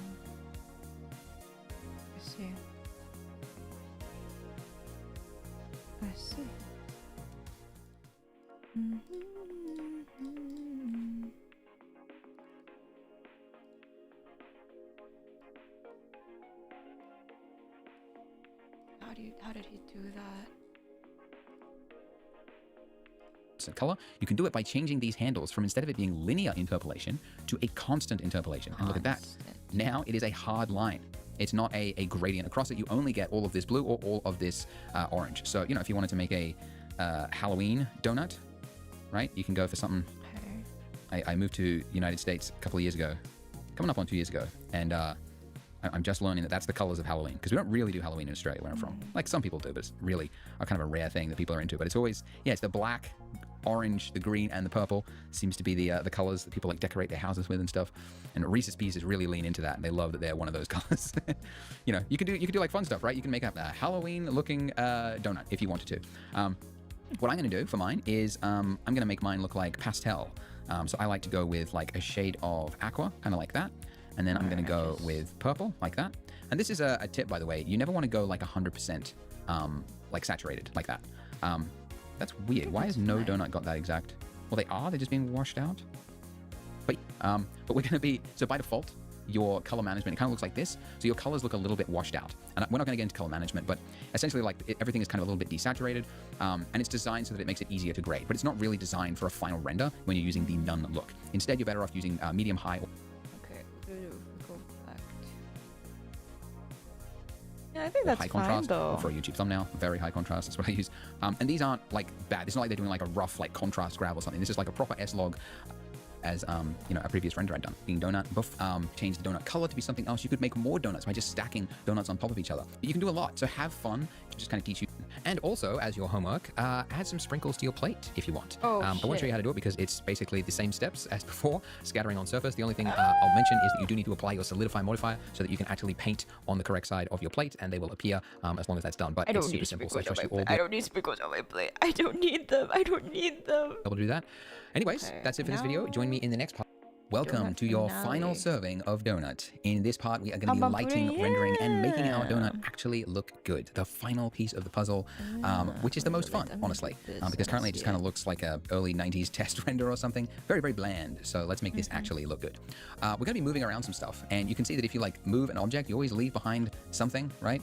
And this is just annoying to deal with. So to fix this, you parent things to other things. So for example, if you want, otherwise it can like clear the original location, it's going with it to mug mine actually making that's what it's just radius and 10. I also changed the temperature, which is I think it was 4.5 they introduced this, but yeah, you can now adjust this. So this is a black body scale, so like the closer, like the lower this Kelvin scale is, the more it's like fire and like, you know, incandescent bulb, and then like warm LED, and then you can get to like skylight, and you can go all the way and it's just like crazy blue. But anyways, so sunlight, you know, until it looks right to you. I don't know, something that's a bit too much. Let's go. Oh boy, I don't even know now. I feel like I was just twisting that too much. Now I'm not actually sure what it looks like sunlight. Anyways, good thing is we can change it later if we want to. Now, the interesting thing about a sun lamp is it doesn't actually matter where it is positioned. You can see if I position this close to my donut or my thing, like nothing happens. Whereas a point lamp, obviously, is very largely dependent on its location, because there is the inverse square law where like light falls off at, what is it, 4 times for every spot lamp, you transform. And so now I can move the donut with the icing by itself or the plate with the donut. I'm gonna do the same thing for the foam on top of the mug. Control P, keep transform. So now all of our objects are in here, right? They're all parented and, you know, they're all, and most if you don't, you've just got the one, so I'll just delete that. But yeah, let's go into lighting, the fun bit, actually making this look cool. I really like so we want this to look like a sunlit cafe, at least I do. You're welcome to do whatever you want, but if you want to play along, that's what we're doing. So with our lamp here selected, you can see that we've got a number of different types here. We've got point, sun, spot, and area. I generally usually just use between point and sun. Occasionally a spot lamp if I'm doing, I just want to like focus on one specific thing, but I rarely use an area lamp because there's not much difference between that and a point lamp with a radius, essentially, like making it larger. But in our case, we want to look like a sunlit, so I'm going to check sun. And oh boy, we've got a nuclear blast of sunlight. So generally I keep this around 10, because that's actually what it like maxes out at when you just like drag it over, it comes in at 10. So that's about what we'll use. I also changed the temperature, which is, I think it was 4.5 they introduced this. But yeah, you can now adjust this. So this is a black body scale, so like the closer, like the lower this Kelvin scale is, the more it's like fire and like, you know, incandescent bulb, and then like warm LED, and then you can get to like skylight, and you can go all the way and it's just like crazy blue. But anyways, so sunlight, you know, until it looks right to you. I don't know, something that's a bit too much. Let's go. Oh boy, I don't even know now. I feel like I was just twisting that too much. Now I'm not actually sure what it looks like sunlight. Anyways, good thing is we can change it later if we want to. Now, the interesting thing about a sun lamp is it doesn't actually matter where it is positioned. You can see if I position this close to my donut or my thing, like nothing happens. Whereas a point lamp, obviously, is very largely dependent on its location, because there is the inverse square law where like light falls off at, what is it, 4 times for every doubling of distance, so a huge sharp fall off. But sun, because it's so far away, there's no fall off, and so it doesn't matter where it actually is. So the only thing that matters with sun is the rotation of it, right? So I'm just going to rotate that to look like early morning sunshine, right? Because it's going to, you know, trying to tell a story with a donut, it's challenging, but we're trying. So early morning, somebody's got their coffee in a cafe or something. That's what we're going with. Oh, look at that. My mug is just slightly off the table. And now it is not. Excellent. Now this by itself is pretty boring, right? If you were to do a render of this, which you can do just by hitting F12, right? It's okay, but it's like, this feels too naked, right? It's just being blasted with light everywhere. It helps to try to shape it and kind of highlight what is important, which is these 2 elements. The rest of the scene, that can just, yeah, it's not important to us, right? So we can throw that into shadow. And it's also an opportunity to make it look like there's a scene outside of the view there, which you can do by casting shadows into the scene. So I want to basically set up 2 blockers to make it look like this is shining in through a window. And as is typical with 3D, you don't have to model the windows because we're not looking at them. They can just be blockers. So I'm going to hit Shift A, and for my blocker, I'm going to use a plane. Okay. So it brings in this. I'm going to move it over there. I'm going to go R and then X, holding down Control until it says 90 at the top of the screen there. Do a single click, and there. So Shift R, Z, all right. And then I'll move this one over a little bit. Oh, just make it a little bit bigger. Oh, that's crazy. Wait. Whoa. Okay. Oh, whoa. Okay, if we do Shift Add, plane, and then we do, was it G, X? How do I, oh wait, rotating. Oh no.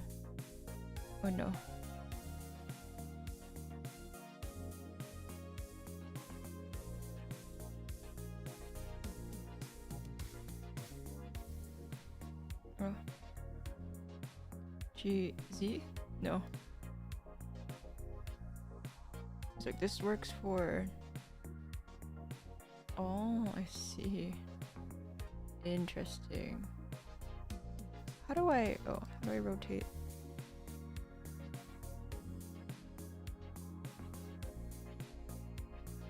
There we go.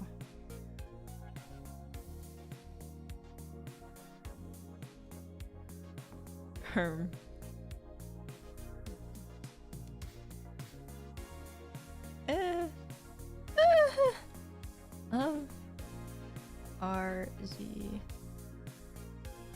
90.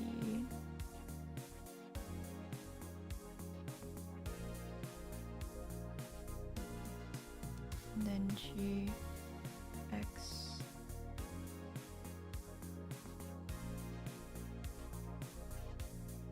Oh wow.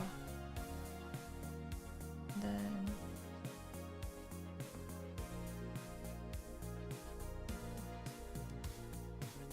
oops, Y R X, no, and Z.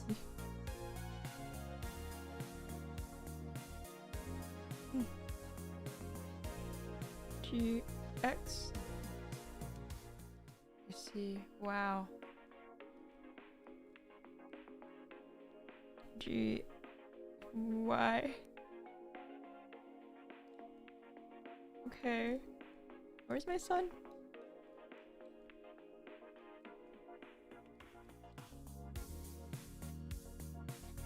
Let me see.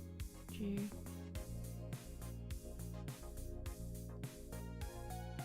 Oh, wow.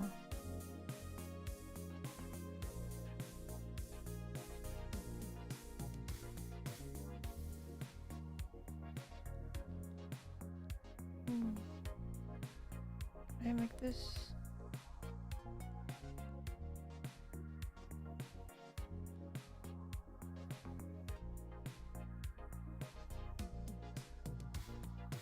Like that.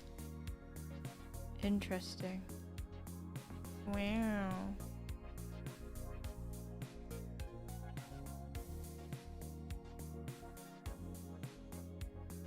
Eh.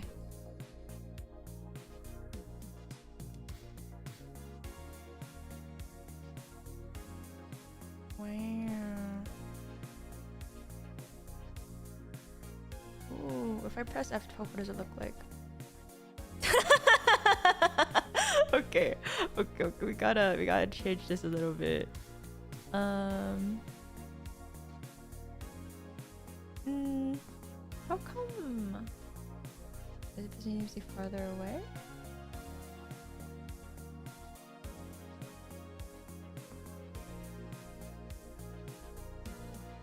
Oh, I see.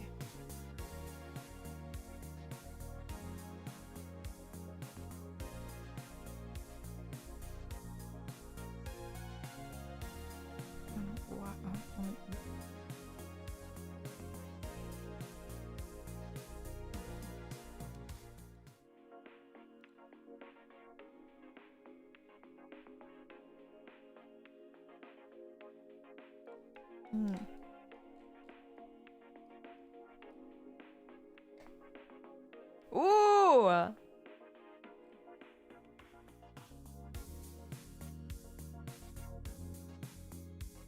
It's kind of janky still, but it's okay. It's not much, but it's honest work. Only problem is...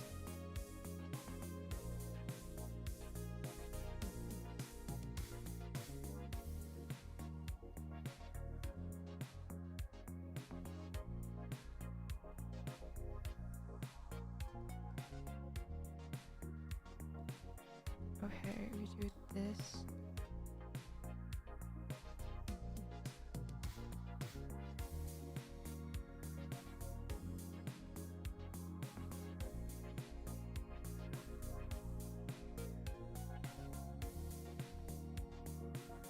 Ooh.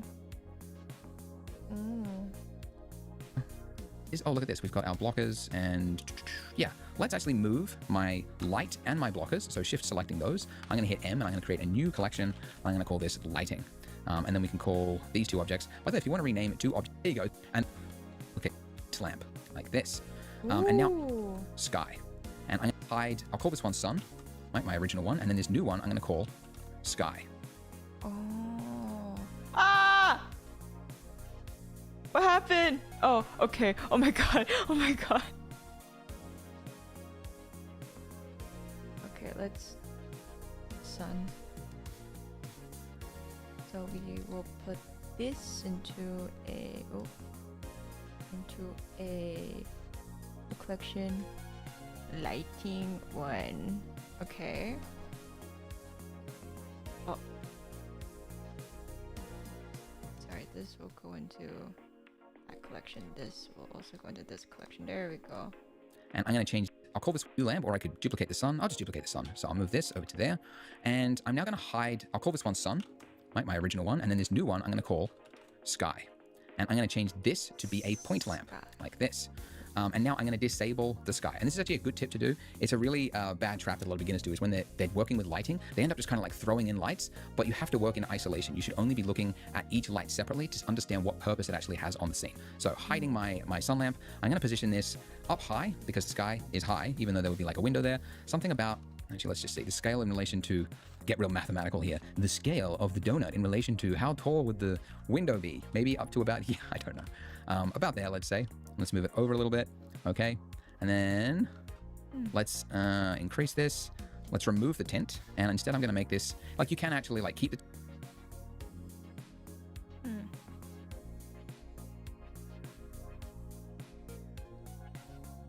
Power 125. Okay. Eh.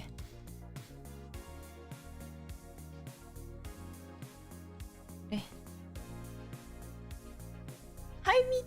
Hello. This looks good. Thank you. the tint, right? Make it go like all the way to that. But I want to have a little bit more control over it. I might want to make it look a little more purplish, or, you know, we're not going for something entirely photorealistic. We're going for like exaggerated realism, which can often look way better than real realism. So this, you can see this is a soft color. This is like moonlighting, but it just needs to be a little bit, just so that there's the hint that there is skylighting along with the sun. Now, the other big factor that it's missing is that skylighting is not casting shadows like this, right? If the sun was away and it was just being lit by sun, like think of like an overcast day, right? The sky itself, the entire dome is the size of the light. So the radius of our lamp here needs to increase, right? By a lot.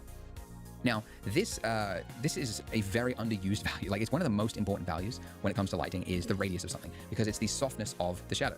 As an example, let's just bring this in. Or actually, hang on, let's just increase this so we can actually see it. So what can I do? Exposure, there we go. All right, so this is like the default, it comes in like this, okay? And you can see how harsh those shadows are. So as a rule, so there's, I mentioned briefly the inverse square law. A lot of people law to here, what am I thinking of? But basically, like from the look really far away, basically. So, and go back to the radius. So nice, large radius in the sky. You know, it's not as big as something that is obvious, but it is really, really important. So if something needs to be far away or appear to be far away, you got to try to make it look really far away, basically. So, you know, something up in the air, basically. All right, let's clear that and let's increase it and go back to the radius. So nice, large radius in the sky. You know, it's not as big as the sky actually is, but, you know, something like that. So we've got smooth lighting over everything. And now with my sun, haha, look at that. I don't understand. I don't understand. It's like skylighting. I'll just position the lamp up here, right? The problem with that is because of the inverse square law, every doubling of distance, so from like here to here, right, is going to, hang on, from here to here, what am I thinking of? But basically, like from the mug to the end of the donut, it could lose something like a third of its energy. It's just an, what do you call it? It's not something that is obvious, but it is really, really important. So if something needs to be far away or appear to be far away, you got to try to make it look really far away, basically. So, you know, something up in the air, basically. All right, let's clear that and let's increase it and go back to the radius. So nice, large radius in the sky. You know, it's not as big as the sky actually is, but, you know, something like that. So we've got smooth lighting over everything. And now with my sun, haha, look at that. We've got the tinge of blue lighting in the air, but we have the lovely hot, warm sun coming through as well. All right, the final lamp that I need is that bounce lighting for the rest of the cafe. So I'm going to duplicate my sky lighting there. And I'm going to position this. I mean, you know, what's the height of the ceiling, or what is it even bouncing off? Who knows? There could be a wall here and it's bouncing off that. This is more where you get to control, you know, what is it that you're actually doing. So again, I'm going to hide my sky, hide my sun. So I'm just looking at this bounce lighting coming off the wall. And I'm going to clear this to make it look just like white light. And by the way, if you want to change something to the default value, just mousing over a color here, just hit backspace and now it goes to its default value. I can also backspace on the power and it goes to its default value of 10. So that's a handy one to know. And again, I will... Yeah, I mean, I can have a little bit of control over this because there could actually be a lamp off in the distance there. We don't really have a lot of rules for this bounce one. I'm just looking at trying to fill in the darkness there, right there. Because without it, and we'll call this indoor bounce, right? If you don't have it, it just looks too dark. So there needs to be something there just to fill in this area of our donut, all right? So that's what I'm looking at there. Something about that. Let's look at it from the camera view. I think now my sky lighting is a little bit too blue. I'll dial it back a little bit. I think it might actually be a little bit too bright. So let me just dial that in which case now I can make it a little more saturated. Pull it in. Okay, how's that? So okay, confused. That's the sun. That is the indoor by itself. Okay. It is so bright. That is not bad. Now you can play with it a little bit, but that's generally we've got it in the right place. Now I'm going to move my camera in a little closer, so I'm going to check this little camera view thing, and toggle lock to camera view, and now I'm just going to move around and just pull the camera in a little bit, just so we've got a tighter view of our donut, and then again, just make sure you uncheck that so that we can move around freely without it interrupting. Okay, now, some of you might be wondering, how can we improve this so it doesn't look crap? Because what we are using right now, this is called the EV rendering engine, and it's the reason we've got this kind of fuzzy noise to our shadows. It's the reason we have some of our objects are not really casting much of a shadow in our scene. And it's also the reason you might notice that as you like rotate around, right, you got like, wow, look at this like bright lighting on the plane here. And watch what happens as I move the camera. Just disappears. So Eevee is a game engine, so it's doing a lot of game hackery, and that means it is due to being screen space, meaning that it's doing bounce lighting here. Okay, so it's bouncing off the plane onto this wall here. However, it's only visible. It can only see what the camera sees, so it's called screen space, and that means that the moment that this moves away, and we no longer. Ooh, there you go. That means with the sky, I can make it a bit bluer like that. And then with my inside light. And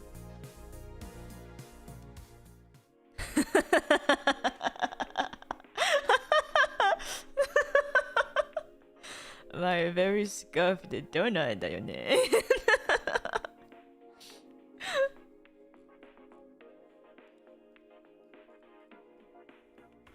Let me see.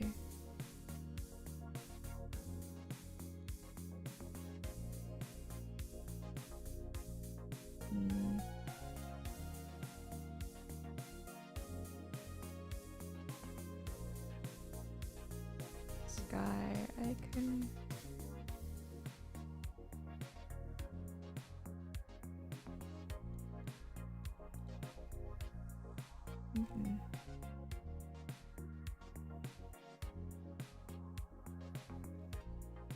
Have that bright light reflecting off there. It doesn't know that that plane exists and that something should bounce up there. So it can result in these like large changes of lighting. It's kind of the biggest issue if you're making animations.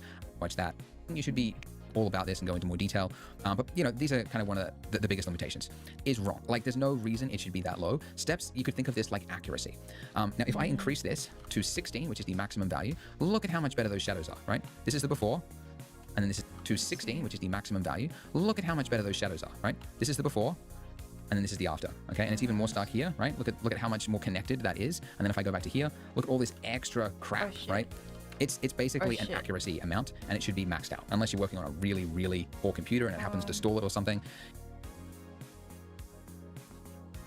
What happened? What happened? I know. You know, but even then, you double it at least. Go to 12. But that by its... How come it disappears? Wait, which... Is this even the right one? Itself will improve the look of shadows. The other thing as well is my icing. I just want to check. Okay. Oh, no, that's the sprinkles. Okay, yeah. Okay, so I think I said that I had the scale of my icing too high on my donut. I think a 0.03 looks good. And on my sprinkles, I'm also going to drop that. I'll make it 0.06. Nope. Let's go 0.08. So we want a little bit, you know, this is a little bit of pass through here, but not a crazy amount, or else... Oh yes, my sprinkles need pass through. Oh... Yeah, and this is quite common to do, right? If you're making something, you might set a value when you're in one state of Blender, and then when you add in lighting from, you know, a more extreme, like this is 0.0 scale of my icing too high on my... Okay, oh no, that's the sprinkles. Okay, yeah. Okay, so I think I said that I had the scale of my icing too high on my donut. I think a 0.03 looks good. And on my sprinkles, I'm also going to drop that. I'll make it 0.06. Nope. Let's go 0.08. So we want a little bit, you know, view the edge of this plate here and then bouncing it back. So this is with it off, this is with it on, all right? So very big difference, definitely worthwhile having a light probe if that's what you're gonna use to do your render. And by the way, if you wanna visualize what they can see underneath viewport display, you can enable data, and then each of these points become a little ping pong balls. That's why I think of them like that. And you can see the smooth. And that's a really nice way to not only make something look more... My favorite man was like, shit. Oh shit. You know what? It's not bad. I did my best. I think it was your show credit. Like this.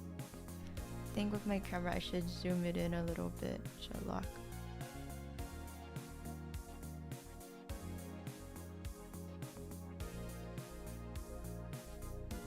There we go. Yeah.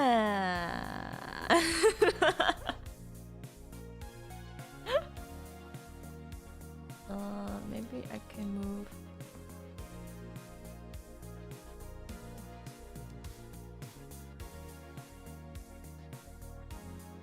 Yeah. Oh, look at that. Wow. Let me see.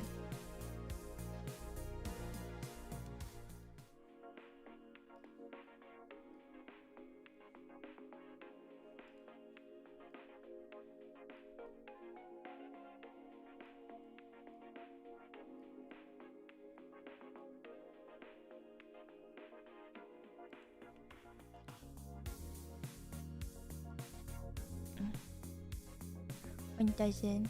My donut! I did it! Are you proud? Oh my god. Oh! Wow. I did that. Hey, Otsu. Wow, we actually did it in the stream though. Let's go. Let's freaking go. Yeah! Yeah! I made my own donut. Yeah, you really mean it? Oh, let me screenshot this shit. Whee!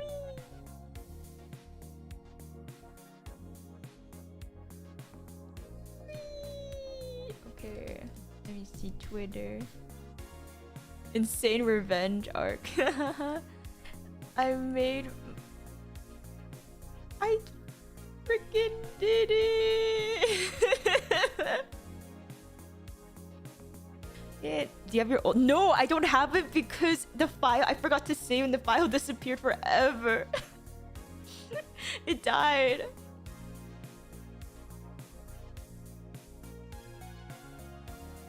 Oh my god. Oh my god. Yay! Yay!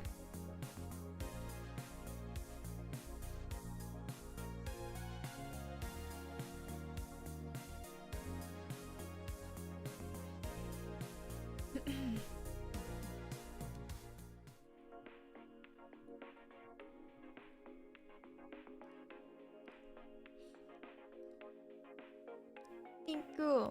I couldn't have done it without you guys. I can't believe you guys just watched me make a donut in Blender.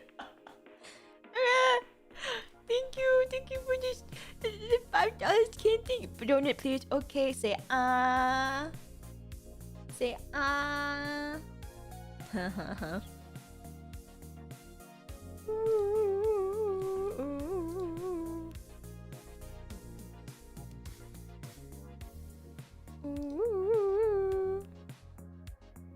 The guy's voice put me to sleep. Oh my god. It was a fun stream. I'm happy. And thank you to everyone who helped me with the blender, the 3D, because I was gonna die.